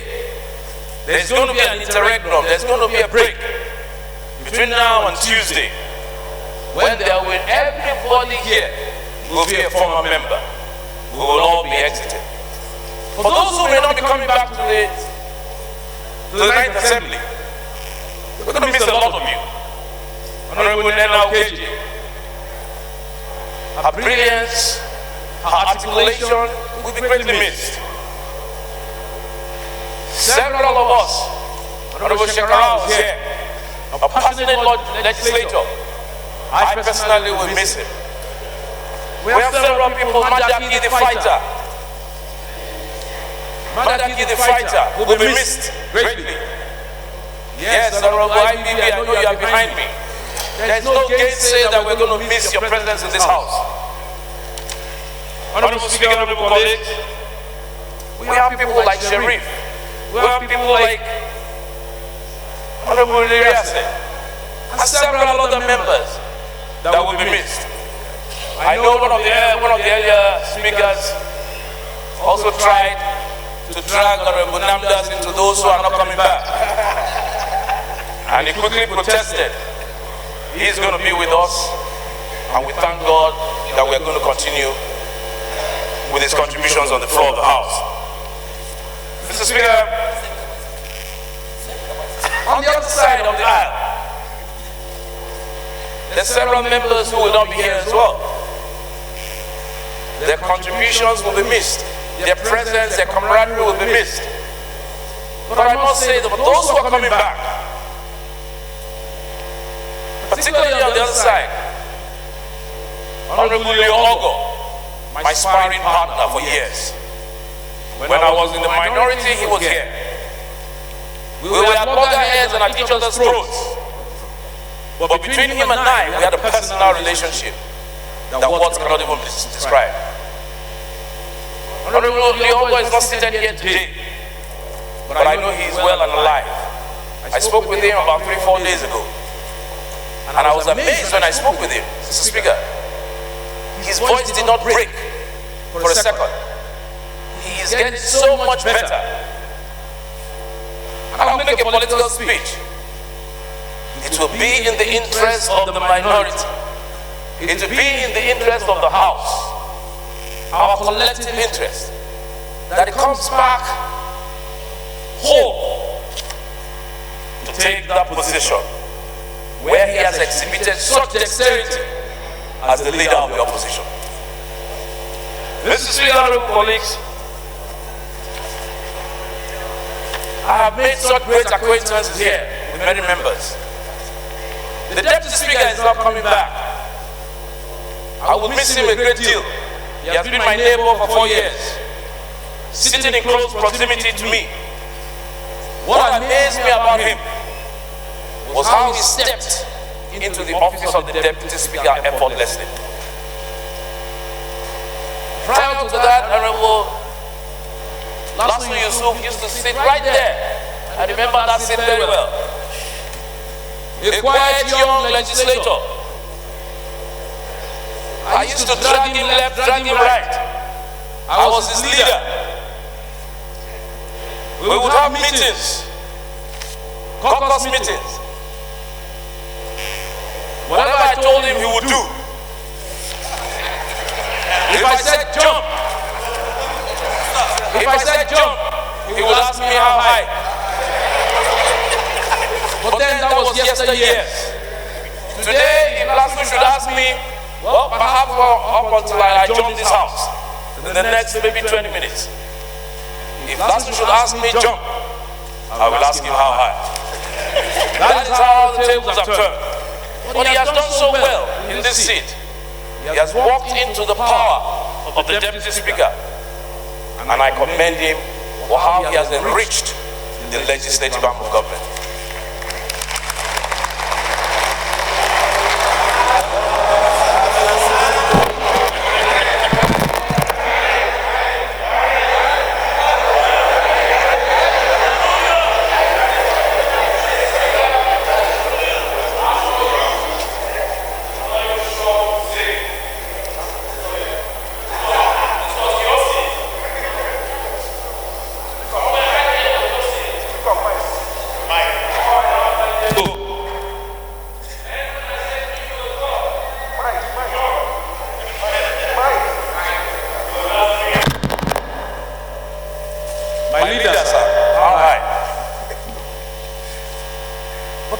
amazing.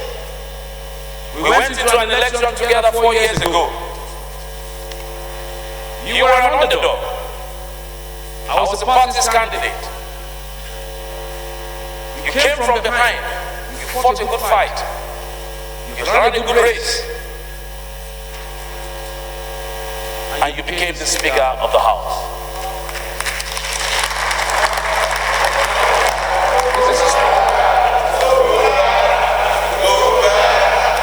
On that painful day, Mr. Speaker,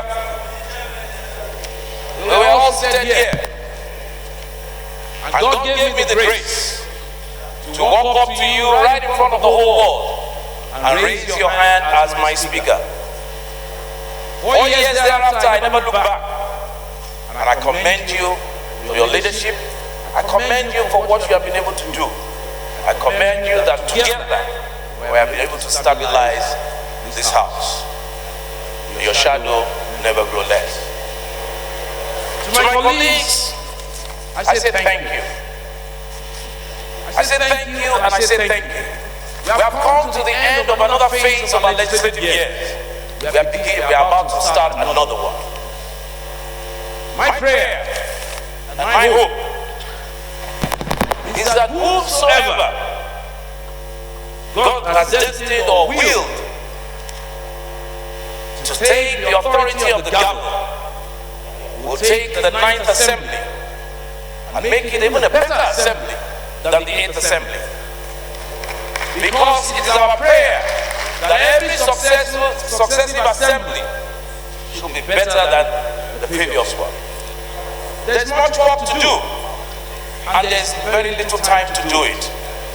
The next 4 years should be 4 years of serious, aggressive legislation that will have a vision to take this house, to take this country to the level, I'm not even going to say the next level, to the level that God has destined it. Mr. Speaker, before I take my seat, I will be doing this house a great injustice if I do not address a singular point that was made by our guest speaker. I listened very carefully to the guest speaker, and I am on all fours with everything he has said, in total agreement on all the issues he addressed. However, there's a small point of departure, and I think it's important to tell the whole world. Legislative work, yes, a core part of it is about lawmaking. But lawmaking is not just about bills. Members are put under pressure by talking about quantity of bills. He said, there's some who have never passed a bill or initiated or sponsored a bill. But to our guest speaker, I will say this. It is not about the quantity of bills, but about the quality of bills. If you look at democracies all over the world, advanced democracies, Mr. Speaker, honorable colleagues, in some advanced democracies that we all try to be like, in a year, 10 bills are passed. 10 bills are passed. Our work here, if it's restricted or straitjacketed into sponsoring bills, we will not get anywhere.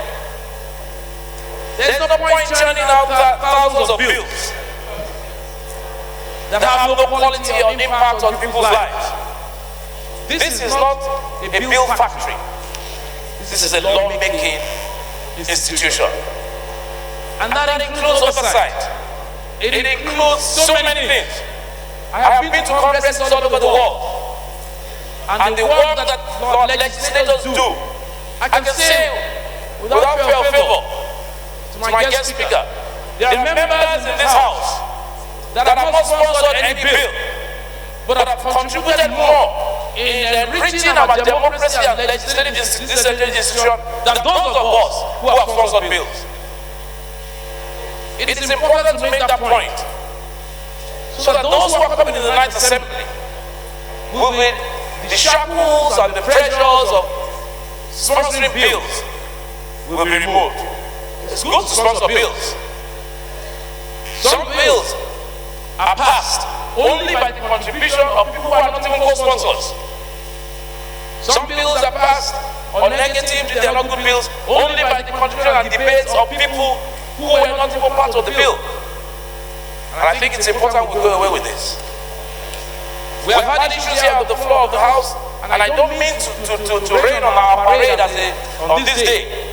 But we have had people here on the floor of the House who had issues where you dust up a bill from way back, put your name on it, and then it becomes your bill. How does that make you a lawmaker? But I identify there are individuals here, so many of them, who have contributed immensely without even sponsoring any bill. So it's important we make this point clear. I've agreed with everything that the presenter has said, but that one. Most of the lawmakers, the best lawmakers in America today, if you look at their names, you may not see maybe one or two bills, and they're known for it. And that is why they even name those bills after them. The McCain bill. And you'll find that it's only sponsored one bill in 5 years. But it's known as the McCain bill because of its impact on the country. Once again, honorable colleagues, honorable speaker, ladies and gentlemen, the 8th Assembly is about to come to a close. I pray to God that the 9th Assembly will build upon the achievements of the 8th Assembly. Thank you. Thank you very much, the Leader of the House. Next, the Deputy Speaker bring his valedictory message.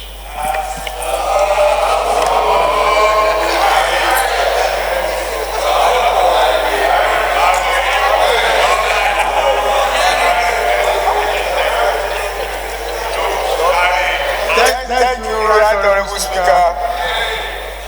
My name is Lasu Yusuf. I represent Irebodun, Oloruda, Olulu Osogbo Federal Constituency. I'm from the state of Osun. How do I start?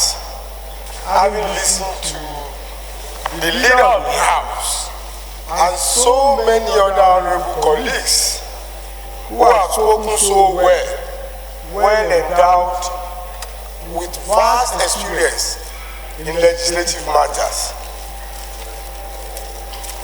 And I begin to wonder, and I want to give this advice.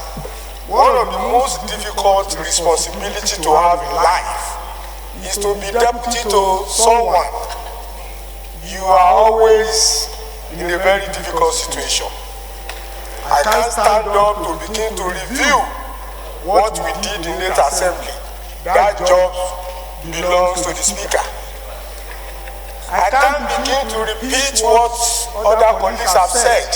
That will easily give me away as somebody who does not have his own substance. So I'm in a corner, but I will just try to struggle and get out of it. First, let me start by saying that I'm grateful to honorable colleagues who almost 90% of you did not know me quite well as at June 9, 2015. About 90% of you didn't quite know me well. But because of faith, you decided to vote for me as the Deputy Speaker. And I remember one of my very close persons told me very late that day, and he said, in fact, it's actually my niece, he said, Daddy, I've had a lot of comments in the last few hours, and I'm nervous. I said, what is the general comment? Some even say that you will not be able to speak even in one sentence when you assume office. Some didn't even believe that I'm educated at all. Some feel that when I get there, I'm going to mess the whole thing up and undo the whole job. But thank God today, I think, at least in my own little way, whether positively or hugely, I've done something. And And that's why each time any member of this house stands up to say we are past 1,000 and something bills, within me I laugh. That almost 98% of such bills were actually passed by me. And the most difficult part of that is that it is only the deputy speaker that does not have that right to leave the chamber before the end of the plenary by the condition of that office. The speaker can decide and say, DS, come, I'm going to a meeting. When it comes to the committee of the whole, by the rule of the house, when it comes to the committee of the whole, you have to suspend the rule for the speaker to sit in the committee of the whole, with the exception of the committee on supply.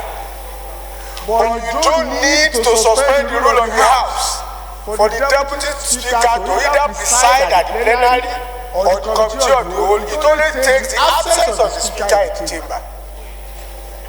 And so, the office of the deputy speaker becomes so important, and the responsibility in it shows that you have to be up and doing, and you must always be there at all time. So, because of that, I thank all of you. Because having sat on this seat for the past 4 years, a lot of you now know me like the way Femi described it. I always call him Femi because of the fact that the two of us are Yoruba and I'm older than him. So I will reserve the right to call him Femi. Yes, throw me effortlessly, and he was right. In those days, he would say, Lasso, come. We are having a meeting today, and you will say this. But I don't want to belabor you too much. Let me state here that there are 4 high points of 8th Assembly that I want to mention, and I want you to keep them to your heart. Legislative House thrives on rules, tradition, but the most important one is the procedure. Once you remove the procedure in performing functions in the house, then the house ceases to be a legislative house. And this was tested in the 8th Assembly. How was it tested? When we passed the amendment on Electoral Act, where sequence of election was inscribed, some people gathered themselves together and went to court. That was procedure that was about to be tested. If that judgment had been against the house, then we don't have any business to be in the house again. Because what that particular case was about was that the process of passing the Electoral Act amendment should be aborted. And thank God, the judiciary at that point stood firm, understood the import of that case, and said you can never abort the process of making a law. It's one of the highest points in the 8th Assembly. It look obscure, but very, very important. Because if that judgment had been otherwise, I don't know what else can be achieved within the chamber of the National Assembly. That is concluded. The other 2 that I will join together, that are work in progress, is the issue of budget and budget processes. Even the guest speaker mentioned it. The procedure is simple. Executive will make the estimate, but the legislators will have to make their inputs. Why it has been very, very difficult for the executive to have their way is a simple thing. When parties go to campaign before election, you present your manifestos. your manifestos must change into policy immediately you get to government, so that you look at those policies that will need legislative backing. So if the executives are always clear about their policies emanating from their manifestos, then it will be very easy to write budget that will be difficult for legislators to change. And I'll give an example. If you look at suffering, this welfare, what do you call it? Social welfare. It is because the government is very clear about it. That is why at every point in time in the last 3 years, each time we make efforts to cut out of it, it has always been a very difficult, because the executive is clear about it. This is what we want to use the money on.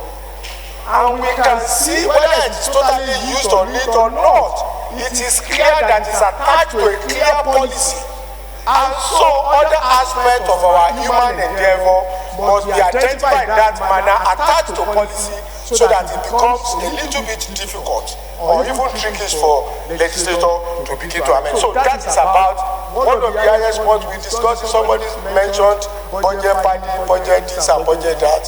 I know that it's still a work in progress, but the mere fact that the legislator, especially the 8th Assembly, stood his ground on certain things, especially the time frame that they are working, there must always be 12 calendar months of the operational time of the budget. The other thing that I want to mention that is also one of the highest points in this particular assembly is the fact that we passed the autonomy, the financial autonomy for state house of assembly and judiciary. But there is one snag that I never liked. I'm not a lawyer. When I was far away in London, and I read that the executive set up a committee to come and dialogue how they're going to implement the autonomy of judiciary and house of assembly. I call Pajok. I said, Pajok, you are a lawyer and the senior advocate for that matter. This is the way I see it. And I'm not talking entirely on the total gamut of the independence of legislature, the executive and the judiciary. That it is not proper for the executive to set up a committee that will include the serving member of the legislative house and the judiciary. It is quite wrong for the executive to set up a committee officially and put serving members of the National Assembly, serving members of the judiciary as part of the members of such a committee. When you do that and it goes unnoticed and it becomes a precedent, then before you know it, you begin to see a situation where the interdependence that you want, that the Constitution is so clear about, will now begin to be scrapped. I don't know, Mr. Speaker, or whoever that's going to be the Speaker by next Assembly, or you want me to campaign for the Speaker that is going to come. That must be noted. It is important. Finally, there is something that most of us were not aware of. When we did the alteration to the Constitution, Lagos State House of Assembly did not make a return. Out of the 36 states in Nigeria, Lagos State House of Assembly did not make a return on the section of the Constitution to be altered. And I took my time to find out. They said because we did not consider the special status for Lagos. And I expanded and extended that particular point to mean that is it, can we fight devolution of power or restructuring from that angle? Because up to today, people are not aware that Lagos State House of Assembly did not make a return on fourth alteration. And they insisted. They want special status for Lagos and it was not considered in the Constitution. The beauty of what they have done is that they are only pointing us to the direction of finding a way to begin to devolve power to the states. Although they might not be able, or they did not articulate their position, but in my own opinion, that is what it meant at that particular point. It's either you call it devolution of power, which is the only one that is feasible within the context that we are operating now. If you are talking about restructuring and you are not careful, that's why most of the advocates of restructuring don't get the argument correctly. Restructuring to some people, if you follow the argument, will mean to dismember Nigeria. And that's why it has been very, very difficult to push restructuring. But devolution of power will ultimately lead to the kind of federation that is being practiced in the US. And that in the interim is something that I think the Net Assembly should work assiduously on and make sure that we have. Finally, yes, I do not like that I'm not back here. But again, I like that I'm going out. I don't want to be 60 still being a member of this house. And in the next 1 year I will be 60. I want to either go and be a governor or president. That's my thinking.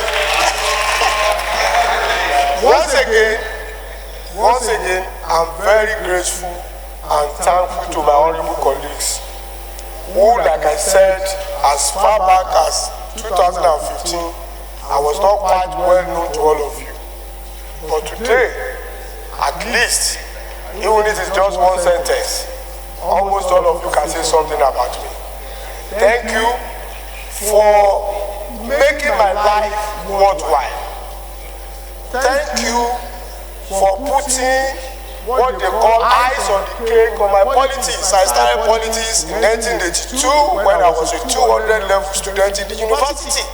And in actual fact, I took part in the primary of late Chibola and Chibese Mafolabi way back in 1983 when the two of them were contending for the governorship seat of Oyo State. Since then, it's been topsy-turvy until 2007 when we had a murder of election. We all contested, and in fact, my case is one of the longest cases in the history of election petition in Nigeria because it ran for 3 years and 8 months. I actually had my ticket as of February 2011 when my case was finally adjudicated at the Akure Appeal Court. But the last 4 years has been the most productive for my political life. Courtesy of all of you. Thank you very much. Thank you very much, dears invited guests. I want to sincerely thank you for keeping faith with us and staying up to this time. And since most issues to be raised have been raised and canvassed, said and spoken to on the floor, I'll skip most of my intervention as well so that we can adjourn as quickly as possible. We spend close to 6 hours of the day on this valedictory session. So I'll proceed to deliver the last point of order. Unfortunately, there's no room for a point of order. So, honorable colleagues, I address you in this manner. Former speakers of the House of Representatives here present, Your Excellency, the Deputy Speaker, principal officers of the House of Representatives, my dear colleagues, the Special Assistant to the President, the National Assembly House of Representatives, the guest speaker, Professor C.J. Dakas, SAN, former clerks to the National Assembly who have patiently sat through this session, the clerk to the House of Representatives, former clerks to the House of Representatives, members of NAS management, gentlemen of the press, ladies and gentlemen. Delighted to address you today at this valedictory session of the 8th House of Representatives of the Federal Republic of Nigeria, with gratitude to the Almighty God, I congratulate all of us, honorable members, who have been divinely privileged to witness the end of the journey that was started together in these Harvard chambers Tuesday, 9th June 2015. Conversely, with a heavy heart, remember our colleagues who passed on in the course of our tenure. And as requested by the whip, I'd like us once more to observe a minute's silence in honor of the 8 members that have lost their life in the course of our tenure. 1 minute silence, please.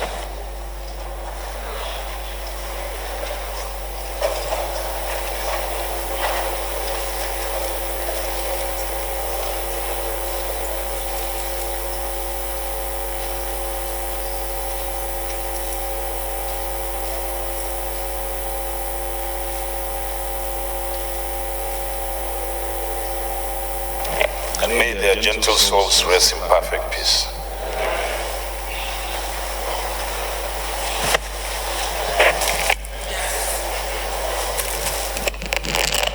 Honorable colleagues, I wish to also express my profound appreciation to all the leaders and members of this House for the confidence you reposed in me by electing me the Speaker of the 8th Assembly.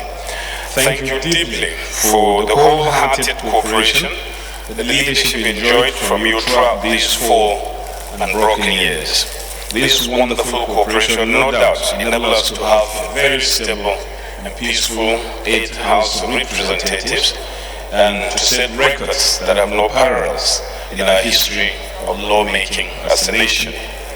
Honorable colleagues, on your behalf, I make bold to say that the 8th House of Representatives and the National Assembly as an institution has been a huge success. This is without apology to whoever may hold a contrary opinion. The stubborn facts as provided by the Chairman Rules and Business, I don't want to go over them here again, are out there for every commentator to see.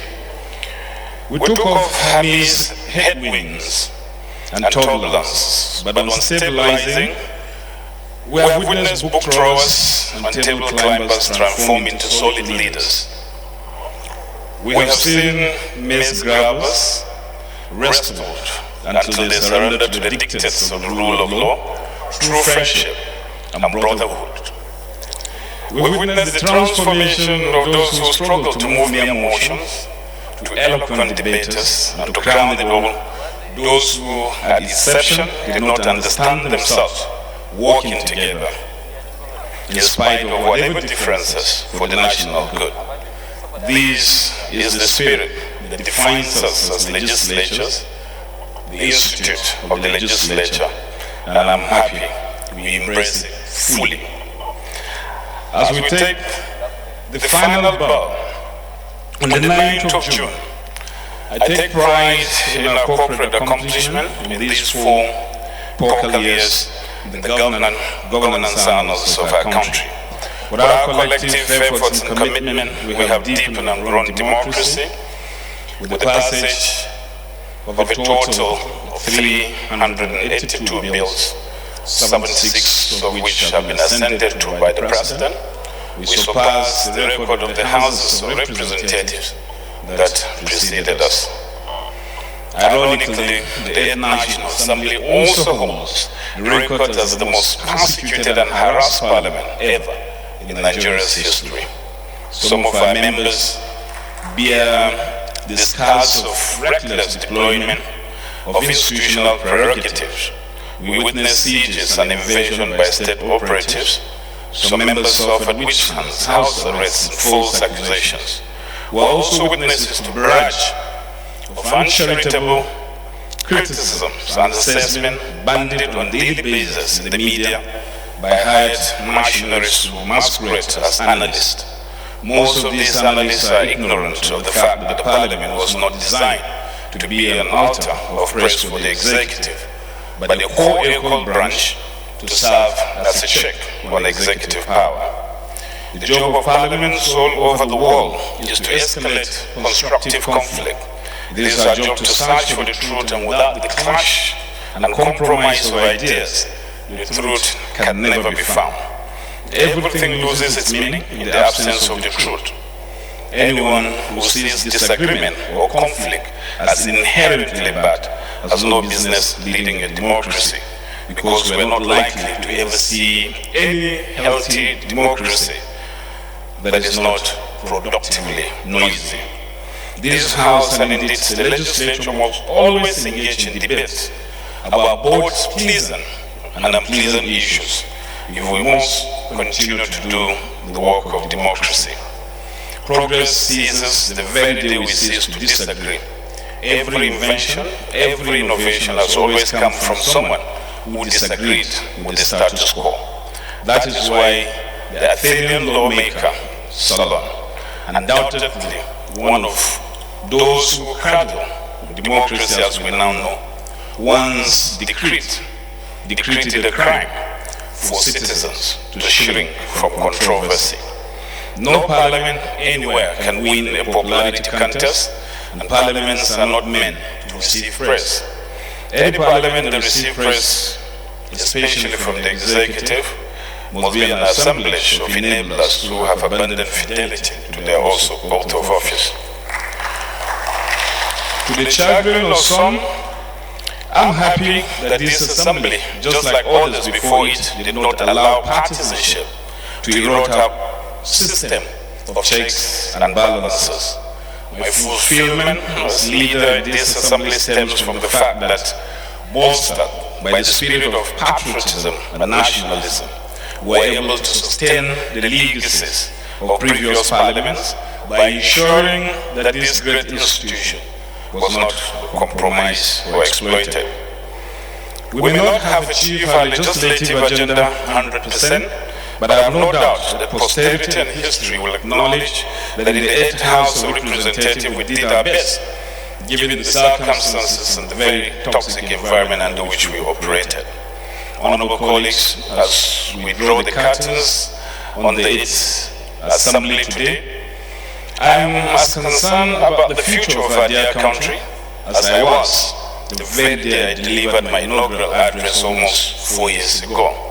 I worry daily about the alarming rate of insecurity across the country. It appears we are losing the fight against violence. And if this is not bad enough, the situation is so dire that non-statesmen are becoming petrified and speaking up in ways that may further rend our national fault lines. It is like we refuse to hear the whispers, and now the screams are threatening our eardrums. This is a national problem that we can only solve if we pull ourselves together and not apart, regardless of political persuasions or creed. The challenge is to get leadership that throws out politics and partisanship out of the window. Leadership that rents in all our basic human and material resources to confront these menacing challenges.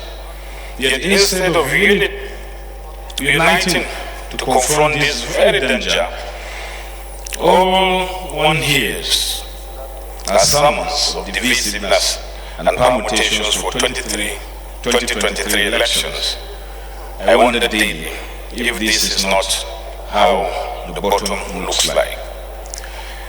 This is a time that all of us elected or appointed to positions of authority should soberly reflect on the deteriorating welfare of our hapless citizens and to live up to the biddings of our offices and the oaths we took, so that our people can yet hope again, begin to rebuild their shattered lives. Honorable colleagues, in spite of all my worries about the project Nigeria, my optimism about our future remains undiminished. I said before, and I now repeat it, that I hold no fears for the future because we are limited only by leadership and our vision, not by our resources. We shall overcome by the grace of God. No matter how long the night may last, the day will break. I have no doubt that our salvation will break out as sudden as the dawn appears. Scripture says, And I quote, "Weeping may endure for a night, but joy cometh in the morning." Dear colleagues and leaders of this country, let us all unite in walking to hasten this glorious morning. At this juncture, permit me to extend to all our members who are not returning to the Ninth Assembly my best wishes in their personal and political endeavors. I hope that we will all continue to be in touch. I'll continue to cherish the glowing memories of our colleagues who passed on in the course of the 8th National Assembly.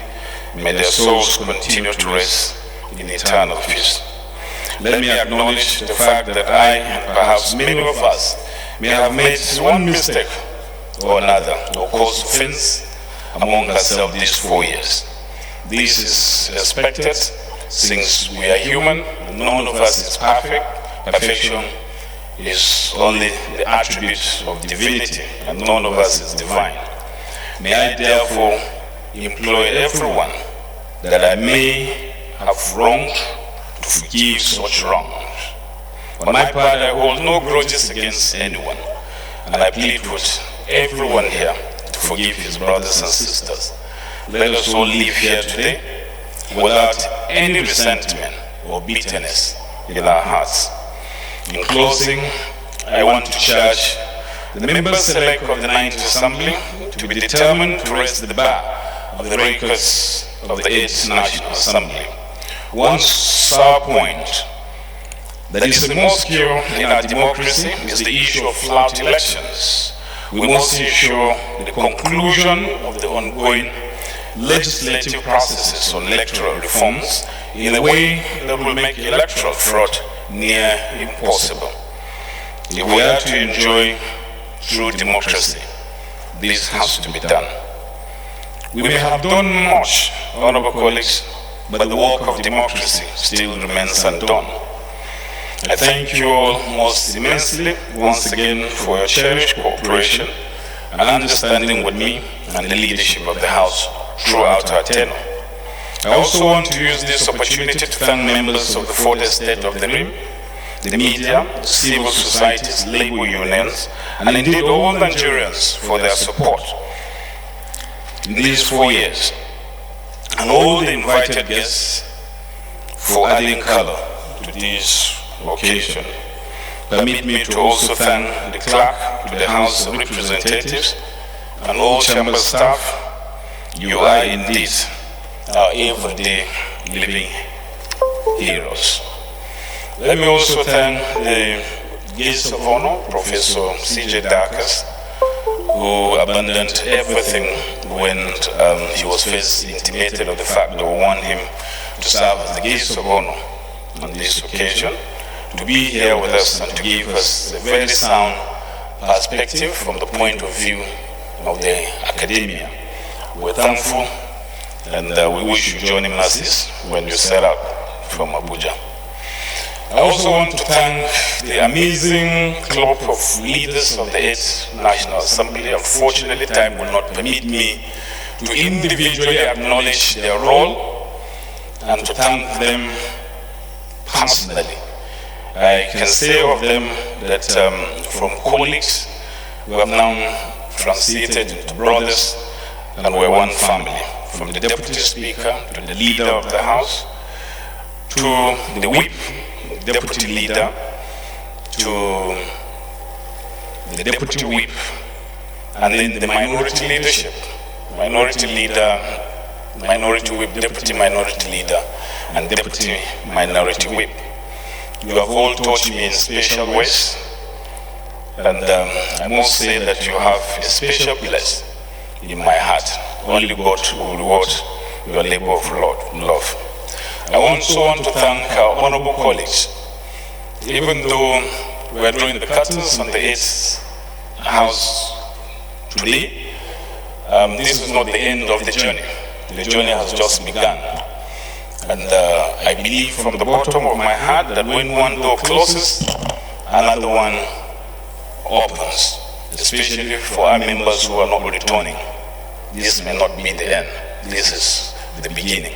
May every good seed you have sowed here May all the quality representations you have exhibited on the floor of the House speak for all of you who may not be returning to the 9th House.